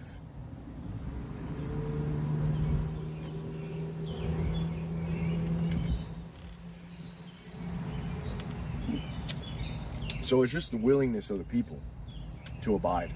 It's real. You abide with the traps that you've given yourself. I'm telling you, if you don't like where you live, you start scheming. I had to do this once before. I needed more money. Okay, I had a security job. I needed more money. I go on. Security job, huh? A red flag, huh? What does that mean? Online, Craigslist. Bartending positions near me. I come across one that says, you must have bartending experience. I said, fuck that. And I've always been a little retarded. So during this day, it came fully out of me. All right, chapter name. My first MILF experience. Okay. I went early, so there was no patrons there. There was no customers. And I said, hey, is the manager here? The owner of the bar comes there, sitting there doing some payroll. Hey, man, so I saw your ad on Craigslist. I don't have any experience, but I'm willing to learn. I'm good with people. Says, you know what? Usually we want people with experience. I was really hoping we had someone with experience, but I'm going to give you a shot.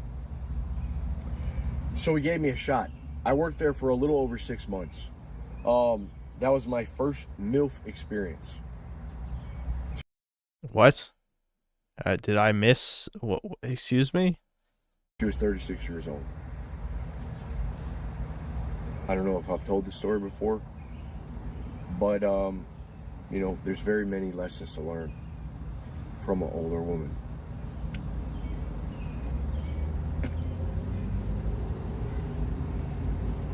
Anyway. How do people watch this shit? Like, it's like, this isn't... Listen, I don't want to talk about meditations again, because I haven't read it and I never will. But again, like, I think what I said summed it up perfectly. Motherfucker, you ain't Marcus Aurelius, okay? You're John Jones. You're fucking Jamal Demetrius. Demetrius. I don't fucking know. The point is, you're nothing. You're nothing. This shit does not apply to most people.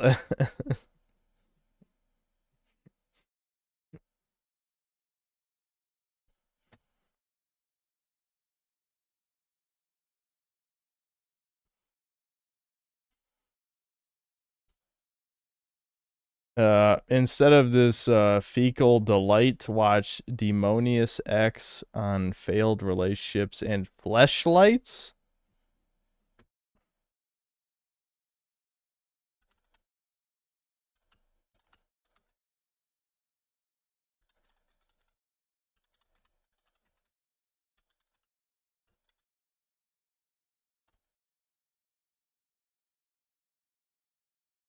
Alright, here's part 2 of my woman hate blog thing. What the fuck?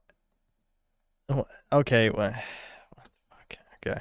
I gotta tell you something, one thing, okay? Well, first of all, I'm not trying to be disgusting. I'm trying to be realistic, alright? If you're serious... What's with the...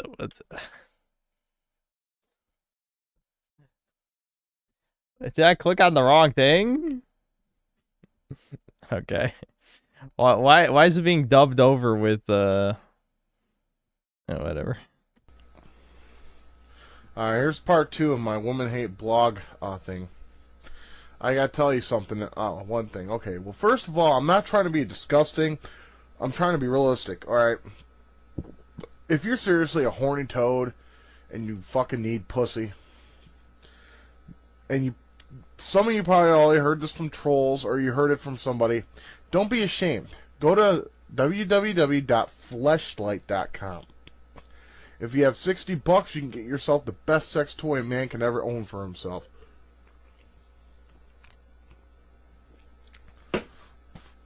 Not only does it feel like real pussy,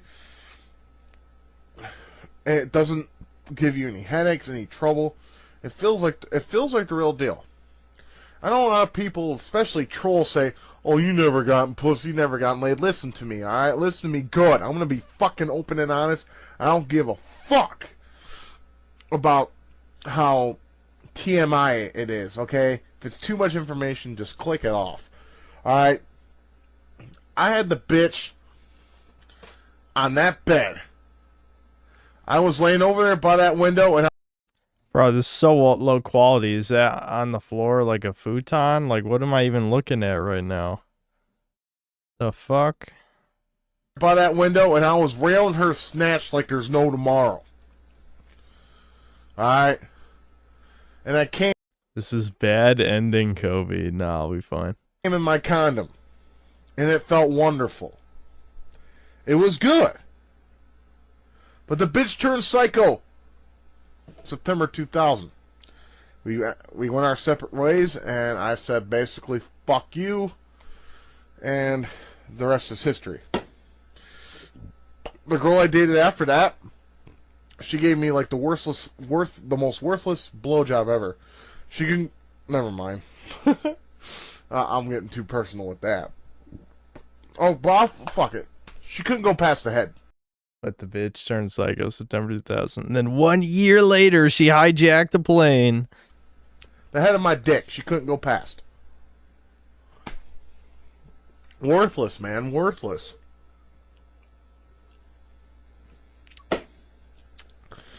When you tried fucking her, ow! It's like, shut up, bitch, and take it. You know? Yeah, you fucking 25 years ago was a different time. Now, I don't view women as sex objects. I view them as a good, lifelong partner if she gets her head on straight. See, us men, we've built things. Thomas Edison built electricity and light bulb and all that. He built electricity.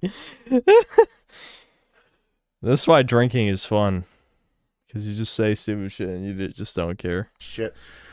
Fucking Henry Ford built the Model T cars that now everyone drives. They're not Model Ts, but they're still cars. The concept is still the same. And I'm not really sexist. I know my comments are very sexist. But if women would just get their head out of their ass, they could do probably almost as much as a man can, but they don't even bother trying because they're so fucking worthless anymore.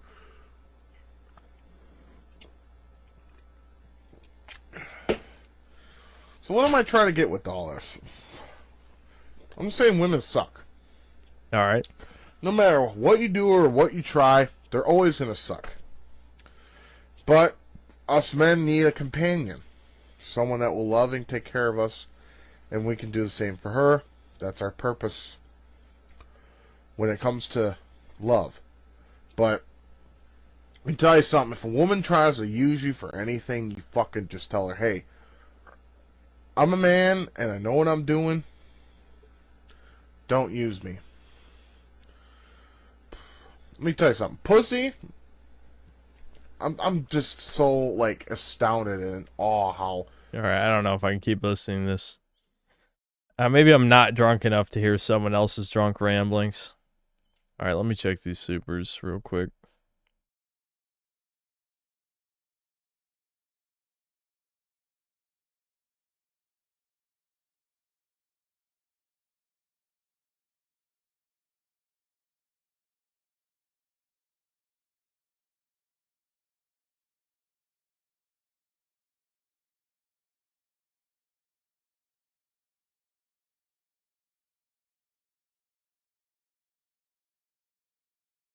Hold on, I think I'm, here we go. The Buddha, thanks for $5. Read a Conan story. He's captive away from his kingdom, and one of his main concerns is his many chamber whores being retarded and slaughtered. Base is fucked. Yeah, Conan. Yeah, who we all wish to be. Brian the God, thanks for $5. Watched The Bad Grinch by DBDR. He started Addy Adderall recently and popped out a story with AI images and voiceovers. What? Okay, fuck it. Let's give it a shot.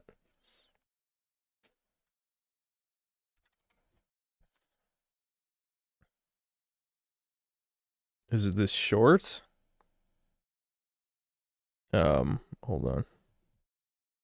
Is it called Bad Grinch? Yeah, here we go. 'Twas night before Christmas, when all through house, creatures doing something, fucking the mouse. Excuse me, sir. You need to leave. You're not reading the script. You're not following anything along. Wait, he's the only one left? Wait, so there's a deadline in an hour?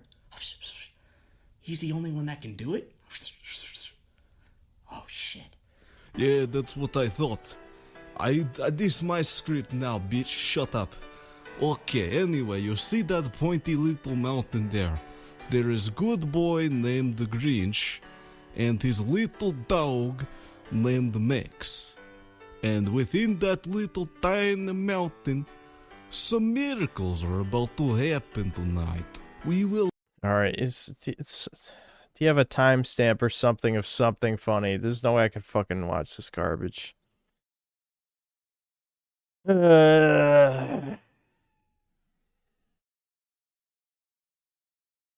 Jewish rooftop party, thanks to the 10 pounds. I used to watch Kretosis, who was friends with Enclave Emily. Kretosis would get mad when I misgendered Emily and called him a man in chat. The truant is genuine. Yeah. Yep. whatever. It's not my fucking problem, man. I mean, I know people get upset when I talk shit about them on stream. I mean, realistically, though, it's why I'm only talking like 1,000 people or something. Just get over it. If I made a video, then yeah, it makes sense. But, you know, fucking, like, who gives a fuck? I mean, I agreed with it's the human, presumably human, the Enclave Emily creature in the video. I agreed, but, you know, I don't agree with that shit. Axton Zero, thanks to the 11 months of membership. Do Truans have more chances of base than toucans? No. No, I think there's some self-hating Jews in chat called Desynthetic Man and Lord Frogmire. Anyway. Online whiskey consultant, thanks to the 2 pounds. I'll never let go, Nick. And then crying, more the UO crying, a wrench, a blue bucket, sweeping, and then low tier God.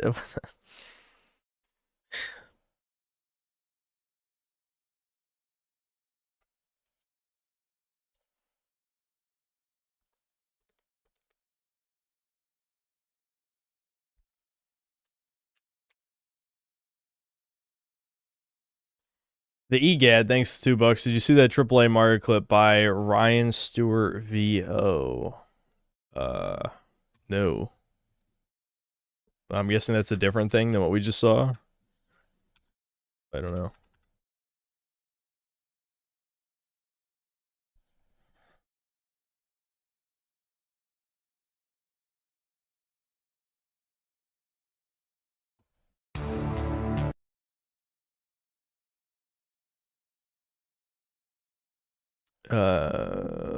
Is it a short? I don't know. I'm drunk. I can't read. Snake beats giant chicken. Riding Metal Gear Fortnite. Ashes a mouse. Raven Conroy. Darth Vader. Metal Gear Solid. Maybe it was that video we watched but re-uploaded. I don't know. Oh yeah. Okay. It was this. All right. Yes. I should have read that. Let's see. Neuralink Nick, thanks to the $2. Since I was holocausted times 8 million, do Fallout 4 vid. Oh yeah, you know, speaking of which, I saw Husky made a video that's just like a compilation of random shit I said about New Vegas over the years, and then pretended that was like, I don't know, Fallout New Vegas is woke vid, but it's literally just a clip compilation. It starts off with a quote. That's the definition of woke from Shredded Nerd, I believe, is what it is.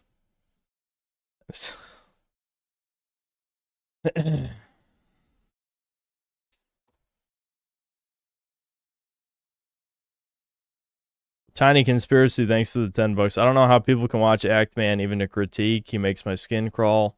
It's the same way I can't watch clips of The View even when you used to make fun of how stupid they are. Repulsive. Yeah, I'm kind of past the hate watch phase unless I'm doing it for content, you know. That was another thing I want to talk about. I'm starting to remember now. I watched about 5 minutes of the third Sonic movie, and the millennial writing was so bad I had to stop. I cringed so goddamn hard. I don't remember what Sonic said, but it was right in the beginning of the movie when he's like racing Tails and Knuckles. And Devin freaked out because he didn't know Idris Elba voices Knuckles. So he's like, what the fuck? And I'm like, yeah, they actually made Knuckles voiced by a black guy. Shit, but he doesn't sound like that. And Sonic said something like, yeah. And I'm like, nope, out. I can't watch this. Nope. It's so funny because, like, how many times have I said on stream, I want to watch the Sonic movie with my family because I refuse to watch movies by myself. And then I watch 5 minutes of Sonic 3. And I'm like, nope, fuck this. I'm out. Gay. I'm out. Nope.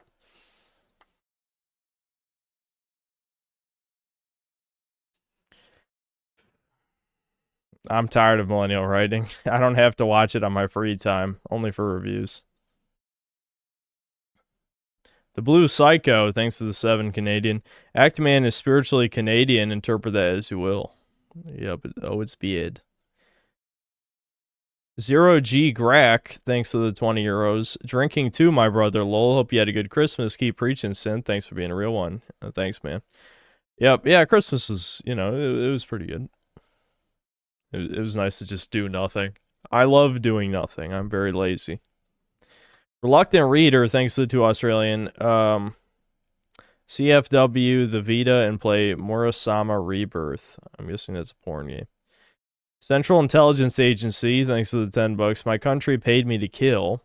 Then when I came home, I was out of a job. They expect me to stop cold turkey, a paycheck today, a jail cell tomorrow. Am I a criminal or entrepreneur?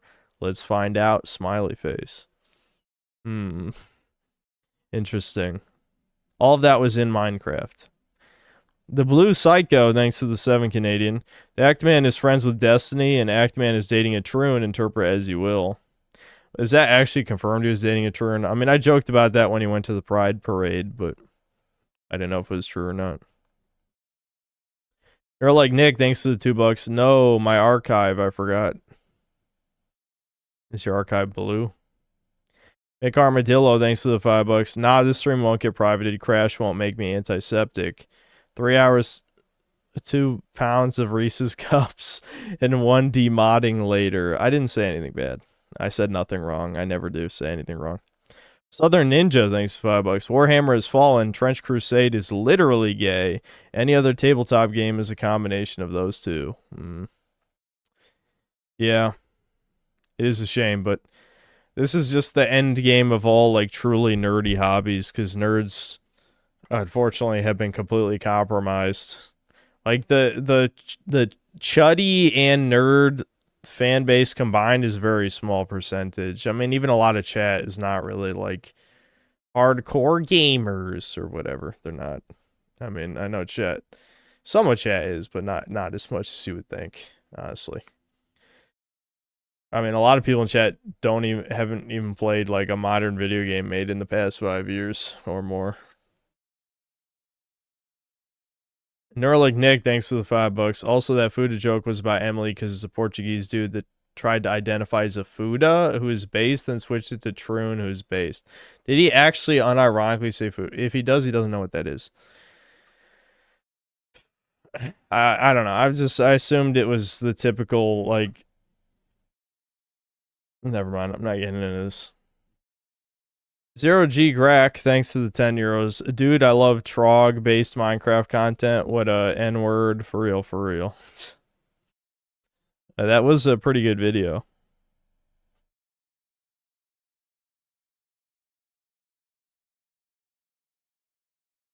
Philip Oliver Crevices, thanks to the $5. Have you seen Colin the White Cod videos? They're great, but very Modern Warfare 2 lobby. The title is the best part. I promise you I do not consume any... I don't consume any, like, FPS-related content, honestly, when I watch video game slop. I've been listening to a lot of Jimothy Cool lately. I don't know why. It's just good background noise, I guess. Chud Hollow, thanks to the 40 rupees. Video recommendation, ex-Bungie versus new Bungie, Cropcat certified. Is it a Cropcat vid? Because I've probably seen it, if true. I guess we could watch it again.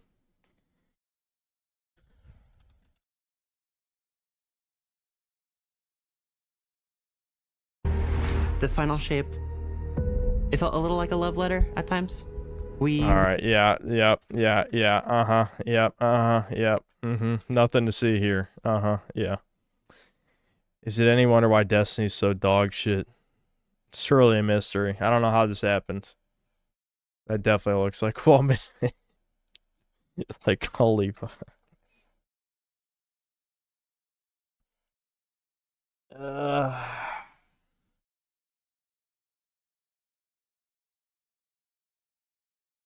Yeah, weapons designers, so that's why Destiny weapons, they probably look gay as fuck now. I don't even know. They used to look kind of cool. At times, we really thought about bringing that forward to the weapons. Like Kvastov, it's the first gun you get. There has to be the narrative bookends of the first gun I got in the game It's here in the Pale Heart. It's like this old friend returned. Help! Yeah. And we pepper in the number 7 in as many places as we could. So it bounces 7 times. It's got a bunch of 7s in its stat. 7s. Yeah, that's like the first ever gun you get, I think, in the first game, isn't it? I think so. 7s. You get 7 bouncy bullets when you pick up an Orb of Power. Bungie has a long legacy of loving the number 7, and this felt like the right place for it. Hi, I'm Luke from Bungie. And I'm Shishka. And today we're here to talk about July 7th, Bungie Day. Yeah, Cold Storage. Huh? A remake of Halo Combat Evolved map Chillout, available on Xbox Live Marketplace for 200 points! It's free, moron. It's a thank you to our fans for being oh so supportive. How cool would it be if on Bungie Day, Microsoft decided to lower the price of the Legendary map pack from 800 points to 600 points? What do you know? That's what they're gonna do. Isn't that neat, kids? Bungie announced in a tweet they were increasing the price of seasons from 1,000 silver to 1,200 silver. So when you buy $10 worth of silver, that being 1,000, you actually get 1,100 silver. That's so generous of them. Funny how that works too, because that's just short of the amount needed to buy a new expansion. So to buy an individual season, you need to purchase $15 worth of silver. And guess what? That's how every fucking mobile game does this shit. Every fucking mobile game in existence does that exact shit. It's like, oh yeah, it costs $12 to roll 10 units. It's like, okay, what can I buy? You can buy $10 worth of currency. It's like, okay, thanks, you fucking piece of shit. I'm gonna bomb Korea and Japan and China and all of them. Anyway. Thought a $5 increase was bad? Let's take a trip down to the Microsoft and Epic Game Store, where there is no $15 silver option. The next highest is $20. It's a satisfying feeling. What is this gonna enable me to do? What did I win? What ability? How's this gonna look?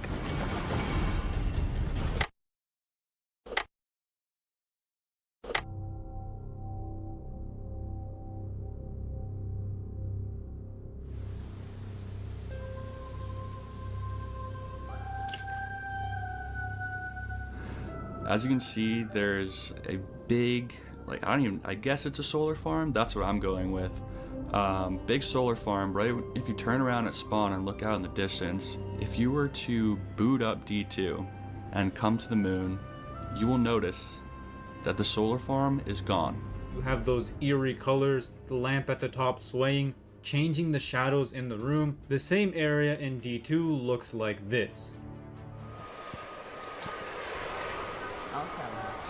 The thing is, this is what was so stupid about Destiny from the beginning, is that they really, it was clear that in the engine they couldn't make an MMO. They just couldn't do it. And so obviously you're seeing the long-term ramifications of them not making a third game.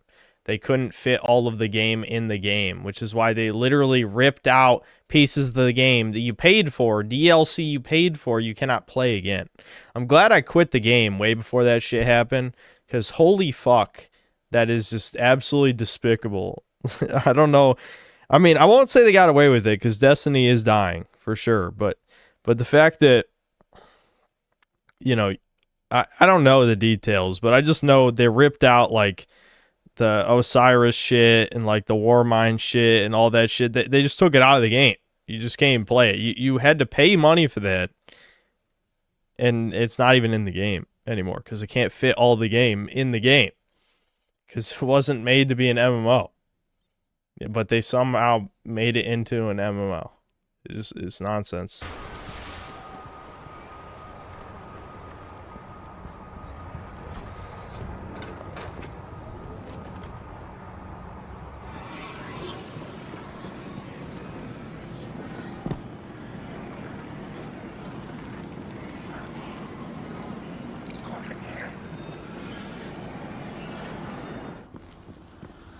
I mean, a lot of this probably was just cut to fit as much game in it as possible, but that's why Bungie is retarded. Like, I honestly don't even know. Like, if I'm some corpo pizza shit, I would have been like, you stupid fucks need to make Destiny 3. It's obvious, because you're milking an increasingly dwindling player base. You're not going to get new players in with how old the game is. You know, if I'm Mr. Goldstein, I'm like, no, you have to make Destiny 3. We'll blow $1 billion on marketing, and then we'll, shove in as many like microtransactions and garbage, but it'll be mega ultra gay, not like Concord gay, but it'll be Kingdom Come Deliverance 2 gay. I don't know. I don't know. The point is, this Corpo slop is not going to work if you keep trying to milk this like a proper MMO, because that's never been how Destiny has really worked. Destiny is the lowest common denominator normal fad game, like Call of Duty type of shit. So it's clear that the more expansions they release, they're not going to bring back enough of the old players. It'll be less each time, so they're going to make less money. So why not just make Destiny 3? Like, it doesn't really make sense to me if they're trying to make money that they keep milking Destiny 2. My theory is they're so utterly, unbelievably incompetent because all of the talent is gone that they cannot feasibly make Destiny 3. That is my theory. That Bungie can't make it. They just can't fucking do it. So they have to milk Destiny 2.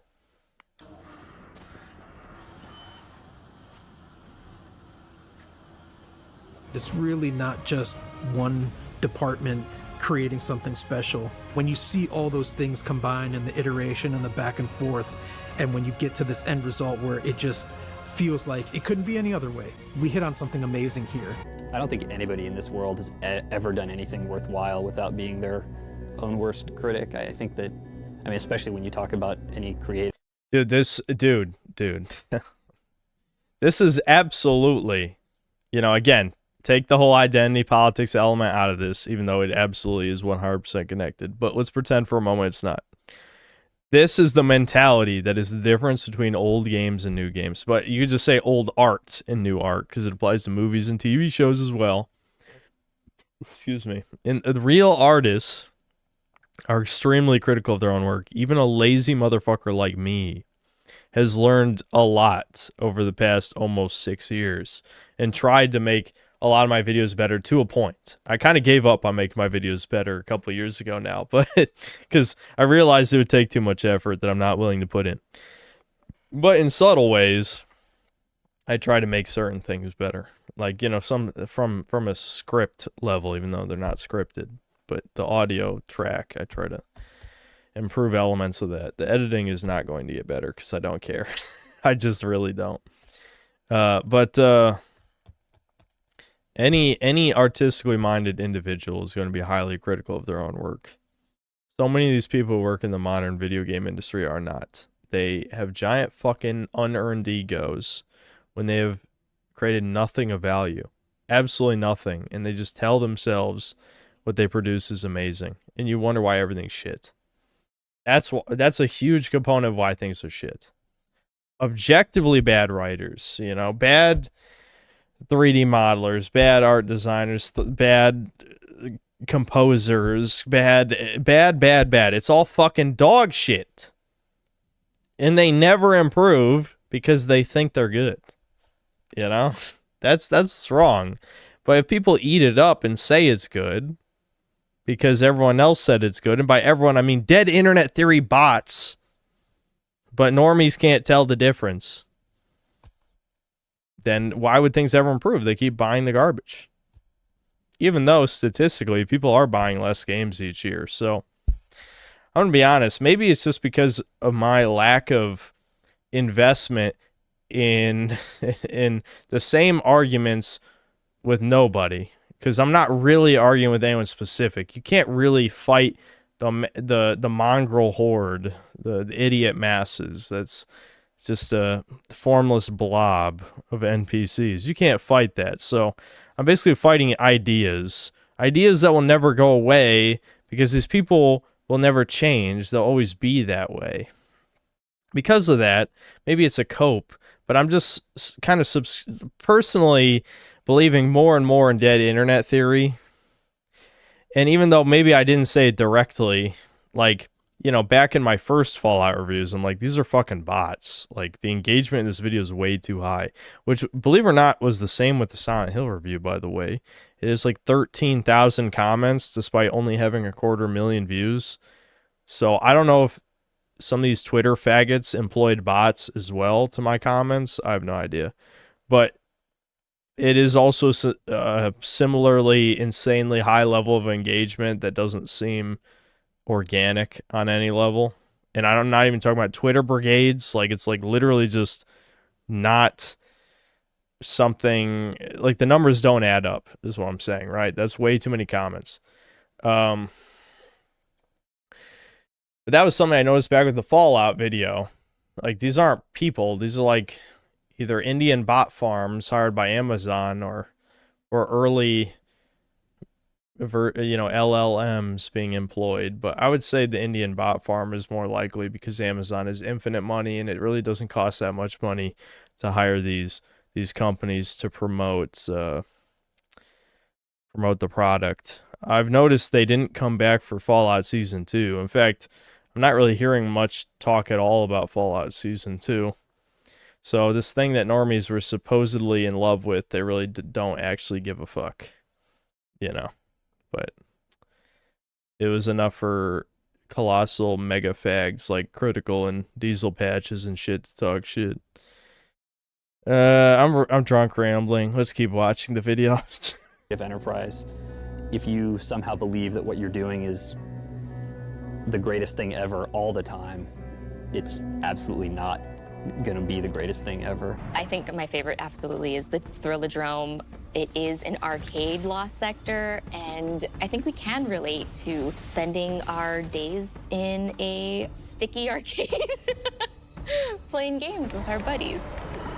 I'm also so excited for people to see the puka pond with all of the pukas that have been like such a mystery since Beyond Light. You've got to build it, you got to play it, you got to say, it's not good, let's try it again. Every step of the way, I'm going, is this fun? Is it exciting? As we see, this is what's good about the Chromecast style videos. You just you let these motherfuckers hang themselves. It is definitely effective. Definitely effective. You don't have to give any opinion. There's no opinion here. You're just saying, okay, here are the old developers, a bunch of white men who are really passionate about making a good game. And then you see the modern devs are women and troons who have giant egos and don't give a fuck about quality and are just talking about nonsense bullshit that no real gamer cares about at all. Toward the end of the project, we're just making smaller changes, tweaking how much damage something does. We have to make sure that the doorways are the right size. How's the cover playing out? We're the ones that have to wire it all up and make it work and make it fun. Just a little more sped up, I think. Then ultimately, you might have an encounter that plays great. Jump off there. Jump off here. You should be able to land. Oh, so close to making that jump. That's awesome. Sometimes you stumble on it, sometimes you plan for it, but the most important thing is when you recognize it, that you covet it and that you keep it. The shipping. And that's the thing. I like that right there. I like that statement, even if it was kind of vague. Like, I get it. Like, you just know it. Sometimes you're like, oh, that's just satisfying. That thing that just happened, that felt good. Is that something modern devs do? No. They don't even fucking play video games. Game is always an approximation of the perfect vision. I like not having to be the one who decides when I have to stop, because I would never stop if I had any choice. And then the game would slip and then we'd all get fired. And even then I wouldn't want to stop. We were created for this moment, to deal with this conflict, to solve for this enemy. What the hell happens when evil finally arrives and confronts the traveler? What is that thing? Dude looks like Megamind. Greed, pure and simple. Cashed it in, sold our souls, came out here. I mean, if you're gonna sell your soul, Seattle's a pretty nice place to do it. The Flood is out, an unstoppable parasite that's capable of wiping out all life in the universe. All of the halos are primed and ready to fire. Oh, and you left that woman that you care about? Yeah, you left her in the clutches of the grave mine. Chief, I can't trust you. It's not safe. Cortana. Nice job. Cortana is giving us cryptic messages. Could you sacrifice me to complete your mission? Could you watch me die? The Cloud Strider. Dude, no, dude. This shit, when I first saw this shit, this didn't fucking look real. I'm like, what the actual fuck? This is some, like, disgusting subhumans, deranged, androgynous, like, fucking demonic porn fantasy that they just put in Destiny. What the actual fuck is that thing? Like, this is, I genuinely, I saw this in a random V thread, and I'm like, what? You're telling me this is in Destiny? What even is this? What the fuck is that?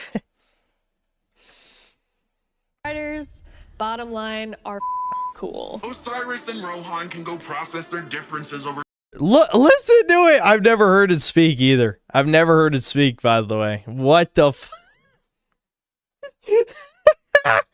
Dude, it's over. I mean, it was already over for Destiny years ago, but I mean, this is like, these are the people allowed to make video games. They're allowed. Why are, dude, we need like 10 more Concord bombs. Like 10 more.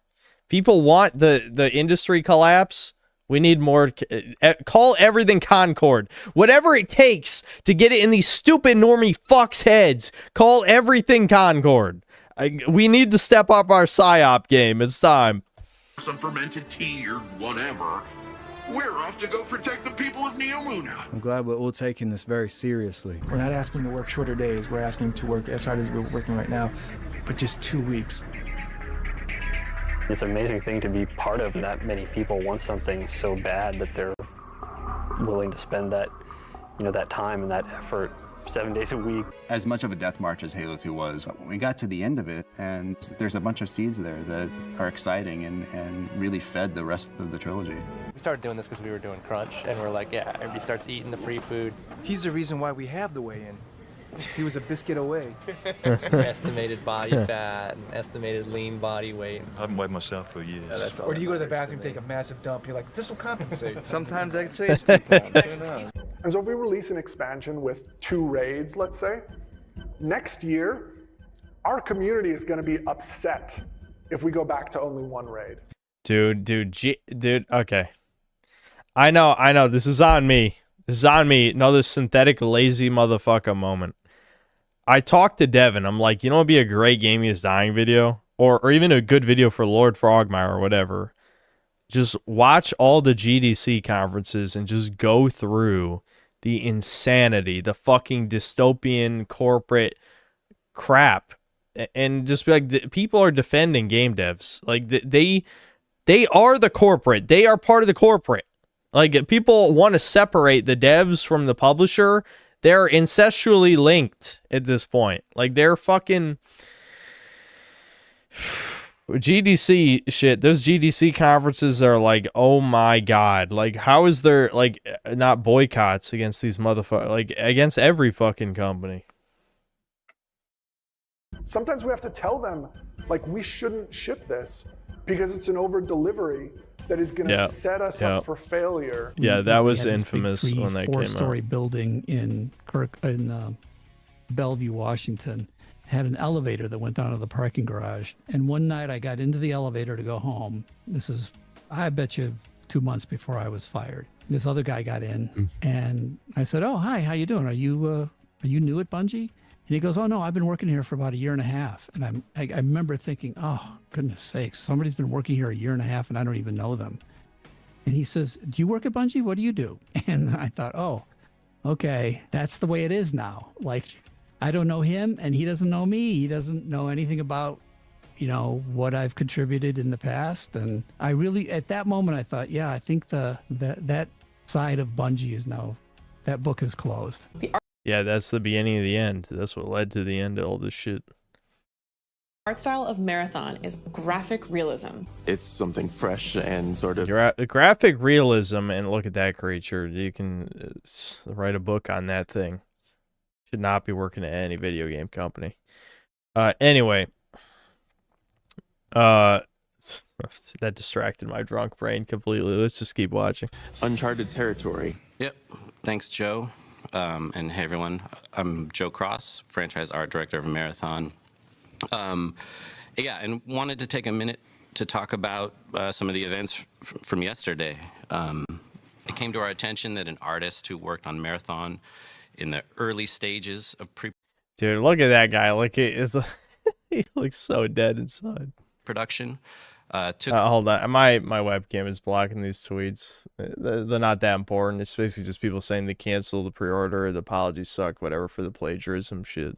A number of graphic elements from a graphic designer without permission or acknowledgement and placed them on a decal sheet that was then checked in. More than anything, more important even than quality, a live service is about being fast. And a fast... See, again, what he's saying is correct. That's what... Why do you think Fortnite has lasted this long? However, when it comes to, like... this is slightly more layered than, like, to give the generic Actman take of, like, oh, microtransactions is bad, whatever. It depends on the type of game you're making. First of all, live service is horrific, but goddamn, I think I drank too much already. I can't even commit to a thought process. Anyway, the problem is when it comes to something like Destiny, you might hate Destiny, but like the point of a game like that was people wanted substantial quality content. They never quite found, at least while I was playing, they didn't really find a model where they could simultaneously release frequent content that was worth the grind while also while we're still waiting for the next big raid or something. Like what I only played it consistently for about 3 months of Destiny 2 anyway. And they were experimenting with this basically like instead of doing expansions, they did like a mini pass with like the vault of blank, the vault of blah blah, whatever, right? Like one expansion was around Gambit, one was around PvP, I think, and I think they had mini raids, if I remember correctly. And so they were trying to like experiment with, okay, instead of waiting, I don't even know how many months for like the next shitty Curse of Osiris garbage, which people only care about the raid and not about the story shit, because the story shit sucked anyway. They're like, okay, let's like churn out like little bite-sized shit so people keep playing this stuff. Because everyone wants to be Fortnite. They all want to be Fortnite. Fortnite understands the model, understands how to keep people's attention. Obviously, Fortnite being free is probably most of the reason for its success, but the other huge portion is that it's always releasing new shit. Always. To bring people back, which is what every other developer is trying to copy off of. So, this overly long, drunk ramble, the point is, I think on a surface level, even though what he's saying is horrible, it makes perfect sense. I don't have an issue with the idea that, yes, if you want a live service game to succeed, you need to constantly churn out content. Again, like, not to talk about it in length or anything, but Gacha Slop understands this. Gacha Slop doesn't need, well, I guess it depends on the game. Things like Genshin or Wu or whatever, they could have more, things with a little bit more substance. But if you're playing a shitty auto battler, you only need like a handful of devs to produce some PNGs, and boom, you got like the new fucking banner for your shit for that month. Like, you got new characters rolling out, plus you got the old stuff rolling again. There's always something happening almost every week of the game. But for real video games, that takes exponentially more manpower by several degrees. It's just not realistic, right? Destiny just inherently is flawed. It's a good concept, but I think from its very framework, it was never going to work, right? It is just not. Bungie didn't have a solid enough proof of concept, I guess, for like what they wanted, or design document for how they were going to simultaneously have a really fun shooting experience that also was something that you could experience with a bunch of other people. Instead, they have this weird hybrid thing that you know, they still nailed their shooting, at least at first. And then they fucked that up, and then they had to like fix that. And then apparently they fucked it up again after that. Thankfully, again, after I stopped playing. But it was just always going to fail, I guess. I don't know why I'm ready. This is just, you're getting your drunk synth rambles. Let's watch the rest. I'll try not to interrupt it too many more times. Game will become great, but a great slow game will very quickly fall behind. The difference between entertainment that's successful and entertainment that's forgotten is only how people react to it. So no matter how successful we were on Halo 2, it doesn't matter how hard you worked. And now, what if we could manipulate the reaction with paid Indians and Chinese people, or now with LLMs, with AI chatbots? Suddenly you don't need to make a good game. They don't give a if it took you 2 seconds or 6 years and 20 gallons of blood. Why does this even exist? It's just like a random corner of the map that has this thing. Like, yeah, what is this thing? What the fuck? I've seen indie games that have less jank than this. This is one of the things that's going to set apart Halo 3 from Halo 2. Just the sheer number of tufts of weeds and grass to sort of help them blend into the ground and the terrain. I know that if there's one... See, I know he's showing this to make it look like they put so much effort and detail into it. That was a step in the wrong direction, if you ask me. The more needless detail that is added to environments, the worse the readability gets. And what happens when readability reaches an all-time low? Yellow paint. That's where we're at now. Where people, they can't use like traditional lighting or maybe slightly coloring an interactable object something, or maybe it has it's a more reflective texture or something on the object to know it's interactable. No. You have to use yellow paint because things have become way, way, way too fucking realistic and detailed. At a place like when the game ships, every time I run by that in multiplayer, I'll see that one blade of grass and I'll be very upset. So it brings you over here, and Yeah. if you just step down here, you can see right through the terrain. Beautiful. This is something a little bit more important. The story that we're trying to tell has higher stakes. Whether we can do that, we won't know until that thing's in people's hands and they're playing. First trust, then retention, then revenue. They were sticking around in all of our online communities. Yeah, or poor performance is another thing too. But yeah, it's this whole can of worms, yeah. Communities with these megaphones shouting to everyone to avoid this game because it sucked. So we focused a lot of our early work on trying to repair. Yeah, I mean, this is just everything that happens. I noticed this on, there were some comments on my Fallout vid, the recent one, where people are like, oh, they always do this, where the first season draws you in and then the second season goes full subversion mode. I think of like The Boys, right? The Boys is a good example. But the thing is with Fallout, though, Fallout Season 1 was dog shit, too. Like, if you didn't notice Fallout Season 1 was dog shit, you're part of the problem. But I think, fundamentally, I agreed with sort of the idea of the comment, where it's like, yeah, I think the propaganda has gotten worse in the second one, but that's only because people are so used to miscegenation in media that they don't even notice.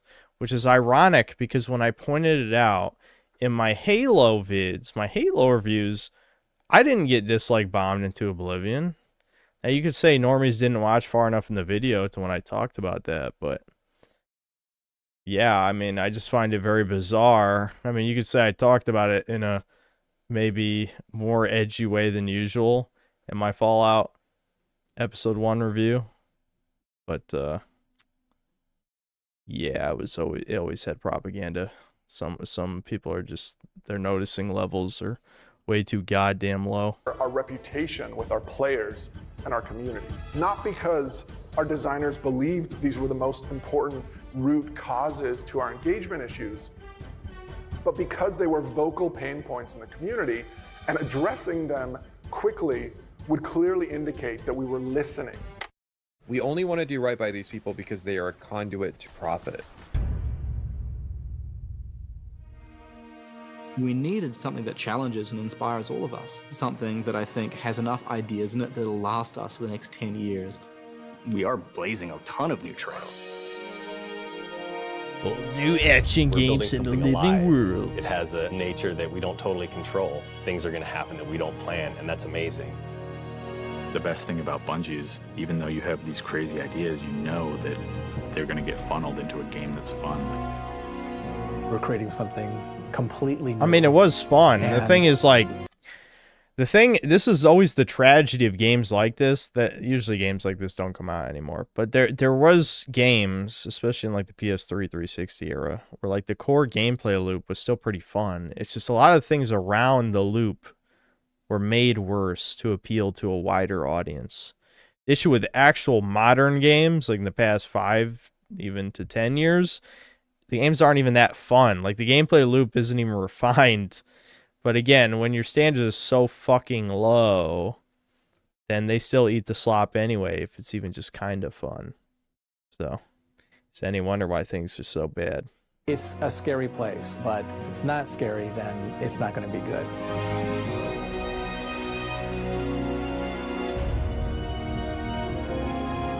We all have a ton of passion, and we all have just enough crazy to pull this off.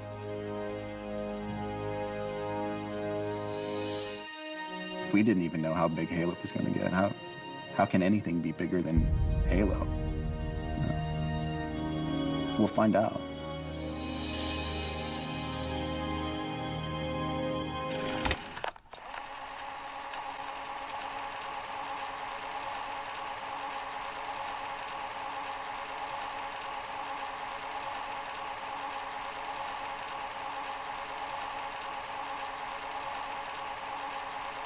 Hey, time now. It's a pretty long rewind. We make games we want to play. Yeah, that is And this gone picture- from every company. Literally, this mantra, I don't think exists in any fucking like AAA game development studio. It just, and I'd say even indie games. For indie games, a lot of times it's we make games only we want to play, you know? So it's like indie games, they almost got it, except so many are like, we want to make games that only super autistic trannies want to play. And Devin. Super autistic trannies and Devin. That's a slight exaggeration, but you know, it's more or less, yeah. It's old and grainy because it's an old picture I actually found on my cell phone because we took down that motto a little while after D2 launch. And our new studio motto, this is a more recent picture, is we create worlds that inspire friendship. We create worlds that inspire friendship. What a joke. Like, what the actual fuck does that even mean? Is we create worlds that inspire friendship. That's so not true, too, by the way. Like, things like, again, not me, because I was always an introvert, but games like RuneScape or World of Warcraft or things like that, those are really... Those days actually did inspire friendship. Like, people actually talk to each other all the time in these early MMO games. Not in fucking... not in Destiny, really? I even have experience with this. I don't want to tell the story for the millionth time, but... because I have already talked about it multiple times. But the raid group, the LFG group that I joined for Destiny 2 to play the raids, those fuckers didn't even want to talk to me at all. They literally muted me when I talked to another dude there about Spyro for a while. So, you know, it's like friendship my fucking ass. So this is a fucking normie piece of shit. I want him dead. I would have Minecrafted those motherfuckers. I don't know. Yeah, good video though. This is a good video.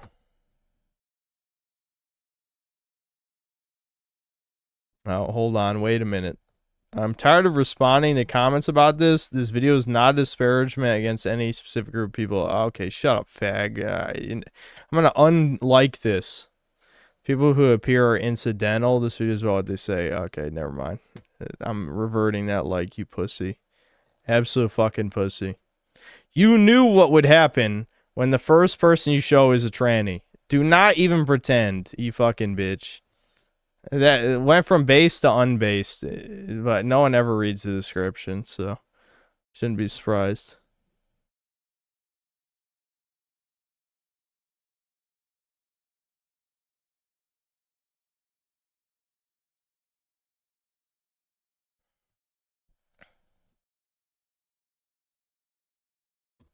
Yeah, Crope get pinned. Yep.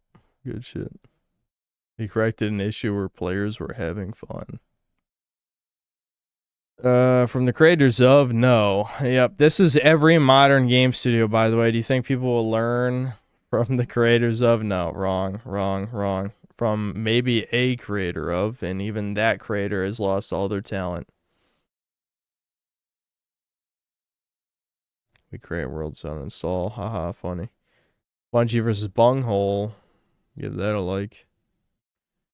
This is what happened to every game studio you used to love. Yup, absolute truth.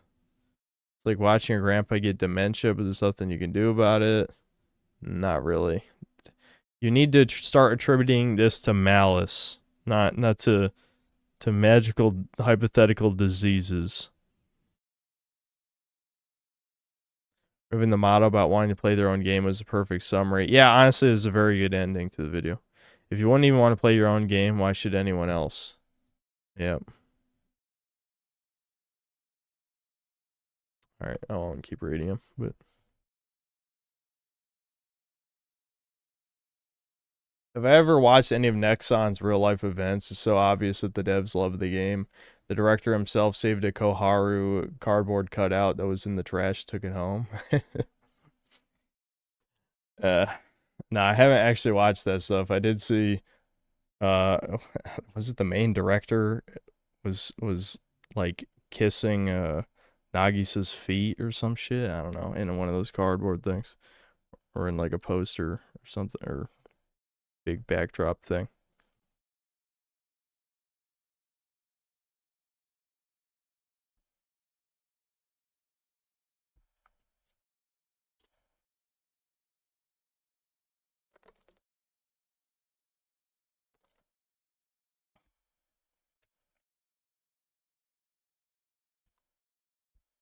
Tom, I already watched Devin watch that video.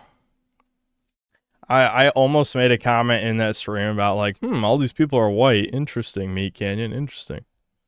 But it was kind of funny.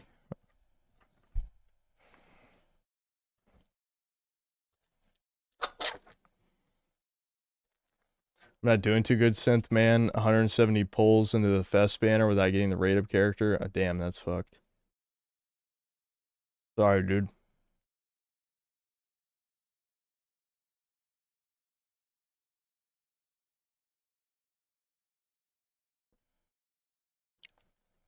Metroid Prime 4 is a litmus test. Sure, why not?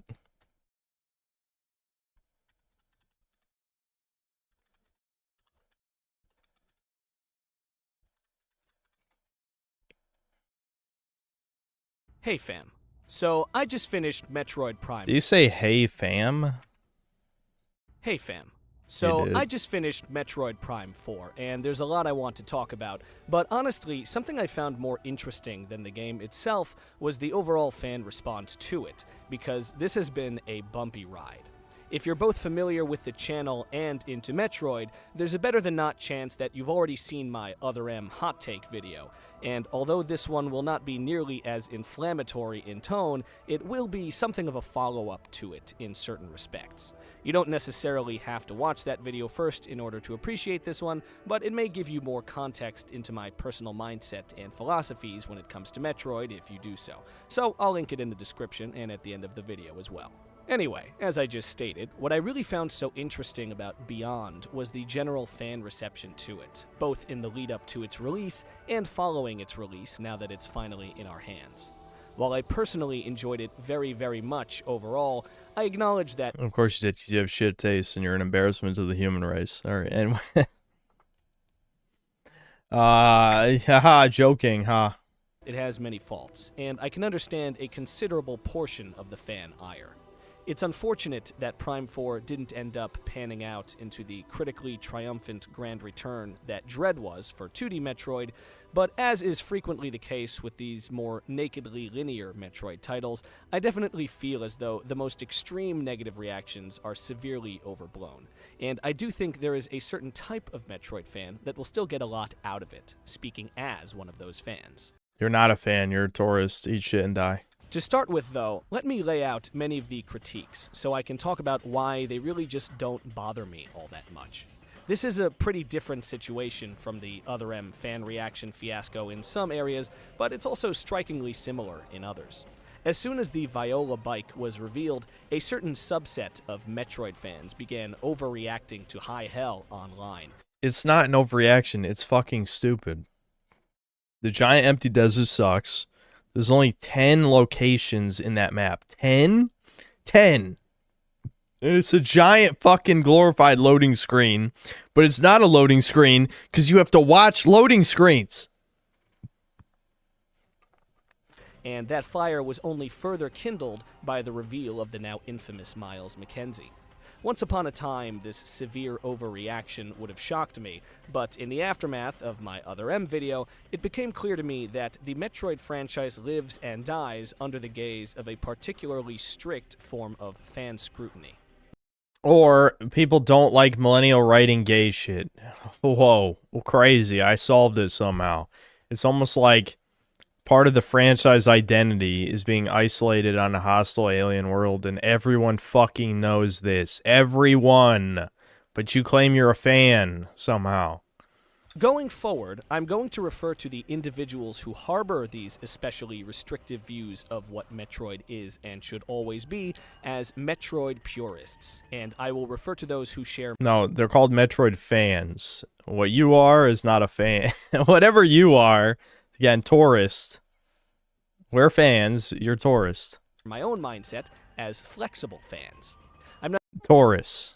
Not here today to discredit Metroid purists because I can actually understand where they're coming from, and I'll go into that with a comparison of my own shortly, but I do want to articulate why a flexible fan like myself is able to enjoy a product like Beyond. Because you're a consumer, a worthless consumer attendee, and you have no standards. Even despite its lack of adherence to the absolute letter of the law laid down by the structure of the franchise's earlier entries. In order to do this, however, I need to refer back to a few of the points I made in the aforementioned Other M video.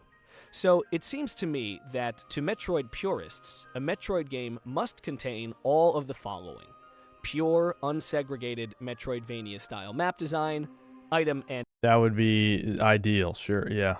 Exploration-based progression, and Yeah. an atmospheric sense of isolation. Yep. Notice how I didn't even list Samus, and we're gonna come back to that. Now go...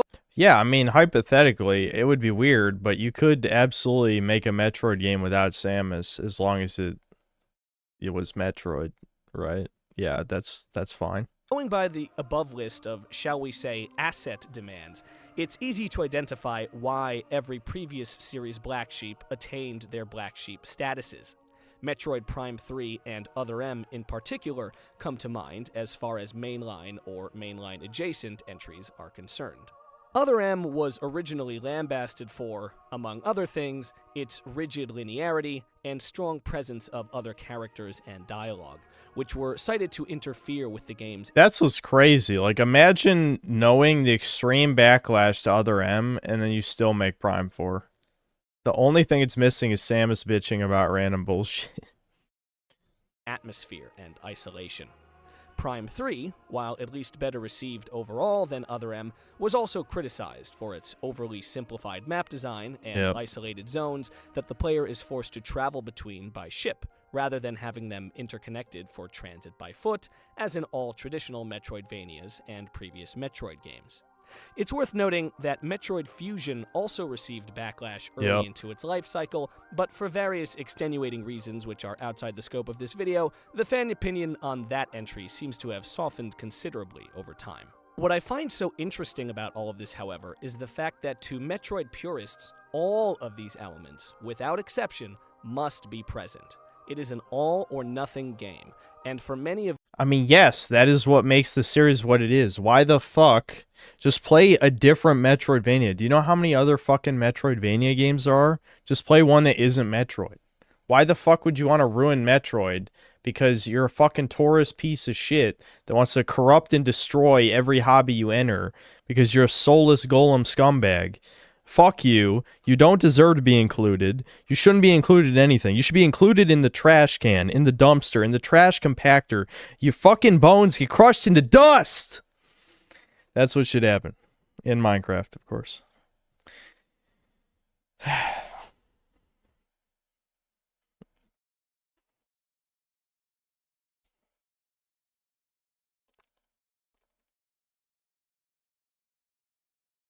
All right, I don't want to keep watching this. This is like, I don't care that you enjoy the goy slop. Good for you. Your opinion sucks. You're worthless. All right. I don't know who this is. I'm not bullying a small creator. That was my independent opinion. None of you should do anything about it. Anyway, moving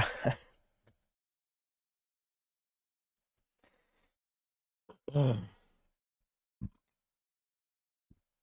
Should I read the comments? I don't know, I guess.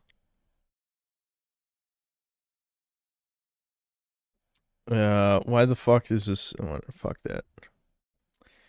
Well, I do generally agree with there are so many other Metroidvanias to choose from point. It's not as if there are that many games similar to Metroid Prime series on the market. Yeah, how many Metroidvanias are first-person shooters? Oh yeah, none of them.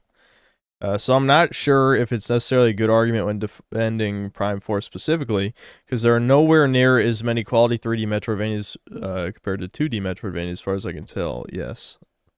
And I mean, in terms of shooters, I don't know FPS Metroidvanias other than Prime. I mean, maybe they exist. I just don't know. They're clearly not nearly as popular.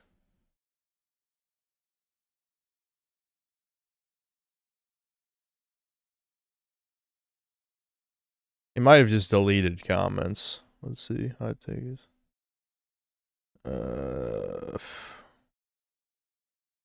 My hot take is that the Samus in Prime 4 is my least favorite depiction of Samus in the entire franchise, and I say that as someone who hates Other M. The fact that Samus never responds to any of the questions that the characters have with their voice, with simple questions such as, where are we, going unanswered, it paints Samus as a sociopath or an extreme autistic person. That was the joke I made. When you're in the mines and Armstrong is having panic attacks, Samus just stands there and stares at her, not offering a word of comfort or even so much as a hand on the shoulder. At this point, I wish Metroid wasn't stuck with Nintendo. I wish Metroid could be handed off. No, you don't. No, you don't. No, you don't. No, you don't. No, you don't. What company? What company? Hand it off to an entirely different company with no strings attached. Oh, name a dev. Name a dev. All of the big devs are shit now. Who the fuck are you gonna hand Metroid over to? No, you just need to hire talented people. There's not. I kind of wanted to see this vid, actually. I'm glad I just saw them. I recommended. I wanted to play Routine, but it's 12:40 already, so that's not happening. I guess it's just a long video watch segment. Because Nintendo clearly has no idea what to do with this franchise. That's not the problem. Retro Studios is an American company full of rainbow-haired bug people. They literally hired a person, a non-binary freak bitch who wanted to make Samus a tranny to write the story, which of course no one in any of the reviews talks about. For some reason. Because, you know, there's no bad cooks in the kitchen, dude. There's no such thing as a bad cook. They don't exist. Every chef is a master. That's why I think Mercury Steam, being its own independent company, works so well with Dread. I feel like people who really want to make a Metroid game got the opportunity, as opposed to modern retro studios who are forced to do it whether they want to or not. I kind of agree with this point, but at the same time, I feel like this is more of a... I mean, this is an exception to the rule, put it at that. If they could hypothetically find a development team that was, you know, talented with passionate people, then yes, I could see this working. But the fact of the matter is, something like Prime 4 is going to take a much larger development team than Metroid Dread. So it's not entirely comparable, but yeah, Mercury. I forgot. Yeah, Mercury Steam made Dread, and that was good.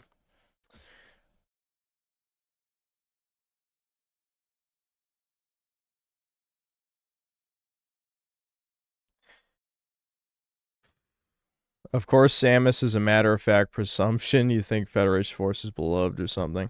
Yeah, I mean, the thing is, I think hypothetically you could make a Metroid game without Samus, but that would definitely require a real vision with a compelling alternative character. I mean, it probably shouldn't be done because, again, yeah, I'm sure Federation Force is shit, but I don't know. I'm assuming he deleted super negative comments because you'd think we would find one given this like-dislike ratio. I'm sure if I sort by new, chat will have commented on this by now. I'm going to click off this video now. Sigh. Let's see what he said. Beyond was just a little more on the nose about it by adding in an analog to Hyrule Field and Epona. I also didn't... What? ...that I think Prime 4 absolutely has in spades. Metroid Prime have shared DNA and ancestry from the very beginning. You acquire new items by exploring, and these items open up more of the map for you to explore. And again, this adds to that sense of moment-to-moment, micro-level Metroid gameplay authenticity that I think Prime 4 absolutely has in spades. Metroid Prime was never an exception to this sci-fi Zelda analogy. Beyond was just a little more on the nose about it by adding in an analog to Hyrule Field and Epona. I also didn't find the... Okay, but the thing is, as someone who played the game and noticed things using his brain, the amount of times that I came across an upgrade that I couldn't get, even on a return trip through the dungeon, was a fuck ton of times. Part of, like, the Metroid appeal is, oh, wow, I just got, you know, the fucking space jump boots, or I just got the grapple beam, or whatever. I remember seeing this over there. I wonder what upgrade I could get. The fact that these are fucking dungeons... linear-ass dungeons, I'll have to walk all the way through them just to grab one thing and nothing else important because all the story objectives are laid out for you, so there's no exploration. You're told exactly where to go all the fucking time. You're just going there to what? Grab 5 missiles? I'm going to go out of my way, waste 10 fucking minutes to grab one upgrade. Why? No, the game is obviously incentivizing you to play all the way through the story and then go back to all the dungeons. There is no exploration. The game has no real exploration. I mean, the fucking scan bots tell you where all the secrets are. So this is stupid. I mean, also, stop pretending Hyrule Field is inherently good. Like, Ocarina of Time was very impressive when it came out. Obviously, mind-blowing. But, like, if we're talking from a game design perspective, it is pretty fucking empty. Like, it's not that big. It's not insanely big, like modern open worlds are. But it's not like Hyrule Field couldn't be improved upon. Metroid Prime 4's giant empty desert is way worse, because it's way bigger. And about as empty as Hyrule Field and Ocarina of Time. So... I guess chat didn't comment yet. Usually there's at least 1 or 2 people who comment. I think he just deleted negative comments because I wasn't really seeing them.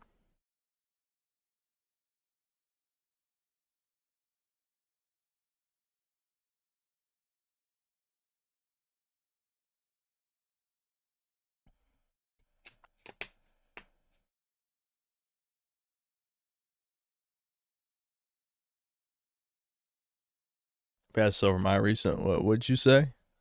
Apparently Metroid fans want a Metroid game to play like a Metroid game. This is fascinating concept to my infantile mind. Thrilling duck.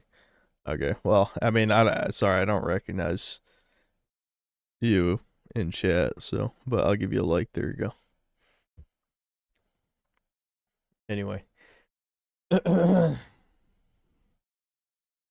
Yeah, hold on. I'll catch up with Super Chats. We'll watch a couple more vids, and then I'll probably just end the stream. PP Head, thanks to the $20. Watch The Bread is Stale and the Circus is Boring. Hopefully a better vid than the DBDR one, lol, but it should bring about interesting discourse. Also, if you haven't seen the Crimson Desert mounts, they look pretty awesome. I feel like I'm kind of at the point, just personally, that I'm not going to look at any more Crimson Desert gameplay till it comes out. I feel like I've probably seen 10 trailers on the game over the years. So I just, at this point, I'm just ready. You know, I'll just keep it out of my mind until it's around release. But we'll check out that vid as soon as I read these other supers. Just the best friend, thanks to $2. What he's saying is mostly true, but still a fed. Oh yeah, that's the retard maxing guy.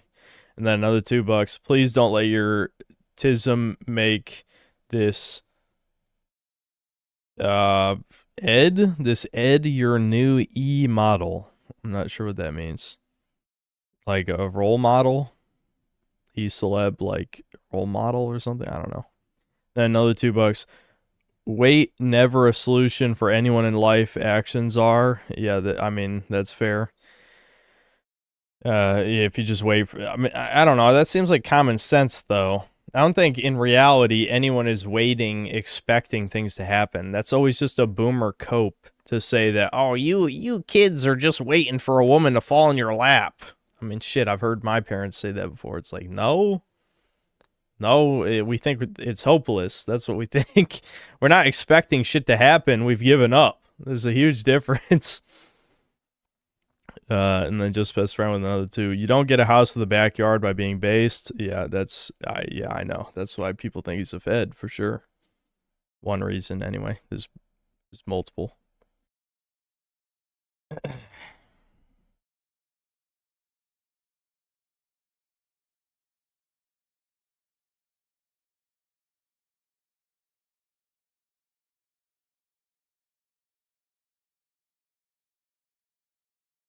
A bunch of supers came in and it skipped down. Hold on. Someone wanted me to refresh these comments. There's some of you guys saying it.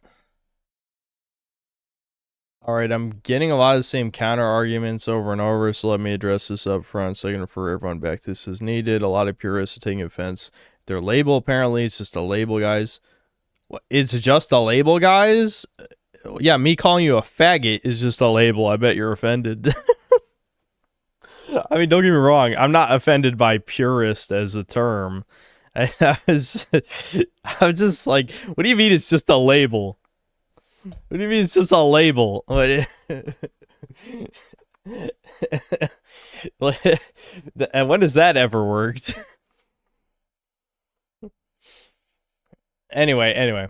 I wasn't using the term derogatorily. It was just a word to make this phenomenon easier to talk about. Yeah, okay, well, that's why my framework was more accurate than yours. The reality is it's fan versus tourist, but you don't want to accept that you're a tourist, so you say you're a flexible fan. That's called a tourist. Anyway. Let's see. In my head, a franchise purist is someone who only enjoys entries that are some of a very specific set of parts. So a fan... and essentially rejects it wholesale when any of those parts are moved or replaced. Yeah, because that's what being a fan is. First of all, that's a neutral observation. Okay, I'm not reading this Reddit. This is a Reddit TLDR for me. TLDR. Anyway. One server to an egg. Yep, very funny. Prime 4 slops. Soul Valley's Temple Grounds from Prime 2, game only lacks tunnels, elevators between the zones, which would have really helped due to switch load times in our speed runs. Troopers are fine. The troopers were fine. The troopers were fine. You're not fine. I would be, you know what? I'd be fine if you stopped breathing. If you stopped eating, drinking water, if you stopped existing as a living human being, that would be fine, I think.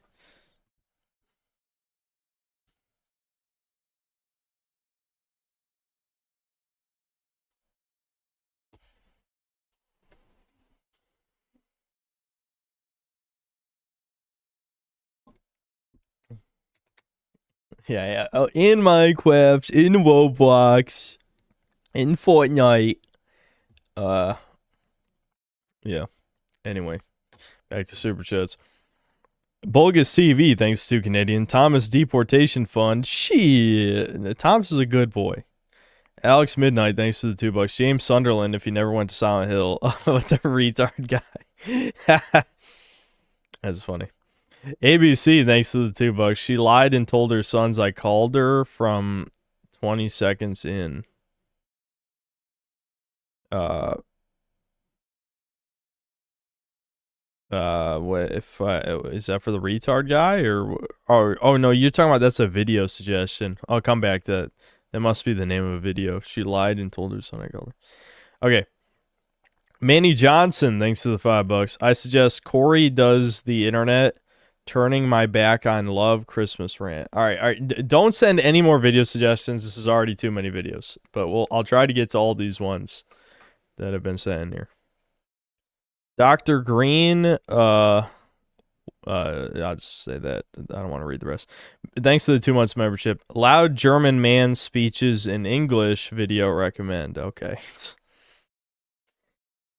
MW Dale, thanks to the 5 Canadian. Cheers, bro. Thanks, man. Eli, thanks to the 1 month of membership. MV4, this is just Bungie. Yeah. Ray Buskus, thanks to the 1 year membership. Akimbot is $4 on Steam, DSP. Akimbot was very mediocre. Not worth the money. Eli, thanks to the $5. Everyone in the game industry is pirate software, LMAO. Yes, I know. Yep. That's the sad truth of it, is that they all are him. Yep. Ricardo Cumsocks, thanks to the $5. No SAR, I updoot. Nerlic Nick, thanks to $5. Fallout 4 is pointless vid. Niche insecurity by Menchie video. And you can't make 3 video suggestions, but yes, I did bring up the Fallout 4 as no point one. Just a few ones I gathered. It's never over. Nick Ers. That's I'll just remod him. I don't know. I was only slightly annoyed. Let's see. Ricardo Cumsocks, thanks to the $5. I'm so ashamed of the stream. Oh my god. And then another 5. These Coors Lights are weighing on your hairline. Then another $10. I had a mega dose of shrooms. I'm okay. It's good for me. And then another $2 and a blushing pear. What a great return of Ricardo. You know, we're always looking forward to his supers. Reluctant Reader, thanks to the 20 Australian. So many copes going around the development of Prime 4, claiming that all the bad parts of the game were the fault of leftovers from Bandai. Oh, yeah, that is mega ultra cope. Holy shit. I went into the writers, spread the fucking word on these fucking bitches. The bitch who worked on goddamn Genlock and the bitch who wanted to make Samus a tranny. That's why the game is shit. Fucking, especially get that fucking bitch's name everywhere. I forgot her name already. But, you know, it's in the video. I'm bad at remembering names. But spread her fucking name around. Every time people try and claim it's anything else, is that fucking bitch.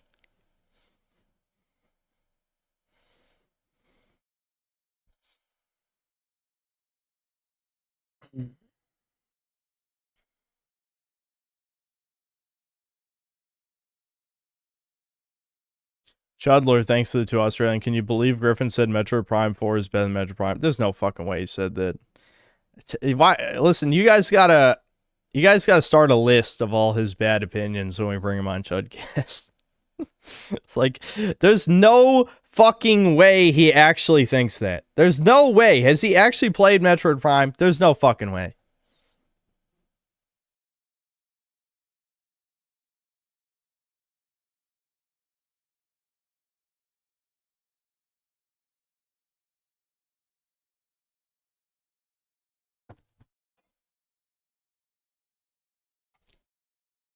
But how does he think that, though? Like, what literally, in what aspect? In what aspect is Prime 4 better than Prime 1? There's not a single thing. Not one thing.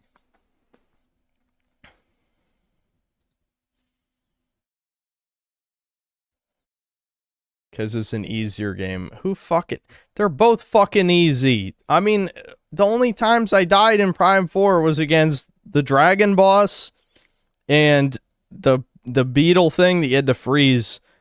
Oh, yeah, I guess I lost when my partners died a few times, but I'm not going to count those. The only times I actually died was the dragon boss and that weird lava beetle in Prime 4. That's it. How the fuck is that? Like, if it's harder, it's like 1% harder.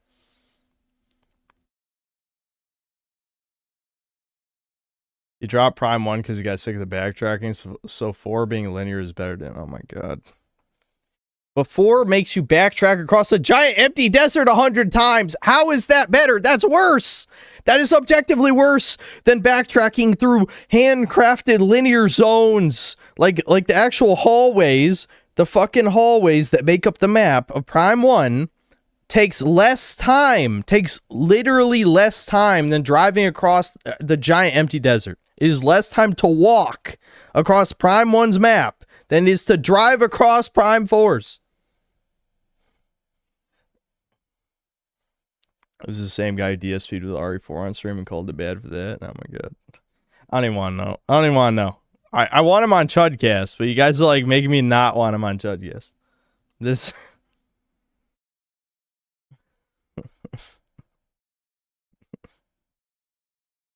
Why do you care, bro? I don't care. You know, I care too much about everything. That's my real problem. People say I don't care when the reality is I care too much. I truly do. I need to retard max. The Fed was right. I need to up my retard maxing. Why am I caring? Anyway, no, I have to care for my job. It's kind of the whole point, right? How do I make YouTube videos if I don't care about how bad video games are? Anyway. Millennial Dystopia, thanks to $2. Watch my vid. No. I don't even know who you are. Fuck you. Anyway. Rad Axel, thanks to the $5. Hey, Synth, do you have any advice or tips for a small YouTuber trying to grow my channel? Yes, I will give you the same advice I give everyone. 1, talk about trending topics. 2, eye-catching thumbnail and baity title. I know that's a vague statement, but... And, like, listen, the definition that retards have for clickbait is absolute nonsense. Anything... And I mean anything that catches people's attention and makes them want to click is clickbait. People only have an issue if you express a strong opinion they disagree with, but they'll still click. Everyone uses clickbait. That's what I'm trying to tell you. Okay? Everyone who's successful on YouTube uses clickbait. Period. It's just retards, just like the word grifter or any number of things. They don't know what it means. It only means I don't like this because they're faggot man baby pieces of shit and they'll get what they deserve in Minecraft. But the point is, sorry, I'm derailing. Advice. Yes, advice. Talk about trending topics. That one's self-explanatory. So many people don't want to do that shit. Oh, third piece of advice. Be fast. The amount of people who don't listen to that one. I don't listen to that one. But Devin's channel... The success of Devin's channel should tell you, be fast is very important, okay? Trending topics, be fast, eye-catching thumbnail, and title. The fourth one, don't take this, I haven't seen any of your content, so this is not like an insult, obviously, because I've never seen it. But the fourth thing, don't be annoying or overly off-putting. You need to be easy to listen to. There you go. See? I don't know if there's any other advice that I can give without knowing anything about you. So, but those are 4 pieces of general advice that would apply to literally any channel. Anyone's channel. Anyone's. Every single person here who's aspiring to be a YouTuber can put those 4 pieces of advice into practice. Oh, yeah, get a better mic. Yeah, that's a good one. Yeah, 5, get a better mic. You need a good mic. There are some people who can get away with it. Like, I don't think Big Bungie could definitely get a better mic. I mean, I would say he still kind of has like the bare minimum of quality for audio, but he could definitely do better. He could definitely have a better audio setup for sure.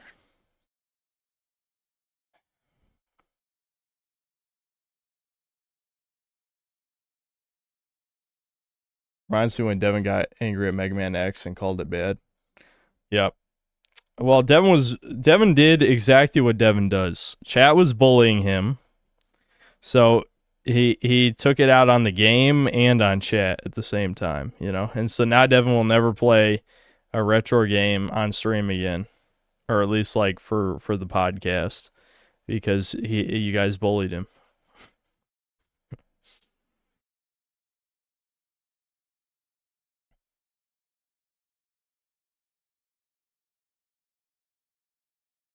Ricardo Cumsocks, thanks to the $10. Dude, Merry Christmas. Merry Christmas. Storm Chud, thanks to the 18 months membership. Moment to moment. Reputation lost, yeah. I skipped down again. Why? Why did it skip down? Ricardo Cumsocks, thanks to $5.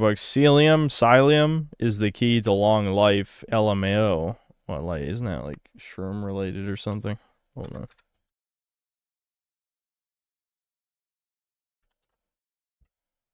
Natural soluble fiber from plantago seeds.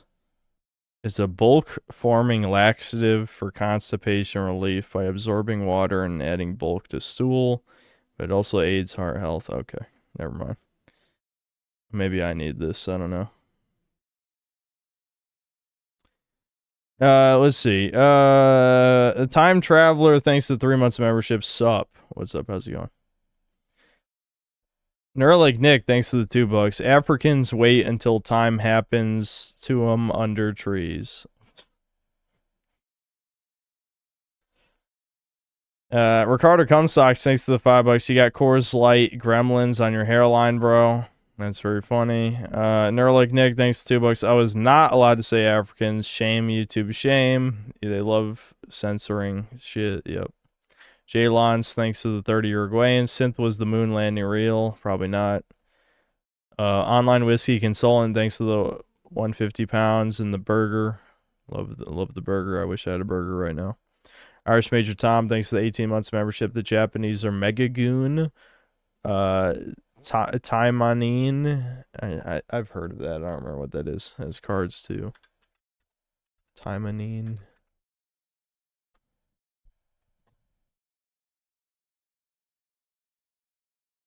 Yeah. Yeah, I've seen this before. Yeah. Ricardo Cumsocks, thanks $5. Your job is a joke. No, my job is based. Your job is cringe. Your bridges are shit. Xena Man, thanks to the $5. I swear I'm not paying them to shill me, Synthler. Okay.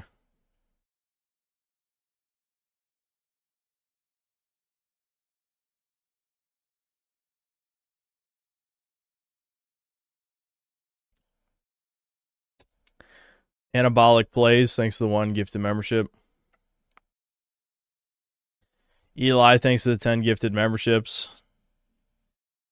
Ricardo Cumsocks, thanks to $5. Synth Science just said that we were all black. Are you also referring to the clip about the brown woman who was talking to the white nerd guy, and the brown woman kept NPC repeating that there's no scientific evidence that there's genetic differences between black women and white women? Like, holy fuck, what an NPC. Like, that's literally what the NPC meme is. Just repeat the same thing over and over again. You know, based on something that's literally just a lie. Like, what do you mean there's no scientific evidence? She's just making up shit that she probably didn't even hear right. Like, because even I haven't heard the government say something that retarded. I don't know. Just a dumb bitch. I don't know what else is new. Anyway, Neuralink Nick, thanks to the $2. Next stream, Ricardo gets one-shotted by shrooms. Yeah, it is, dude, Ricardo, you gotta make your fucking, you gotta start talking to Odin and shit. Tell him how many girls you jerked off to, and then tell us how your mom, like, molested you or whatever. I'll watch it. You know, I watched Chudyard's meltdown. I watched your meltdown. I'm fine with it. I like psychotic breaks. I don't know. They interest me. Brad Axel, thanks for $5. Can you give an opinion on my thumbnails and clickbait titles? Sorry for bugging, but money's tight and trying to get monetized. Merry Christmas. All right. I'll look. I was going to make a comment about, like, you should never do YouTube stuff expecting money, but the thing is you know, Devin's kind of speed ran success. I mean, he did get a little, he's a Nepo baby, as they say, but, you know. I don't know, lame awards that's kind of a lame, I mean, that's ironically, that is lame. The game award categories annoy me. Okay. See, the thing is, the problem with something like this is, like, I think of the fucking, again, the Jewish guy over, who the fuck are you? You know what I mean? Like, when you say annoy me, like, who are you? You know what I mean?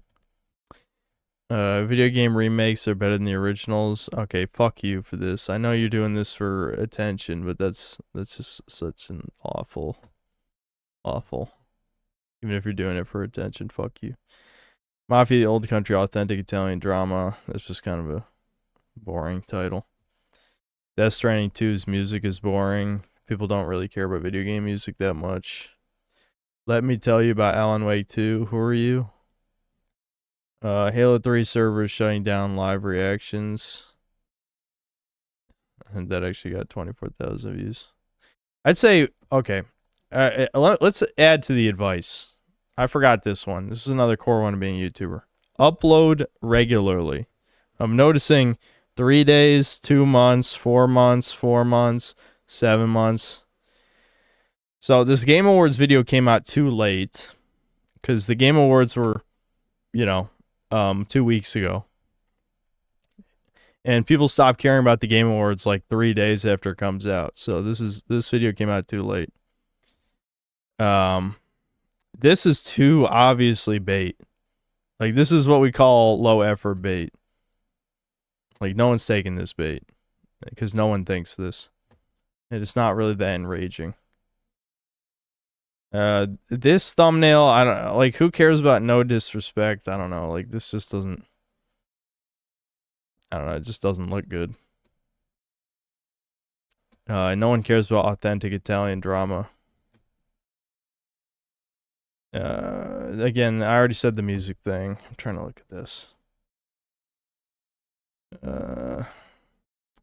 Yeah, okay. So, I think the advice I said already still applies. Like, you got to be faster. The videos got to be out faster. These titles and thumbnails kind of suck. Upload regularly is a huge one, though. You really got to get into that.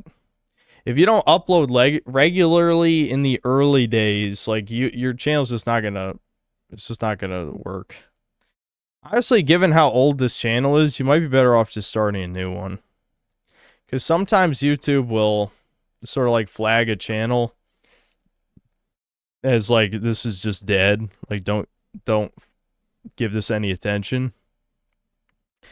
Given the fact that like some of this shit's like 13 years old, might as well you could probably just like start a new channel. But it's hard to give like specific advice on thumbnails and stuff because you really should create your own style. Like even Devin, even though Devin kind of ripped off the basic framework of mine, he did his own thing with the disgusting warped faces. Like that's definitely that's, it's a Lord Frogmire video because it's got a gross ass warped face. I kind of hate some of them. I like the Miyamoto laser beam one. That one's good. That one actually amused me. But some of them are just disgusting.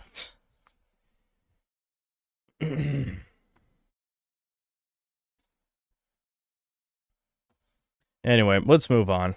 I gave my opinion. I can't really give you too specific advice. You have to do your own thing. But I would say make more videos, make them faster, learn proper clickbait by just copying off of people, I'd say, and do your own thing or whatever.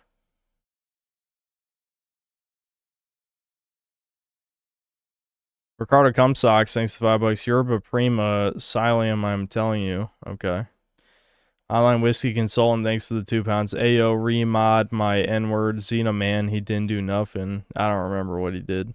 What'd he do? Autist Given Sentience, thanks to $2. Is Ricardo in his raw meat cannibal arc. Yeah, I remember Ricardo was one of the ones who was despising I'm just gonna keep saying Severage. I don't care how it's pronounced. Severage, but maybe he's morphing into him slowly. That's a random name, thanks to 5 Canadian. Science is just white magic for N-words. Remember, they've literally never invented anything. If we nuke ourselves, nothing would change for them. Mutt. I can always count on That's a Random Name to be one of the most racist people in chat. Top 3, I'd say. I muted a guy before you asked him his top 3 games for 10 minutes. Alright, I guess I'll just remod you. That's not that bad of a crime.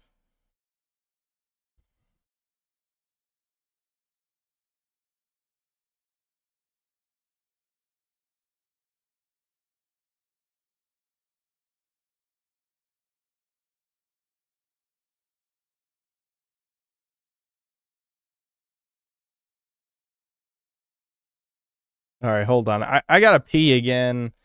I gotta grab more water. We'll watch like 3 more video suggestions, and then we'll end the stream because I'm feeling kind of tired. Drinking always makes me tired. That's the problem. Like, it's fun for a while, and then I just want to take a nap. That's not good for streams. I never nap. I just kind of close my eyes and just listen. I never fall unconscious.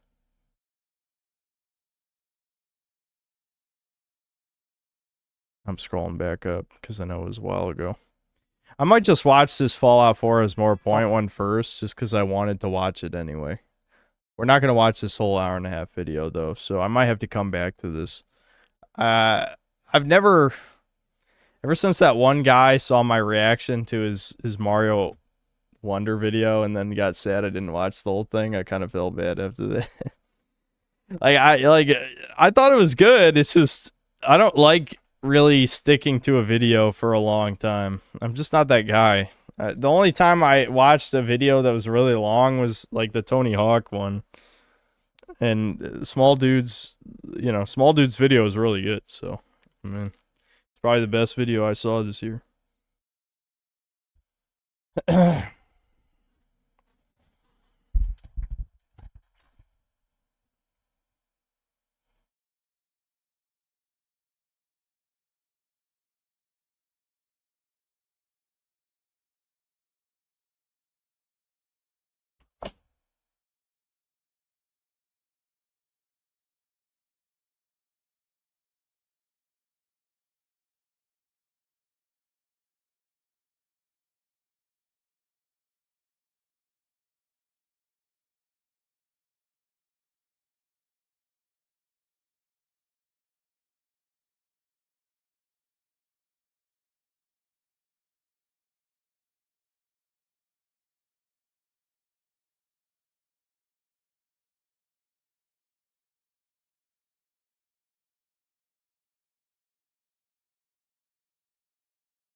Was the screen white before I left? Yeah, it must have been. That's just weird to come back to.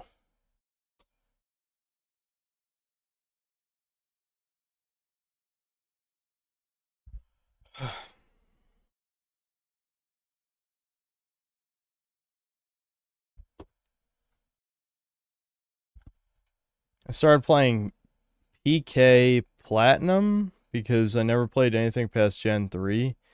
While it's not as good, it's holding my attention. I just came across Wild Onyx and used my favorite move, Harden. What a strange boomerish statement. Gen 4 is not my favorite. I mean, that's putting it mildly, actually. I'm not a huge fan of Gen 4. It is a weirdly, kind of badly designed map, similar to Gen 2, where you can't even get access to a lot of the new Pokemon. And Gen 4 only added a little over 100, and so many of them were these weird, ugly-ass evolutions to old Pokemon that I feel like, they almost feel like proto-mega evolutions, but they suck. Like, something like Rhyperior. Rhyperior looks stupid. I hate him. Magmortar is another one. Don't like him. Tangrowth, he sucks.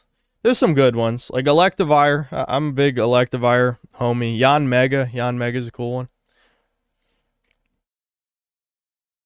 Gliscor is cool.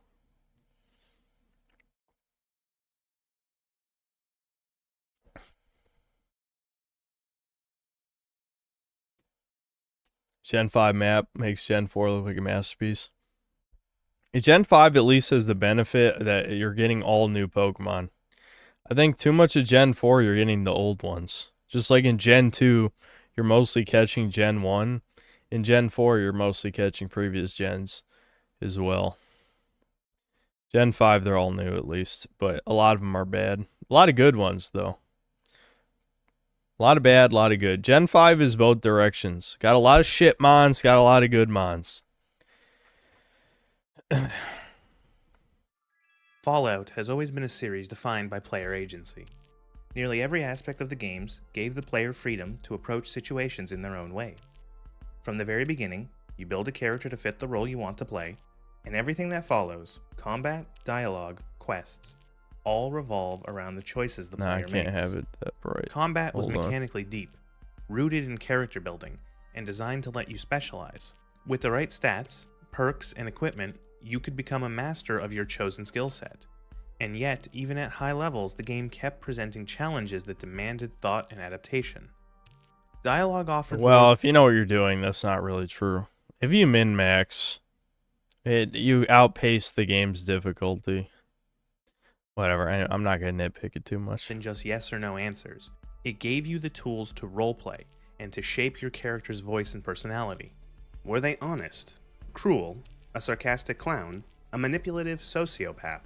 The choices were there, often with optional lines that weren't required for progression, but revealed new details about NPCs and the world around them. Quests were layered, with multiple solutions. They weren't designed to funnel you into one or two pre-scripted outcomes, but to account for different playstyles.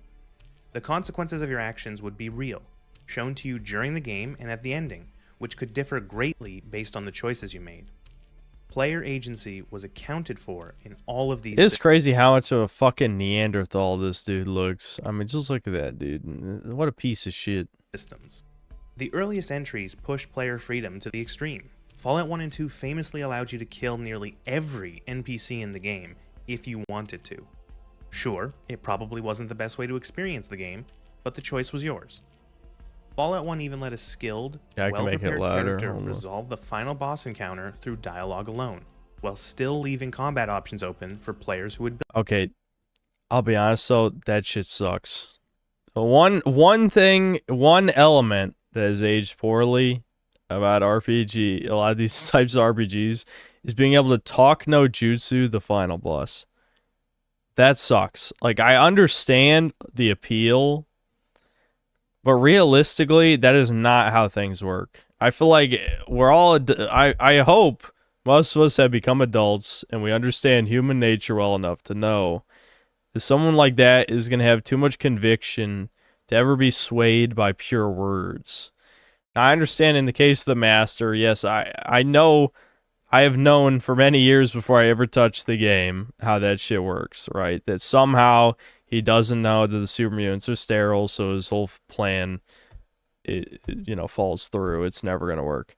But I just think it is inherently unsatisfying. Like, I'm sure the first time you ever do it, it's novel, but you're not even engaging with the game's mechanics. You discover a piece of information, optional, out-of-the-way information.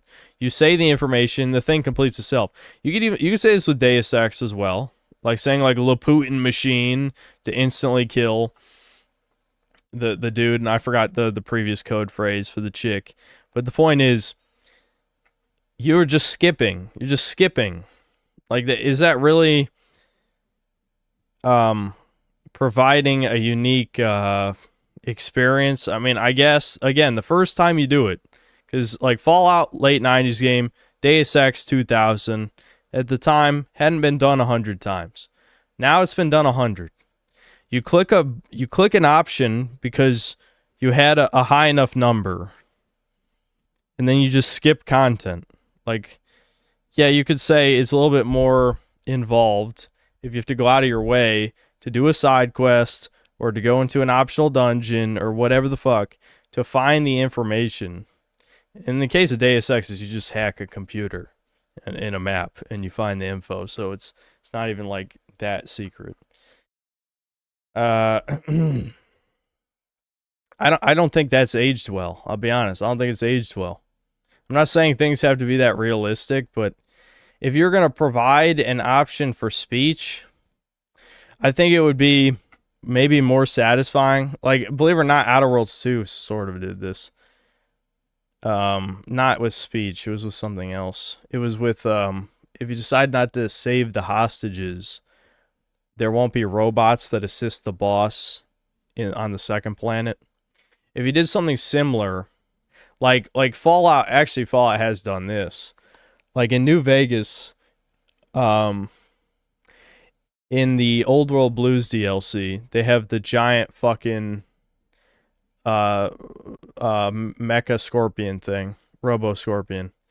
You can like hack the terminals and stuff. Same thing with like the you can do this in Deus Ex as well. Like you can hack turrets and stuff to help you fight bosses and things. That kind of stuff, when you use skills to assist in the objective. Like for speech, let's say in speech, you go up to the final boss. He has his minions. And maybe you convince a minion that the bad guy is going to betray him, and then he helps you in the final boss or something. That maybe would be more satisfying. Just walking up to a motherfucker and be like, hey, you're stupid. Here's why you're stupid. Surrender. It's like, it's not that good. It's not that good. I don't like it. Built differently.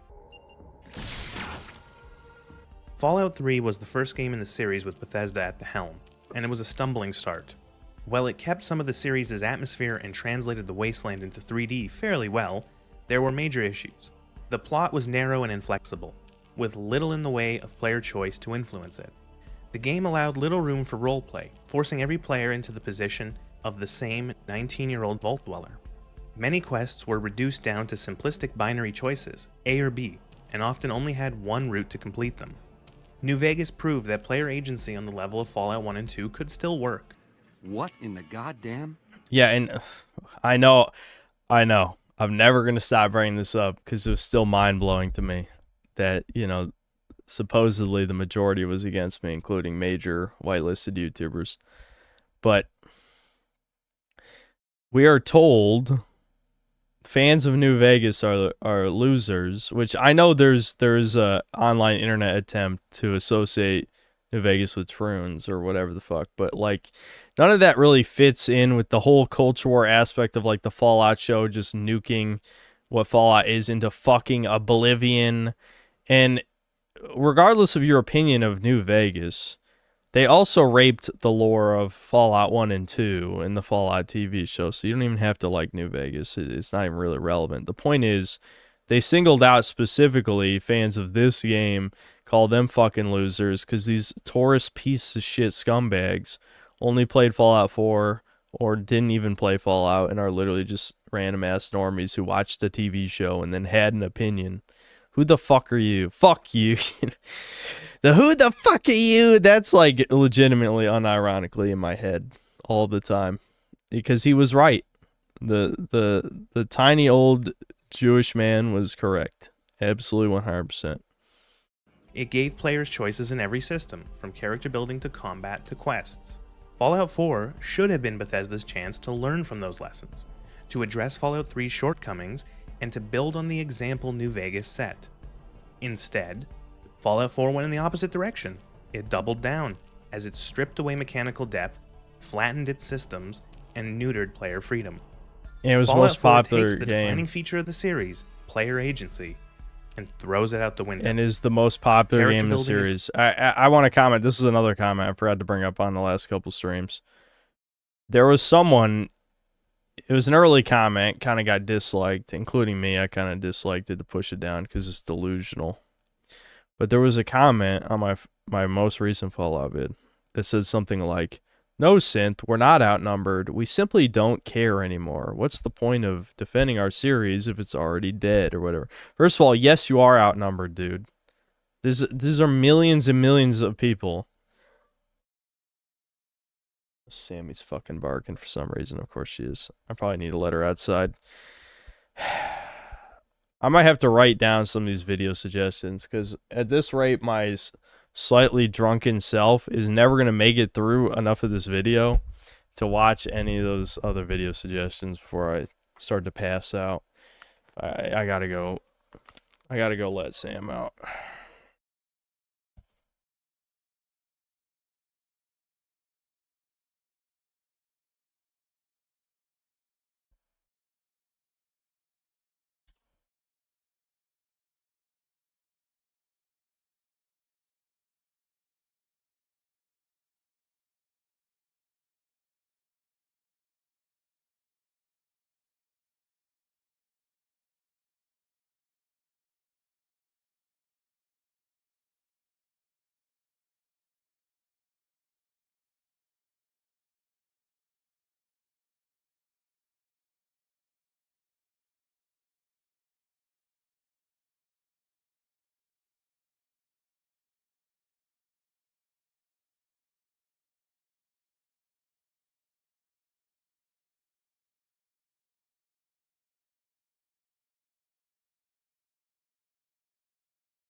I forgot about my laundry, apparently. It took a little bit longer. Right. Simplified to the point of irrelevance. Combat is boiled down to tedious shooter gameplay. Dialogue is often pointless, the options never carrying any effect. Quests are on rails with no options for differing outcomes or multiple solutions. Instead of letting you play your own way, Fallout 4 insists you follow the script it lays out. Illusion And people of choice. loved it, and people loved it, and people loved it, and people loved it. And they loved it. This is like a huge Zoomer game. Huge. I think the millennial opinion is generally that this game is ass, from what I've seen. I mean, there's probably early on, people thought it was good. Me, I got disappointed about 15 to 20 hours in. It finally set in, like, how shallow it was. But I think it took most people a while. But no, I've seen a fuck ton of Zoomers that love this game. Seriously. Is something you'll hear me say. They don't care a lot about throughout any of this this video, shit. They don't care as about Fallout any of 4 that. seems to use it as a design philosophy. Everything in this game that is presented as a choice is hollow. It's a flimsy trick trying to con the player into thinking they're still playing a Fallout game. Another thing I'll often ask is, what is the point? Because as soon as the pointlessness of each choice is revealed, I wonder why I Forgive was me, I even bought given Fallout the 4 choice at all. Pip-Boy Edition when it came out. I saw the Fallout 3 Character at building is a Launchbox. key part of the Fallout. Listen, man, I was big invested into Cyberpunk. Like, I didn't buy the collector's edition, but I did buy like, I think it was, which company was selling them? I think Corsair was selling Cyberpunk, like, mouse pads. I still have my Militech one around here somewhere. I'm not using it anymore. But I bought a couple things. Like, I bought a shirt, I think. So, like, I get it. You know, I was convinced that game was going to be good. And then it was shit. I think that was the last time, though. even with Dragon's Dogma 2. Like, Dragon's Dogma 2, I kind of got, like, 2/3 of the way there to being hyped. But I was like, nah, I've been disappointed too many times, so. With Kirby Air Ride, I wouldn't even say I was hyped. I was more like, I know Sakurai makes good games, so I'm sure it'll be good. And it was. So, I wasn't disappointed, at least on that front. Fallout series, and is something that Fallout 4 has all but abandoned. Instead of giving players interesting and meaningful ways to grow their character and shape a unique playstyle, the system only offers broad, generic choices with little depth. This results in what is called the mono build, a character that feels the same no matter how you play it. In the mono build, specialization barely exists. Whether you pick pistols, rifles, plasma, lasers, melee, or heavy weapons, your character is just as effective with all of them. Real humans love skills, Brawl. It's which only once added competitive depth people to the who don't. gameplay and gave the player choice in how to roleplay their character, have been made nearly irrelevant or stripped out entirely. What used to be the three main pillars of character building and progression, special, perks, and skills, have been watered down or completely gutted. At the foundation of building a character across the series is the special system. These represent the fundamental attributes of the player character. Okay, the you don't early need to Rebirth, explain. you We've hit all option, played either into a this. stat, We've all it played actually this. mattered. Fallout 4 takes a very different This approach. is always the problem. I'm glad I don't do this. I just yap so long that the videos will end up being long anyway.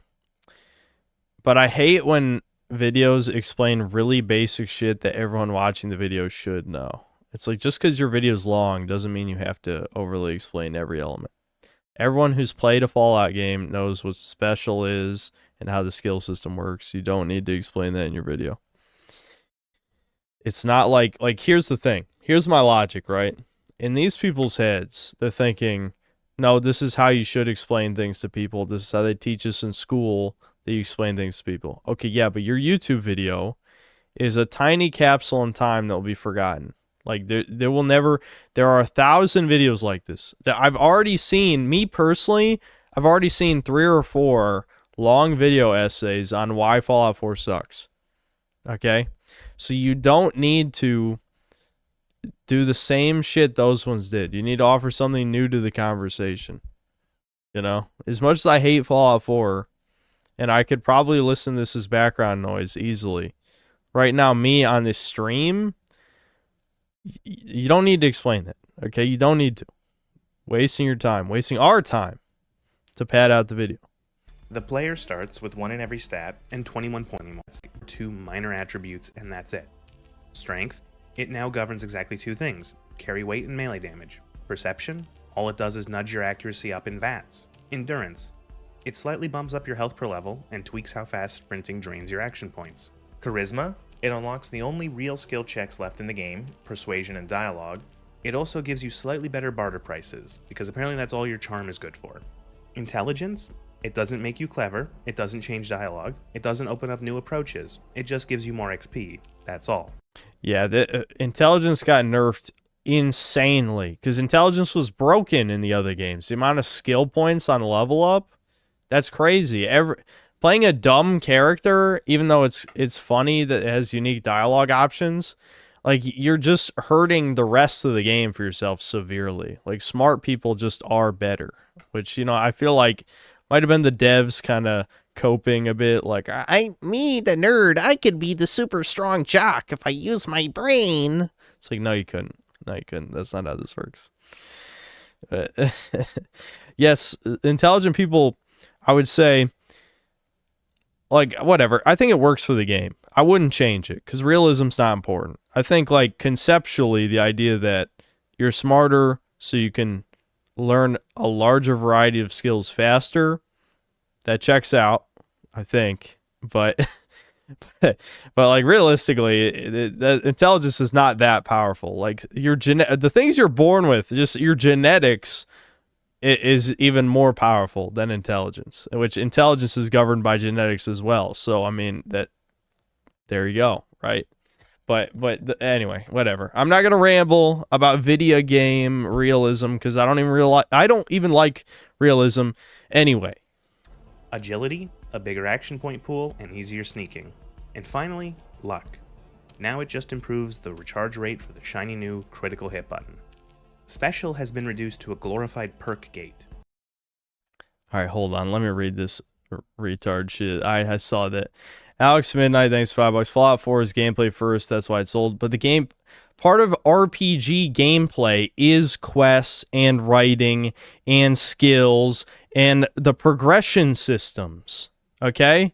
Fallout 4 plays the same no matter what character build you choose. RPG mechanics are part of gameplay. So if you play the game as an RPG, it is a worse game. It has worse gameplay. This is not like some kind of semantics game. It is an RPG. Just because the shooting mechanics are better does not mean any of the other gameplay mechanics are. They're actually worse. Significantly. Story sucks, but we play games to have fun. Okay, you know what's fun? Being immersed in, like, a cool world with cool characters and cool factions that's believable and interesting and not stupid. Same reason Skyrim, Fallout 3, New Vegas are only fun with mods. Fallout 4 is not fun no matter how many mods you give it. How about that? Check fucking mate. Fallout 4 is bad, period. And no amount of mods can fix it. Wrong. This is what I'm talking about.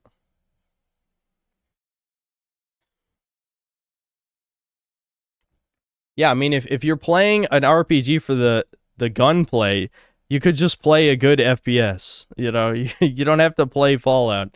You could just play Doom. You know, I mean, they literally had id Software do the gunplay for Fallout. If you like that, maybe just play Doom instead. Don't play Fallout.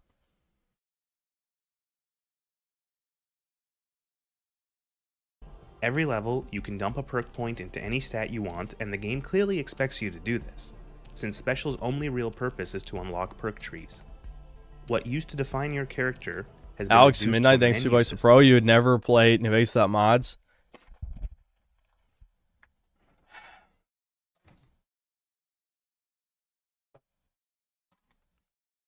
What do you think this is, you fucking zoomer? What do you think? Does this look like? Is this a PlayStation 3 game? You know, where I originally played this? I think this is a PS3 game right here. What do you think it had mods?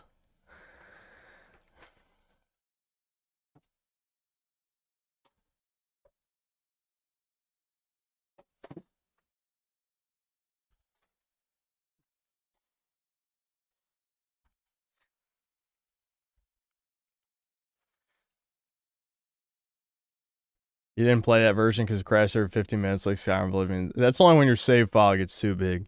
Skyrim had it the worst. Once I believe it was once your save file in Skyrim gets to 8 megabytes, the game crashes like every 30 minutes to an hour, and then it becomes unplayable. New Vegas was very buggy on launch, and I did have that was the ultimate version, but I did have a launch version. I think I traded it back into GameStop and didn't play it again until a couple years later. But yeah, I mean, I played the game, I don't know, probably like 200 hours on console. I put more hours on PC now, just in the past 6 years, than I ever played it on console with mods, of course. But I did play it probably about 200 hours on console. The actual impact of your stats is negligible. Playing with 1 in a special stat feels nearly identical to playing with 10. Want to do a low intelligence run? Too bad. A character with 1 intelligence is just as articulate and insightful as one with 10. Special doesn't define your character anymore. It barely affects the game at all. Look at that. Maybe them bullets done your brain some good. Neat. Cool. Hopefully this kind of design doesn't become a running theme. Perks, like Special, were divvied out in limited amounts in past games. The reason for this was simple. Perks used to be powerful. They could shape and change entire builds. In the past games, perks let the player specialize their character and hone in on how they wanted that character to play and shape up. Fallout 4 gives the player a perk every level, which, considering how skills have been axed from the game, you would hope that perks would have been given more power to make up for the loss of other ways to build your character. You would be wrong. Yeah, I mean, half the perks are just the skills. Like, dude, I don't understand how Fallout 4 fans make excuses for the fact that the game doesn't have builds. If you want to go all into, and they don't even have small guns or big guns or any of that shit anymore, right? They have like each, like one is like, oh, those are handguns, those are rifles, this is automatics or whatever is the way they did it in Fallout 4. But let's say you want to only invest in automatics. There's level locks behind maxing out the fucking skill. It's so shit. You can't even do that. Imagine if you want to do a sneak build, right? Everyone does sneak, okay? Let's say I want to just get to 100 sneak by level 5. Nope.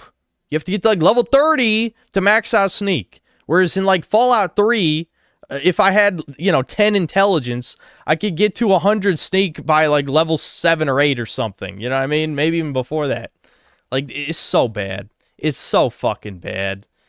There's no fucking excuse. Ugh. The majority of perks can be summed up as generic, broad, or both. An attempt has been made to kind of roll skills into perks, and some skills have just been turned. Look, Gunslinger. Non-automatic pistols do 60% more damage. Requires level 15. If only, I want to see what it is for 4 stars and 5 stars. I think for 5 stars it is like level 32 or something. Into a perk or two. The old weapon skills have been boiled down into 7 flat damage up perks. For example, rank 1 of Gunslinger gives you 20% more damage with pistols. That's it, no nuance, no character flavor. Worse still is that Fallout 4 doesn't even distinguish between weapon types. The same perk applies whether you're firing a 10mm pistol, a plasma pistol, or a laser pistol. To the game, they're all just pistols. The result is a system that makes the different weapons feel like reskins of the same damage number instead of unique tools to use in combat. Sure, higher ranks throw in a couple of extras, like Gunslinger rank 2 increasing pistol range, but in practice, the damage boost completely overshadows the minor bonuses. This system encourages you to grab the generic percent damage. Yeah, you need level 18 to get the 3rd star in Rifleman, which of course, like, Rifleman that's going to be a skill everyone picks. Because, because you want to conserve ammo, that you're going to pick the semi-automatic rifles, like, on every build. So, of course, you're restricted from maxing out the most commonly used skill in the game. Damage perks, as there is really no other way to make your weapons more effective. Now compare this to how New Vegas let players specialize through perks. The best example of this is the Cowboy perk. Available starting at level 8, with a guns and melee skill of 45, the Cowboy perk gives the player 25% increased damage when using revolvers, lever-action weapons, dynamite, knives, and hatchets. I love this perk. It gives the player a way to roleplay New Vegas's Wild West aesthetic while providing an effective way to engage with the combat. Well, the only problem with that is it's too good. Because, like, the late game lever action rifles are pretty strong. So you end up using shit like that when, like, ideally you'd want to be using, like, some kind of heavy machine gun or something. But it makes more sense to just use, I don't know, a 45-70 lever action rifle. The weapons covered by the Cowboy perk can be strong, but they have built-in trade-offs like low ammo capacity and slow reloads. This perk gives you power, but also asks you to commit to a playstyle. This is not the only example of this type of perk in New Vegas. Perks like Pyromaniac, Laser Commander, and Shotgun Surgeon all give similar freedom to the player to make meaningful choices in the weapons they use through the perks they take. This sort of meaningful choice in weapon perks is totally absent in Fallout 4. Because all of the weapon perks are so broad, for the first 15 hours of my playthrough, I used whatever garbage I picked up or had ammo for. Crappy pipe guns stripped off of raiders, the starter 10mm pistol from Vault 111, the laser rifle you get from Dance. It didn't matter, they all felt the same. My character was somehow just as deadly with a rusty pipe gun welded together by some wasteland hobo as with an advanced Brotherhood issue laser rifle. And that's insane. Running out. See, for me, I played the more min-maxery type, so I went for the crafting shit, picking up all the tape and glue and aluminum stuff everywhere to just min-max whatever guns. And obviously you would, since the legendary loot system is completely random, you would just get the legendary weapons that had a good perk. Like, I would always use Overseer's Guardian, the one that shoots 2 bullets. Because, like, that's an insane perk. It just shoots 2 bullets instead of 1, right? So double damage. And so then you would just kit that out however you want. And that would just be the best gun, basically. But you could, things that would have, like, explosive rounds would be another one that's good. And there's, like, a handful of perks that are the ones you want. And then there's, like, 100 dog shit ones that would drop from the legendary enemies. Which just adds, like, this annoying pseudo-loot element that is just, like, it's so bare bones and last minute to try and make a repetitive combat experience slightly less repetitive because, oh, you might get a good loot drop. Out of ammo and having to use a different gun didn't really matter. The perk that boosts a pipe gun is the same perk that boosts a laser rifle. So why should I care which one I'm using? In earlier games, picking up a weapon outside your specialization was a gamble, sometimes even a punishment. You'd miss more, you'd waste ammo, you'd be less effective. That was the point. It reinforced your build. Is that why you have all that stuff on your shelf so you can build the stronger gun later? Yeah, I'm going to melt these down and dismantle them to make my apocalypse gun. It reinforced your choices as a player. In this RPG series, shocking, I know. Well, since skills are dead and perks are watered down so heavily, the choice of weapons you use doesn't even matter. You can't specialize. You can't commit. You could fight through the wasteland with a pipe gun glued together from scrap metal, or with a plasma pistol that shoots hot balls of superheated death, and the game just shrugs and says, yeah, same thing, whatever.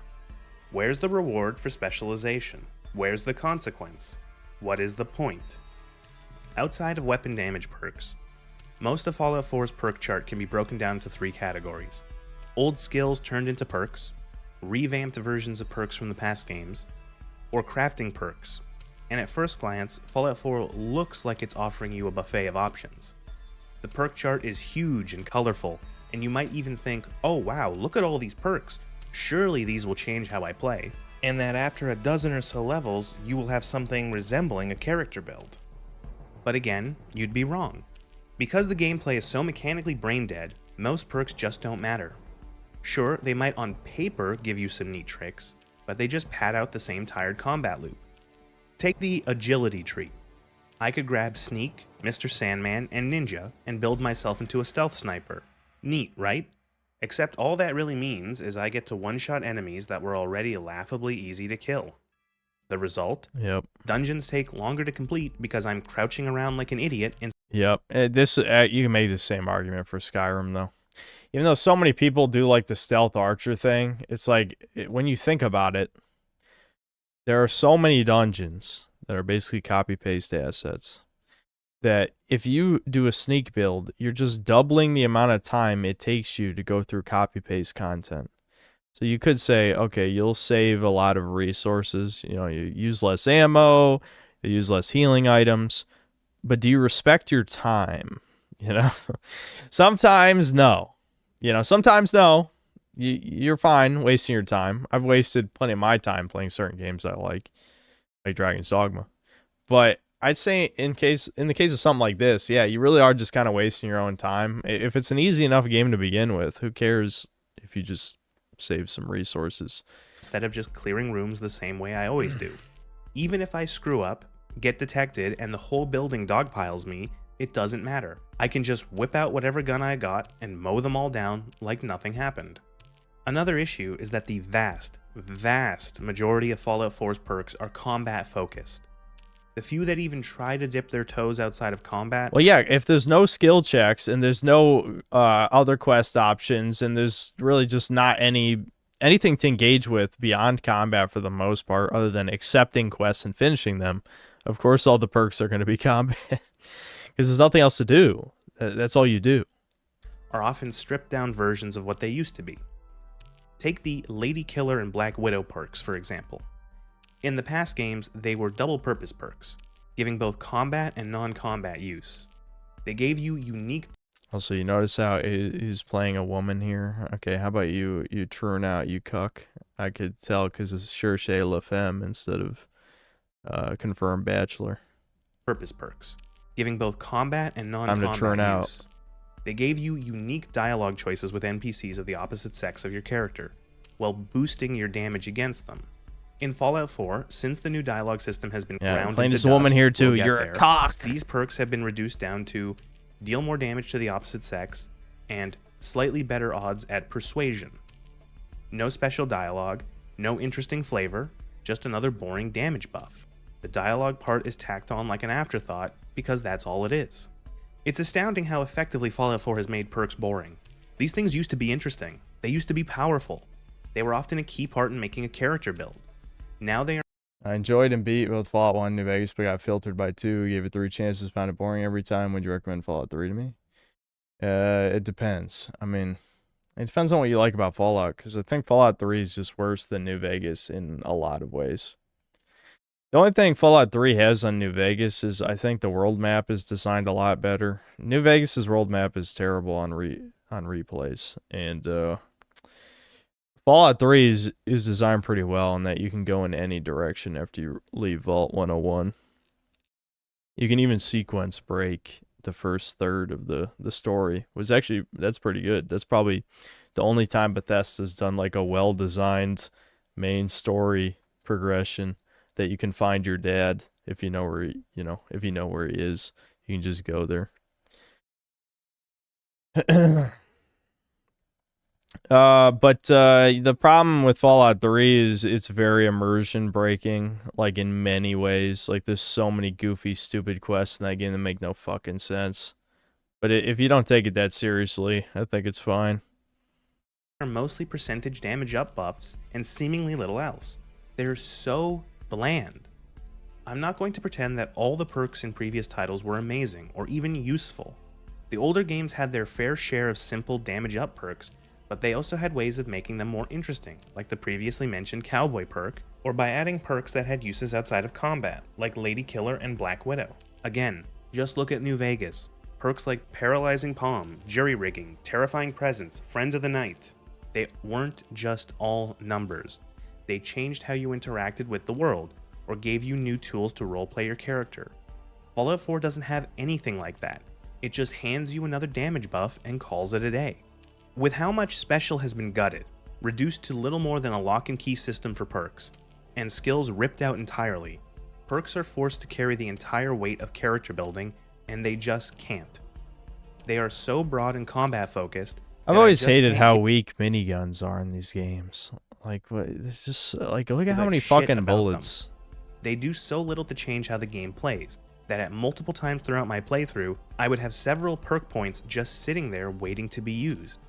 These are the only things you get for a level up in this game, and I could go for hours just ignoring them and my game played exactly the same. I never felt like I was lagging behind, or getting to encounters that I needed perks to beat. Eventually I'd dump a point into Heavy Gunner or Rifleman and nothing. I pulled the trigger, the enemy fell over, just like the last 100 times. Sure, the game told me I was doing 20% more damage. Yeah, I guess with explosive ammo, yeah, the miniguns are good, yeah. Just because, yeah, isn't it like you're basically just doing 25 bonus damage on every single shot, so anything that is super high rate of fire would be good with it. Hell if I could tell. Getting a perk used to be exciting. It used to matter. In Fallout 4, I just don't care. What is the point of a perk when it feels like it doesn't change a damn thing? God, I sure hope skills are still useful. Oh, wait. Yeah. Skills. There's no skills. Oh, skills. Fallout 4 is no skills. It's a very interesting choice to remove an entire central game mechanic and not replace it with anything. Kinda like tearing down a support pillar in a house and just hoping the roof doesn't cave in. They were one of the main parts of Fallout's character building, and the devs, in their infinite wisdom, decided to just get rid of them. Entirely. Okay, sure, why not? Skills were those magical little numbers you got to nudge upward every level. They would improve your character's expertise in various abilities. Medicine, science, repair, barter, each one game made with these little things seen skill checks in a lot of games. The game takes one of your stats, compares it against the difficulty. Useless? What's a useless skill in New Vegas? Which skill is useless in New Vegas? They're all usable, even fucking unarmed with the ballistic fist or two-step goodbye or that one mantis one or the she-bear one from Honest Hearts, because you had special combat moves that could like stun people. You could fucking ragdoll people with melee weapons. Like they all had shit. Barter, it's not that barter's useless. I mean, it has a function, which is if you're not like cheesing dead money, which I know everyone cheeses dead money to get the gold bars out. I mean, why wouldn't you? Why wouldn't you? Then you have infinite money. But if you haven't played dead money, that's so much more money that you'll have to buy shit, and there's plenty of good shit to buy, especially with the durability mechanic, and there's a lot of weapons that aren't that common, just like being able to repair. Well, you can buy weapon repair kits. I guess you don't actually have to buy a copy of your weapon, but even weapon repair kits aren't that common either, so you know, there's always something to spend caps on. It's not that barter's useless. It has a clear function. Might not be as powerful as some of the other skills, but and decides whether your character succeeds or fails at an action. Fallout used to be lousy with them. Most relied on skills, sometimes special, and they were everywhere. Want someone to let you into their secret base? That's a speech check. See if you're persuasive enough. Need to power up a broken elevator? That's a repair check. Prove you've got the technical know-how. They opened up alternate ways to approach quests and encounters based on the kind of character you built. Maybe you could talk your way through a problem, sneak past it, hack into it, or just brute force it. I'll talk about the lack of skill checks and choice in quests when we get to them, but for now let's finish burying skills, since the devs have already lined them up, shot them in the back of the head, and left the corpse in a ditch. Skills gave this sense of player agency that is now totally absent in Fallout. I hate what his character looks like too. Like I'm getting huge red flag vibes. This is what they would call an egg in their groomer discords. That's all I'm saying. Who is this guy? Nez the Red. I don't know. I'm keep an eye out on him. He needs to be saved before they come for him. They will. 4. With skills gone, how can they be checked? Well, the answer is obviously that they can't, and so there are barely any in the game. As mentioned, the only stat that consistently gets checked is Charisma, which basically stands in... There's people here who don't know egg. Know your enemy, chuds. Yeah, he reverted to an egg. He buried himself underground for 3 years. Know your enemy, chuds. You should know egg. For the old speech skill. But even then, these checks are shallow. Most of the time, they get you a few more caps as a quest reward, or maybe let you skip a fight or a fetch quest. They almost never change the outcome of a quest because those outcomes are basically the same no matter what you do. Another source of player agency cut from the game. And again, I'm left asking, what is the point? I saw Why the strip video. so I much think of the he's got guts a out of the VTuber system model. and then replace it with scraps? The tiny remnants of skill checks that do exist are meaningless, vestigial reminders of what used to be a core mechanic. Fallout 4 leaves you with almost no way to engage with its world outside of pulling a trigger. And the worst part is, it is crazy. Like, I remember seeing this right here and being like, what the fuck? They could have actually had skill checks in this. There's only like 3 or 4 of these in the entire game. It's kind of crazy. It's like they clearly still know how to do them. But this is just, this almost never happens. this to engage is an awful, miserable slog. Going into this video, I honestly wasn't sure how much time I'd even spend on it.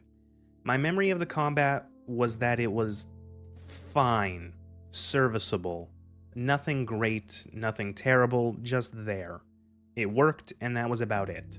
I thought that it wasn't worth going into much. Boy, did that opinion change quick. By the second dungeon, I was already sick of it, because when you've slogged through one fight in Fallout 4, you've basically slogged through them all. And that's the ultimate problem. I don't know if he's going to go into this. I'm not going to watch this whole video because I'm getting tired. It's already 2 a.m.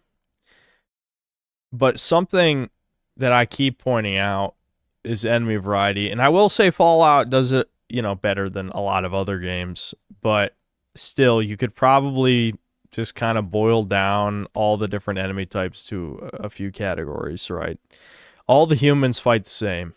Doesn't matter, even the ones in power armor, it just means more health. They don't actually do anything different, right? You have your melee guys, you have your shooty guys. That's it, pretty much. I think that they pretty much behave all the same. And then the animal type enemies, some of them, like death claws, they have them dodge around, which is kind of neat. Mole rats dig underground, so that's neat, I guess. But a lot of them just kind of run at you and then you shoot them. So that's just all one enemy type, essentially, just different skins. So if you're basically all you're doing the whole game is running around dungeons shooting the same handful of enemies. This is why I'm saying, I don't care if you think the shooting's better in this game. It's not good enough for it to be worth slogging through the game doing the same thing over and over again, right? That's why it kind of baffles me that there's so many people. Well, I'm not gonna get into this. It's kind of like they're the silent majority type people where they don't feel strongly enough to argue with people. They're the normies, basically, right?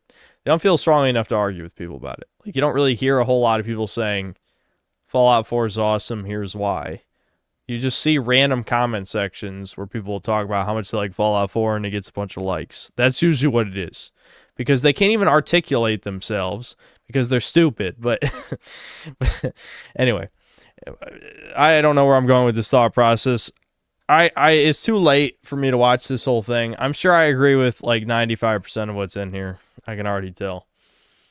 Because, I don't think Fallout 4 being bad really has much to do with politics. I mean, the only thing I could maybe see disagreeing with, because I disagreed with a couple other people who talk about this game, is how the Brotherhood of Steel was handled. My problem is that people are stupid as fuck. And they're like, yes, the authoritarian-ish faction is bad because authoritarianism bad. But they're literally, the synths are robots built to replace you. This is literally you could easily, and I mean fucking easily, say this is an analog to great replacement theory. You're going to side with the non-humans. They're fucking robots made to replace you. You're going to side with those just because icky, fashy, bad? You disgust me. You know what I mean? I don't know if this is one of those people, but I've seen a couple videos where people do that, and I'm like, you are such a giant retard. It is embarrassing. How are you? You're stupid. You're just dumb. This isn't even about morality or ethics. This is about you're facing an extinction level event, but the other side hurt your fifis, so you're gonna side with the replacement robots. They're fucking robots. You can't even say, like, they're minorities, even though that's what the stupid-ass game tries to do. They're robots made to replace you. Anyway.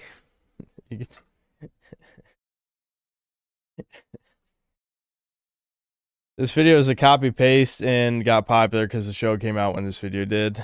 Well, shockingly, my video that's actually on the show is not doing super hot. I don't know. I think it got suppressed because I talked about Jews. Anyway, I don't know. Who knows? And I think it was manually suppressed, is my theory as well. Damn, it's an 82% like-dislike ratio, so maybe some normal fags did watch my Fallout Season 2 review after all. Still much, much higher than my Season 1 reviews, but reading the comments, I feel like, you know, all you guys agree with me, so I don't know who this 18% dislikes is.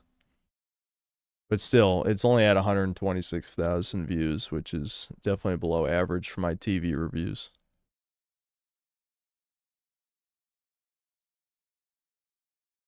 Oh yeah, that's true. They did make the Fallout 4 Anniversary Edition or whatever, right? That was supposed to be a disaster, wasn't it?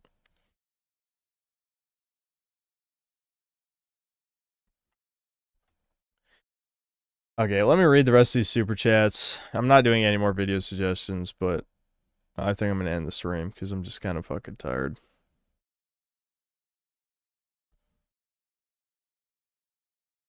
I always get more viewers than Almighty Lolly. That's because people like me and he's a subhuman. No. I haven't thought about him in a while because, I don't know. The only time I hear about him is when you guys say talk shit about me for no reason. And then, of course, I have to call him a gay retard or whatever, which is all true. Listen, I don't want to bring up his comic, but like the comic, you can tell a lot about a person by what they create, right? And I know it's a trend, and I'm not saying I'd be any better. I promise I'm not saying I'd be any better. If I made a thing, whatever, comic, video game, movie, whatever, I'm sure it'd be ass. Whatever, sure. I'm willing to accept that. That's not my issue with this comic. My issue with this comic is about a crippled lesbian. That's my issue. Even if the comic was good, I'd be like, this Yuri Troon disgusting shit. Anyway, whatever. Moving on. I'm not going to talk about it. Okay.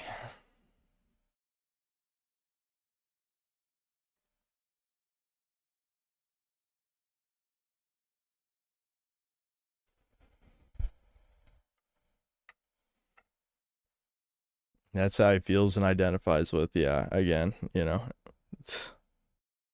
Ugh.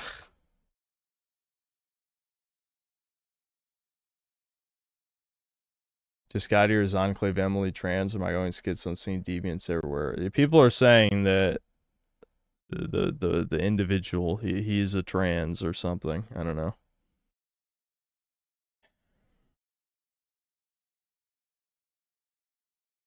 Where was I? Ricardo Cumsocks, thanks for the $5. You trying to make these thumbnails make sense? LMAO. I was trying to give advice to the Axel guy. Yeah. I was trying to be genuine. And then another $2. What is the New Year's pledge? Kill Ricardo in Minecraft, of course. Socio Pirate, thanks for the $5. My favorite thing about Dragon's Dogma 1 was its story. What? Are you serious? What, the story sucks though. I mean, I wouldn't say it sucks. I would say like the framework of like, I don't like endless cycles, I'll just be honest. Well, that's part of my issue. I don't like the Japanese obsession with endless cycles. I don't like it in Dark Souls either, to be clear. But I do think it's interesting. I just think the actual execution of the story, like the world, the characters and stuff, is pretty weak. But the whole dragon and the hero and the seneschal and that stuff, that's kind of interesting. I'll say that, but the rest of it, not so much. Scheduled out of work to play the second game and it butchered it. Did that bother you or no? Oh yeah, I mean, I made an over hour-long video on Dragon's Dogma 2. I will say, ultimately that video was kind of lukewarm-ish, despite me being disappointed, because I do think it was still an okay game. But given that Dragon's Dogma 1 is one of my favorite games, going down to an okay game is pretty bad. Yeah. Alex, no, I read those. Eli, thanks to the $5. I played New Vegas without mods for years. Faker, yeah. They're like Nick, thanks $2. You can still buy new copies of Canada/French New Vegas in 3. Really. Freddy Fazbear, thanks $2. When are they going to add builds to baby games? Please keep that shit away from baby games. Alex Midnight, thanks $2. Yeah, but they fixed the build argument in 76. Okay, but who the fuck plays Fallout 76? I know some people do. That's deeply disappointing. Then another $2. Only thing New Vegas has over Fallout 4 is its story. Why you don't think it has RPG mechanics and interesting locations and interesting factions and player choice? And how about unique weapons in the dungeons? How about I'm sure I can come up with more things if you give me a little time. No, I would say New Vegas has everything over Fallout 4 except basic gunplay. Like literally everything is. I mean, this is just delusional. They're exactly the type of zoomer I was talking about.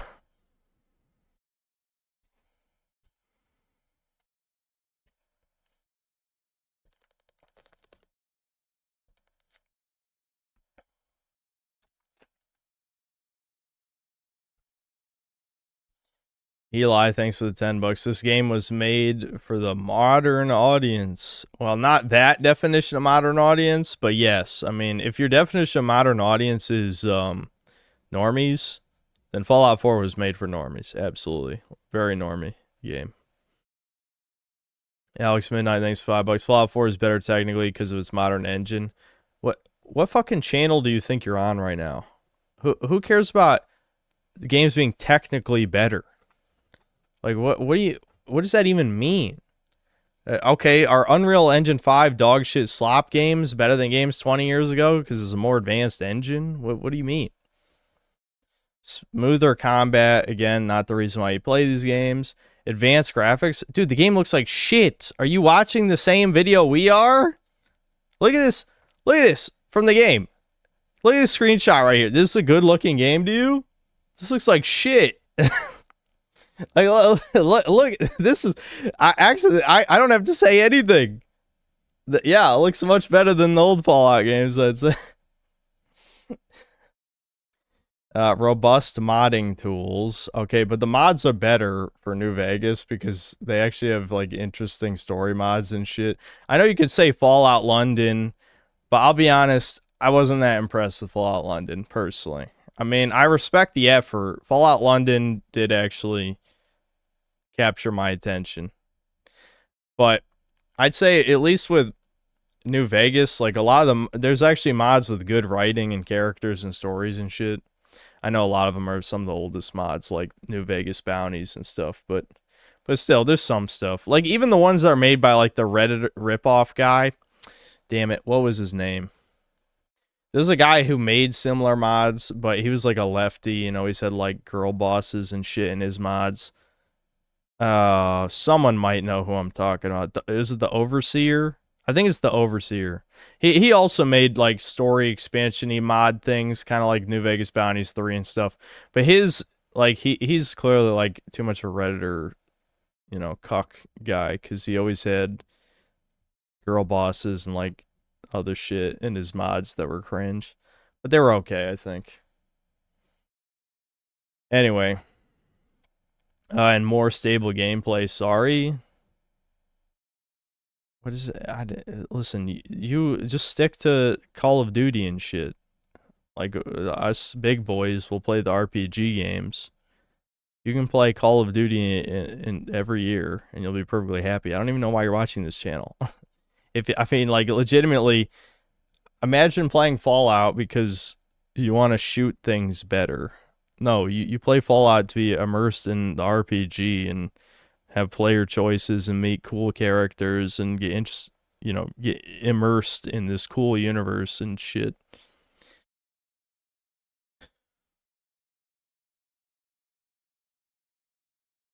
Destiny 2 is better than Halo 2 because of sweet effects, bro. Yeah, that's what I'm saying. Like, so I guess Destiny's better than Halo because it's on a more advanced engine and has like smoother gameplay or something. I don't know. I mean, what does that even mean? I don't know how. Does this guy even watch my videos? I feel like I've seen him here before. I just can't imagine someone with that opinion actually watches my content. All right, well, I think we can come back to this. And those of you whose video suggestions I didn't get to, I never even exited out of Crash. Just remind me. I'm sure I'll stream again in the next, I don't know, next 5 days or something. But I got to get to work on best and worst games tomorrow. I'll try to record the whole worst list at least.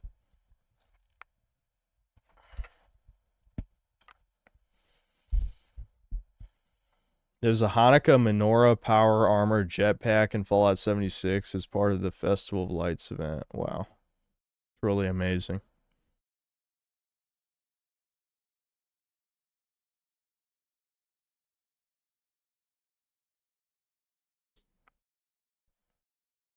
You don't have to wish me Happy New Year yet. I might stream on New Year's. We'll see.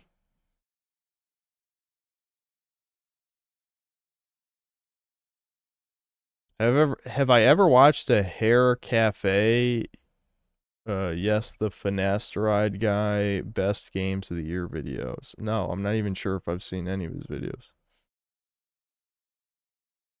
I'll die for 2026 of what? Ligma? I mean, I'm perfectly fine right now. I can't see myself dying in the next 5 days.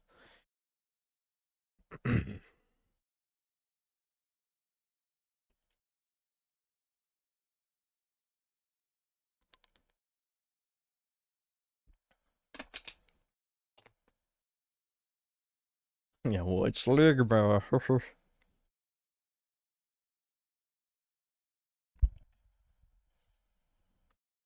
Well, I finished Fallout 1 before releasing the final show vid. We could try doing that. But you guys know me. I'm very lazy. You need to set your expectations for me low, just like I need to set my expectations for the amount of work I'm going to get done low. Cuz I'm lazy. I get addicted to chilling cuz I love living a stress-free and lethargic sloth life. That is just me. I don't think the gunplay in 4 is better because all the guns look ugly and sound awful, unlike 3 in Vegas where every gun looked and sounded amazing to use. Yeah, I mean, it's just... Fallout 4 does have, like, better gun feel. It's just that everything felt the same, like he was saying in the video, you know? So, there's not that much of a fundamental difference between using a rifle or using a laser rifle or something. It's just, yeah. Yeah, it had a lot of problems. I mean, Fallout 4 is the type of game that I've probably watched over the past 10 years. I've probably watched like at least 8 hours of negative videos about it. So, and I'm sure I'll watch more. It truly is probably still to this day is my biggest gaming disappointment of all time. I think I should make top 10, or it won't be called that. Maybe ranking, you know, like tier lists, ranking gaming's greatest disappointments. That's another video. I've spitballed a lot of videos lately. I should have a Google Doc list of video ideas by now. I think I do. I forgot. I've forgotten way more than I've ever remembered about anything. So, I'm sure I might already have a Google document of video ideas.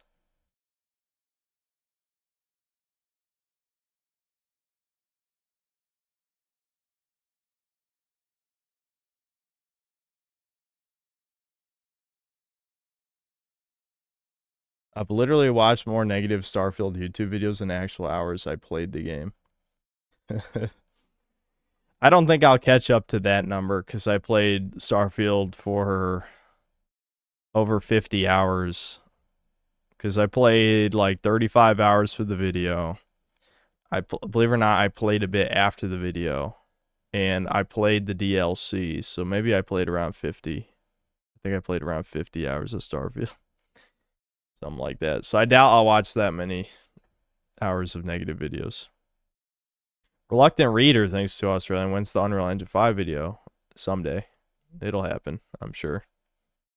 No promises.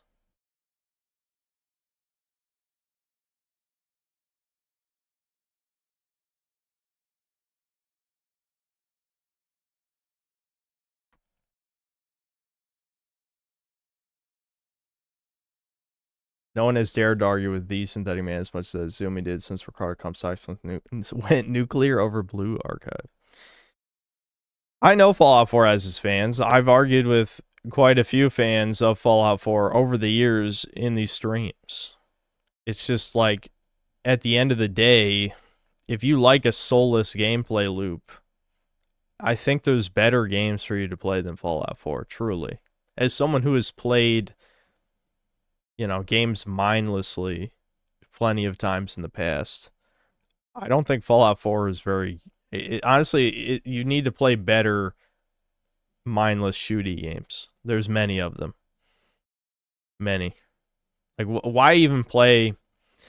Well, I don't think Borderlands is the best example, because Borderlands is more soulless and more shallow even, but at least it has more depth to the shooting than Fallout 4. But, you know, there's probably things similar, other looty shooties that are much more addictive, and I don't know.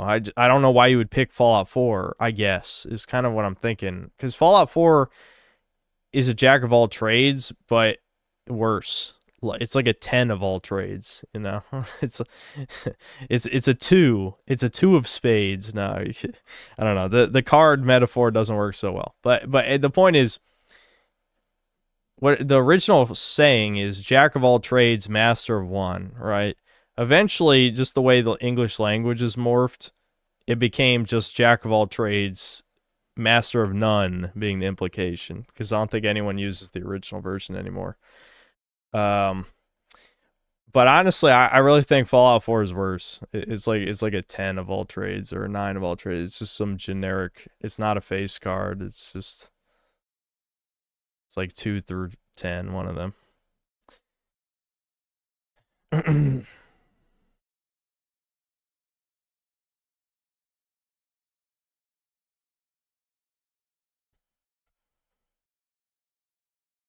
How often I go outside these days? I haven't seen the sun in 3 years. It's an interesting question from a username I don't recognize in here. Alec Vogel, thanks 10 bucks. Supreme streamer speaking opinion. Yep. Oh, you can send that super chat at any point, anytime I'm streaming. It'd be correct.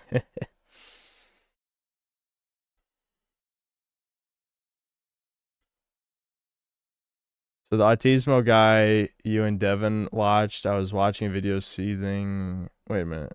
You and Devin watched. I was watching a video seething at Devin a week ago, and in the comments he was saying that you're going to get your kids taken away. Yeah, like why does a psycho autistic guy seem to think I have children?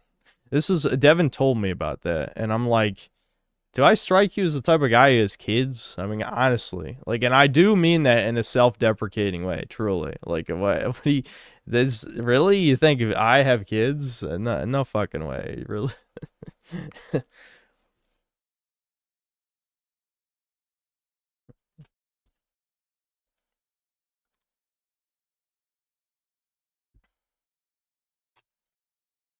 Maybe you meant your blue archives too.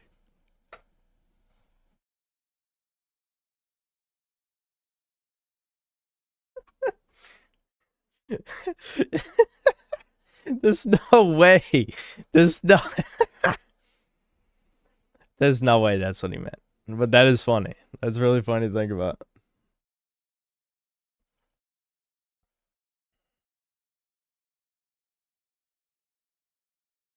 I think you left him in the car. That's why Sammy was crying. Yeah. Yes, I only have my students.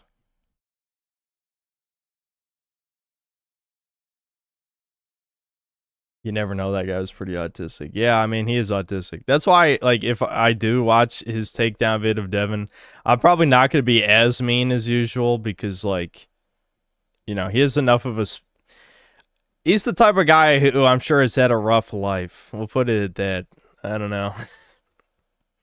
Like, he still chose wrong. He should have chose the alt-right chud autist path, not the, you know, faggy lefty path. But, you know, autists, it's usually one or the other.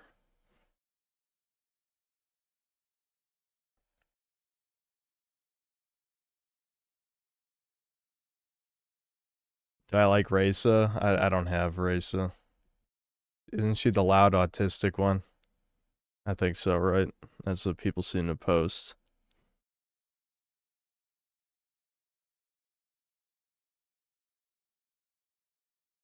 Did I tell you my barracks burned down? No. Oh, you could send that in as a story. Oh yeah, I was supposed to read Doomhammer stories this time. Shit.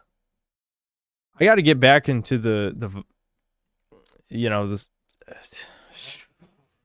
I'm definitely not drinking next time. Well, then again, if it's New Year's, I could probably drink the rest of that wine. But anyway, I shouldn't be drinking that much. My brain just gets fried. What was I gonna say? I was gonna say something like I was supposed to read the Doomhammer stories, and then what was the part after that? I don't remember. It's gone. It's not a Doomer story. Yeah, you can send it as a story though, anyway, because I don't know if you feel like writing it all out, but it's just easier to read. Did I say I was almost out of stories? Yeah, and then people sent like 6 to 7 more since then, so we're fine for now. I hear Toei. What? Toei is remaking Dragon Ball Super. Is that real? Whatever. Dragon Ball's dead to me anyway. I don't know why I'm pretending to care.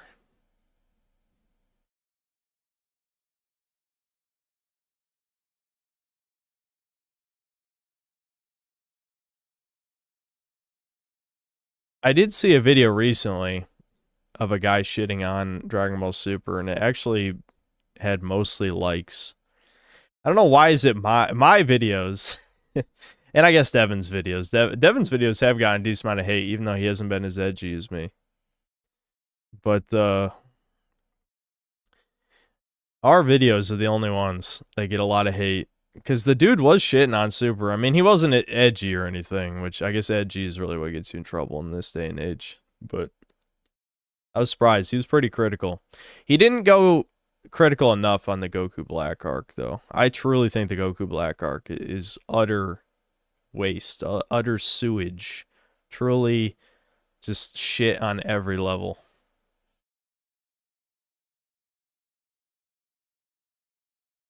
Yeah, Devin just gets hate because he's critical of Nintendo, not because of, like, any of the reasons I get hate, yeah. Get champagne for New Year's? Maybe. Supposedly it's going to be accurate to the manga, which the manga arcs are better than the anime. Yeah, but those take place after the other arcs, right? So, we'll still have to sit through the other dog shit again.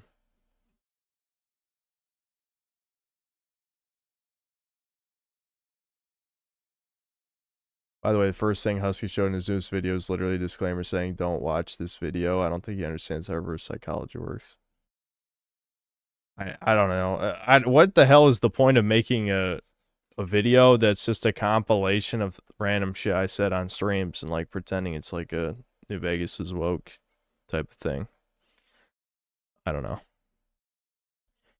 Eli, thanks for the $50. Champagne for New Year's. I appreciate it, but I don't know. I don't think I'm going to go out and buy champagne. We'll see what happens. Oh, fuck. I'm getting tired. All right, I'm going to end this in the next 5 minutes. Ricardo is having a bad trip right now to the sound of your voice. Probably going nuts when you mentioned Deus Ex and is ripping his cabinets down. I don't think that wasn't really a knock against Deus Ex. Like, I definitely understand the novelty of, like, oh, I found this code in this computer and it's the shutdown code. Fuck. I can't remember terminology anymore. You know, anyway, they got to have a safeguard in case their Fed agents go fucking nuts, right? So I understand it. Like, I'm not saying like it's bad. I'm just saying like that's not that interesting to me. The whole like, oh, I found a code and now I don't have to fight the boss. It's like, not a fan really. I mean, I get the appeal. I just don't. I think that's just kind of worn out its welcome by now. Back then, I'm sure it was awesome. That's all I'm saying.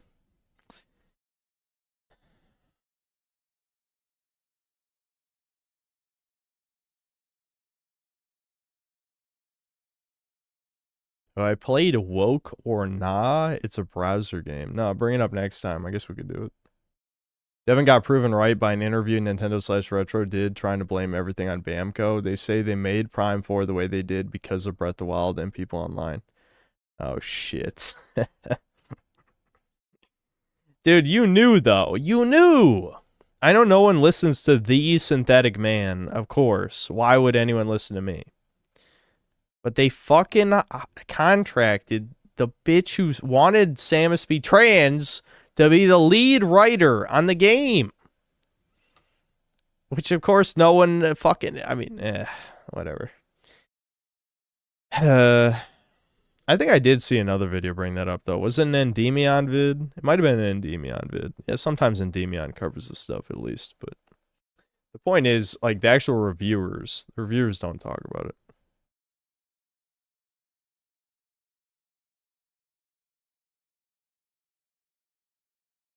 New Year's resolution, kill Ricardo. I'm just...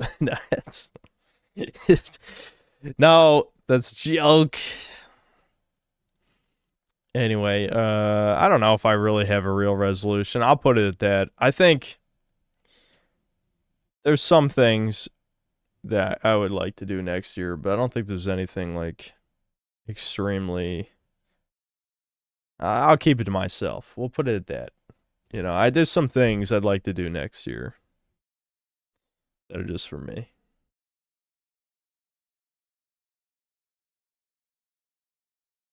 The real resolution should be to try to cut for summer like you were supposed to this year.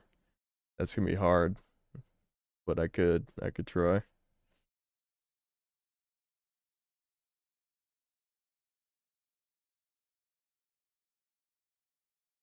Considering the major thing that he's recently done with your live streams with the main purpose of making money off you, I'm not surprised he would do something like that. Yeah, but I don't know.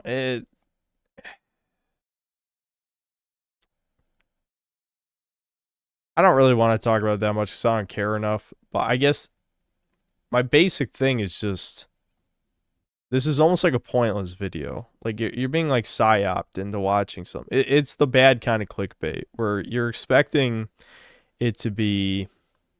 And that's assuming anyone who's not a Syncell clicks on it, which is not likely. But if it did make it into the algorithm, people are obviously expecting a video that's going to show all the ways New Vegas is woke. And instead, it starts off with, like, a super long shredded nerd quote. I don't remember from which vid, but it was one of his more recent ones.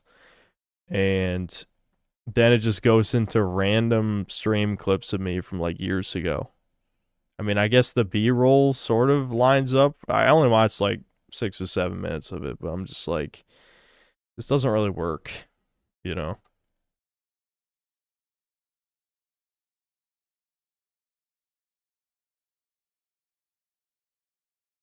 Six, 7.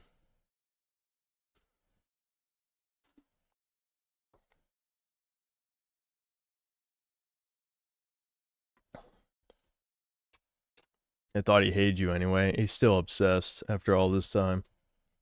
I don't know why. It's just not worth it, man. Just move on. It's not worth it. I mean, you can say that to any of these people who are like my actual dedicated haters. I feel like my adversaries, whatever you want to call them, the actual YouTuber people, enemies, you know, they have their own shit going on. They're not thinking about me 24/7 or anything. But the type of people like that legitimately just do literally anything else. It's not worth the fucking time.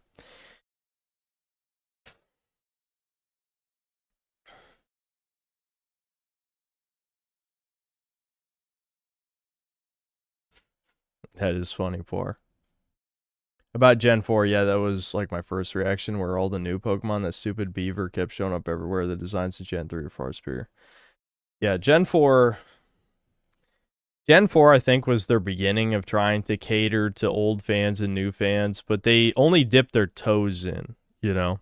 It's not like Gen 6 where they're like, Charizard gets 2 megas, Mewtwo gets 2 megas, you know, like, you get 2 sets of starters, you know, like, shit like that. Gen 6 was like, Gen 1ers, please buy our game, please! That's what Gen 6 did. And you know what? It was still based, okay? They got away with it. I'll give them that, because Mega Charizard X, awesome. Love it. But, yeah, Gen 4, I think they were just tipping their toes and like, yeah, we'll give them some new ones, but we want to give them some old ones, because like Gen 1ers complained like how a lot of the Gen 3 designs are kind of just like less good versions of Gen 1 designs, which is definitely partially true, but I mean, I obviously have a fuck ton of nostalgia for Gen 3. I will say that some of the early route Pokemon are not that good, except for, of course, Ralts. I don't even have to explain why. You all know. But later, the designs are fucking awesome. Well, actually, in Aron is an early on, and Aggron is Aggron is top tier Pokemon design, easily. But a lot of some of the early ones are not that good. But later on, it gets much better.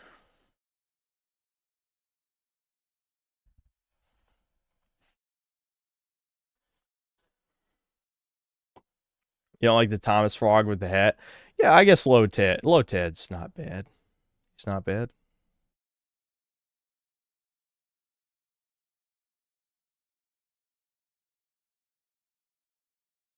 I love slacking. Yeah, slacking, again, that's what I want to be. I want to be just slacking off, you know?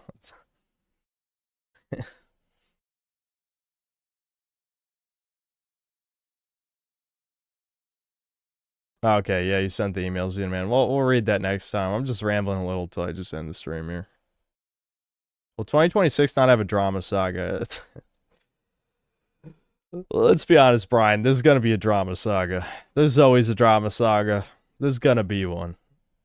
I just hope it doesn't involve any women at all. I'll just put it at that. No women drama. I don't want to even be anywhere near that bullshit. Nope.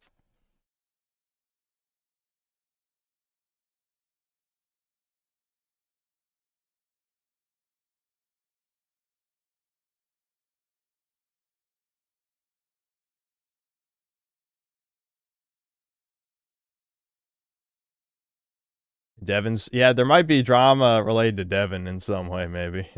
Not between us. Absolutely not between us.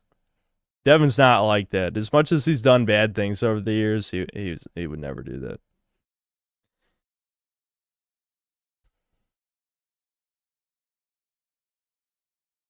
What makes male drama easier to stand than women? Dude, I don't think I need to explain that. I mean, genuinely, I think whatever you're assuming in your head is correct. Okay.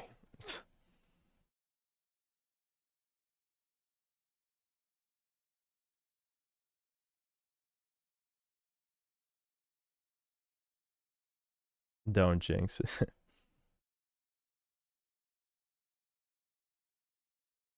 Do I answer questions from chat? Yes. I was about to say a smart ass thing, but I'm a little too tired, so I'll just say yes.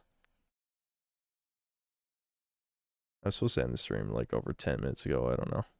Oh, hold on. There's 2 more supers. Online Whiskey Consultant, thanks to 3 pounds. And the next time, Hippo.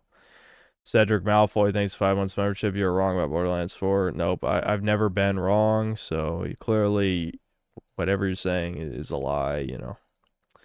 For me to be wrong, I have to have been wrong before, and I've never been wrong. Even when I'm factually incorrect, I'm spiritually right. Always have been. Anyway, seriously, honestly, in some ways, that's my version of the retard maxing, where I'm just like, oh, people are disagreeing with me online. I don't care what you have to say. Shut up. What I said is right. Move on. That's what was funny way earlier in the stream, though, when Devin was bringing up the vid, the teaser, the autism teaser or whatever, and we read that pinned comment, and it was like, you know, I'd love to see him disagree with, you know, it being a debate or whatever the dude was implying. He didn't say the word debate, but it was just like, talk to someone who disagrees with him. This is about ego. Excuse me. The ego part was right. And the always assume you're correct part is also right. And it also explains why me and Devin piss off so many people, because anyone who speaks with an air of authority in the modern internet is scary. It's scary to these fucking whelps, these pathetic. Everyone is feminine. Everyone. It's like, no, I am right. Period. I am right. I mean, there's nothing you can say to convince me otherwise. This is the opinion. I'll say it. I'll say opinion. The objective opinion, of course. But this is the opinion I've come to after playing this product. If you're going to tell me I'm wrong, fuck you, eat shit. Okay? It's that simple. And that's the only way to really survive and still have a soul in internet content creation. As soon as you bend the knee, it's fucking over. You have to exist like that. Either that or, you know, you become the act man and you just parrot whatever people's opinions are back to them.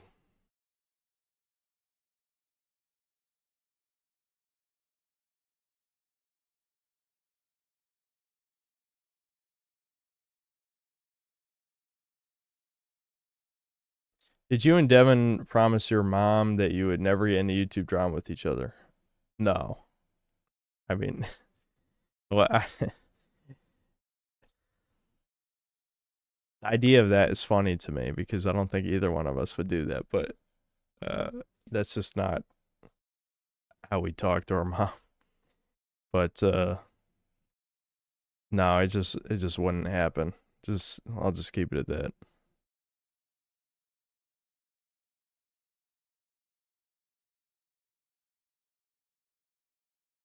Keep track. 2022 Maulergate, 2023 Foodagate, 2024 Domaingate, Rip VODs, 2025 Whaling Incident, Moby Dick tipped over the ship, many since sails drowned. Yeah. Yeah, that's one way to sum up the drama. Who knows what 2026 will bring? Synth Cell versus Frogs Fire War. No. That's never happening.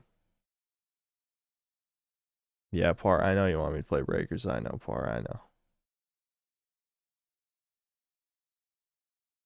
You should show us your physical game collection on stream one day. Yeah, maybe.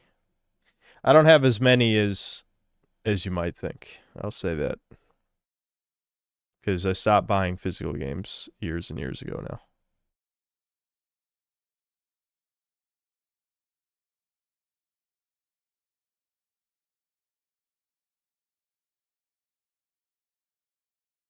I don't think I missed any. Okay. Lord Particle, thanks to the $2.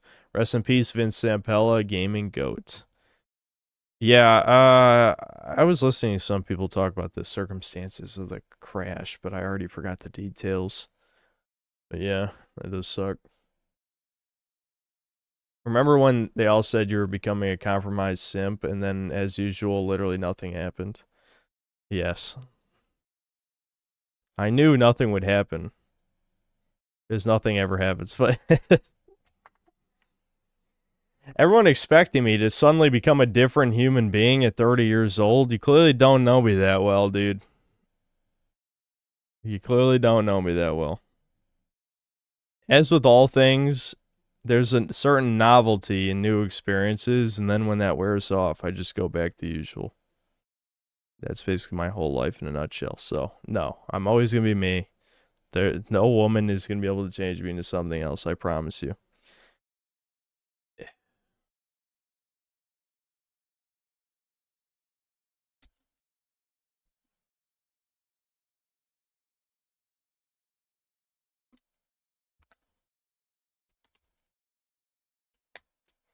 Another problem with Gen 4 I noticed is the music just feels like slow city slop, like one of those YouTube lo-fi 8-hour tracks. I also looked up Gen 5 and saw the black W and said nope. What's... Gen 5 is a mixed bag because on the one hand, I like quite a few of the new designs. It also has some of the worst, at least at the time. At the time, Gen 5 had a lot of the worst Pokemon, like quite a few of them. Now, Gen 6 through 9 has introduced probably 40 to 50 Pokemon worse than anything in Gen 5, legitimately. It's just that the ice cream cone, Vanillux, Chandelure, the chandelier, you know, things like that, or the garbage, Garbodor, the fucking garbage, things like that stick in people's head because at the time, people still had standards for Pokemon designs. Now, like literal, if a fucking turd with eyes on it rolled around, people would be like, it's cute though, look at it, it's funny, it's a funny meme. The modern Pokemon designs are so horrifically bad that, I don't know, complaining about ice cream cones seems not worth it.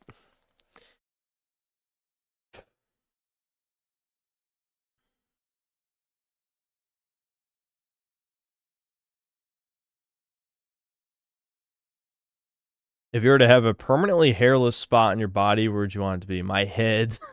No. I'm getting there. I'm getting there.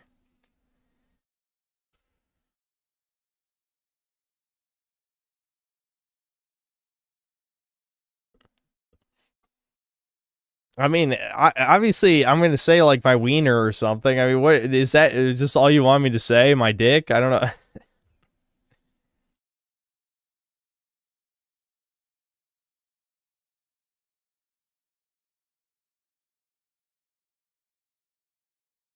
Gen 5 had the best battle systems and story progression in 2. I never played Black and White 2. My issue was just in Black and White 1 is when the linearity of Pokemon got to a comical degree where you weren't even allowed to go to the next town until you beat the gym or advanced whatever like Team Plasma story event was supposed to happen there. That was the shit where I'm like, okay, so Pokemon's becoming like a modern game now. And it only got worse after Gen 5, but that was pretty sad. It was a dark moment for the series. But other than that, I do like quite a few things about Gen 5. I think it's a little overhated, but at the same time, like it does have some shit designs. I'll be real with you. I'm not gonna defend them. It just also has some of my favorites as well. All right, I'm gonna stop rambling about Pokemon for no reason. It's cause the only reason I'm even entertaining this conversation is because I've probably listened to several hours of Jimothy Cool videos in the past 3 days. So you know, so it has been on my mind a bit, just a bit. I mean, the black woman, normal gym leader. Oh yeah, her. Yeah. Yeah, Lenora, is that what her name is? I don't know. Yeah. Well, Unova's in America, so it makes sense that they had, you know, she's one of the only actual black NPCs, though. Because even in a game where it would make sense to have black characters, they still obviously hadn't given into the whole, like, ESG globo homo shit. And then you look at Scarlet and Violet, and every NPC is some brown, like, disgusting creatures, like abomination thing. Like they had the roided women, they had like the grandma rapper chick. There's so many disgusting designs in Scarlet and Violet. It's crazy. Anyway, Eli, thanks for the $5. Playing Sword after my last game with Sapphire is still kind of fun. That's just how it works if you haven't played Pokemon in a long time. Devin played Sword and Shield. I never did. I know everyone was mad about Dexit. For me, I think Dynamax is just kind of retarded. I loved Mega Evolution, even though it really was completely brain dead and trivialized the entire game, like to a comedic degree. Like Gen 6 is truly when Pokemon became like for fetuses. You know, if Gen 1 through 5 is like, you know, baby game, then yeah, Gen 6 onward, it became fetus game. Like everything after Gen 6 is fetus game. It's just like, it became like Zygote game or something. Whatever, we could go further back. Like at one point, Zygote game is like I guess where we're at now, but it was fetus. Gen 6 is the moment it became a fetus game.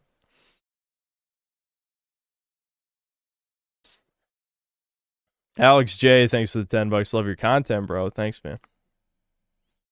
Yeah, it's literally just a sperm cell or an egg. You sell, yeah, game. In X and Y, when your party gave you a nickname to choose X, Lil B or B Meister, if your name is Brian, it took the wind out of my sails so much I didn't play much after. Oh, so your fucking, yeah, your nickname was Lil B or B Meister? That's fucking funny. Yeah. That is funny. All three of the Generation 5 Pokemon you just mentioned are good Pokemon, especially Chandelure. Chandelure grew on me, for sure. I don't really care about Vanillux or Garbodor, though. No, my favorite Gen 5s were Excadrill, Crocodile, Scolipede, Haxorus, Hydreigon. I'm trying to think, like, or I liked a lot of Gen 5's designs. I didn't like the starters so much. I mean, Superior, he's okay. The other two, no, not really. The starters were weak for sure, but there's some good ones. There's some good ones.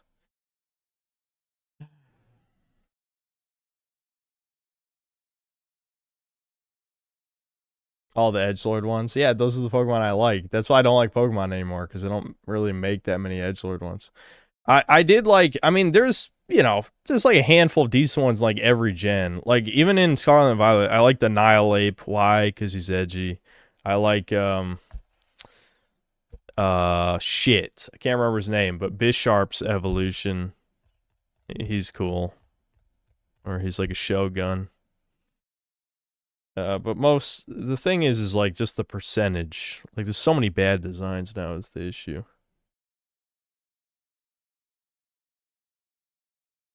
Oh yeah, Golurk. Yeah, he's another good Gen 5 design. I like him.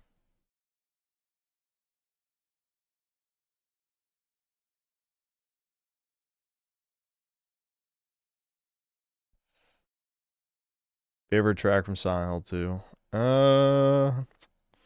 That's a hard one. Like, you guys are just trying to keep me awake. I'll read this. Read. I'm Japanese now. Anyways. Holy shit. I'm in one of those moods where I could probably stream until the sun comes up, so I got to stop it. This is gonna be. I'll read the super chat. I'm gonna end the stream. Cedric Malfoy, thanks to the $5. I saw my second cousin at a family party, and I think I like her. I haven't seen her in a while, and I want to see her at New Year's Eve now and hang out more. Please do that, and please turn it into a Doomer Hour story. We need more. I want more Doomer Hour stories, or who knows? Maybe it'll work out like amazing. Maybe it'll change your life. Be like the retard Maxer guy. Just do it. Just go do it. Freddy Fazbear, thanks $2. Breakers. No breakers. Okay, that's it. I'll see you guys.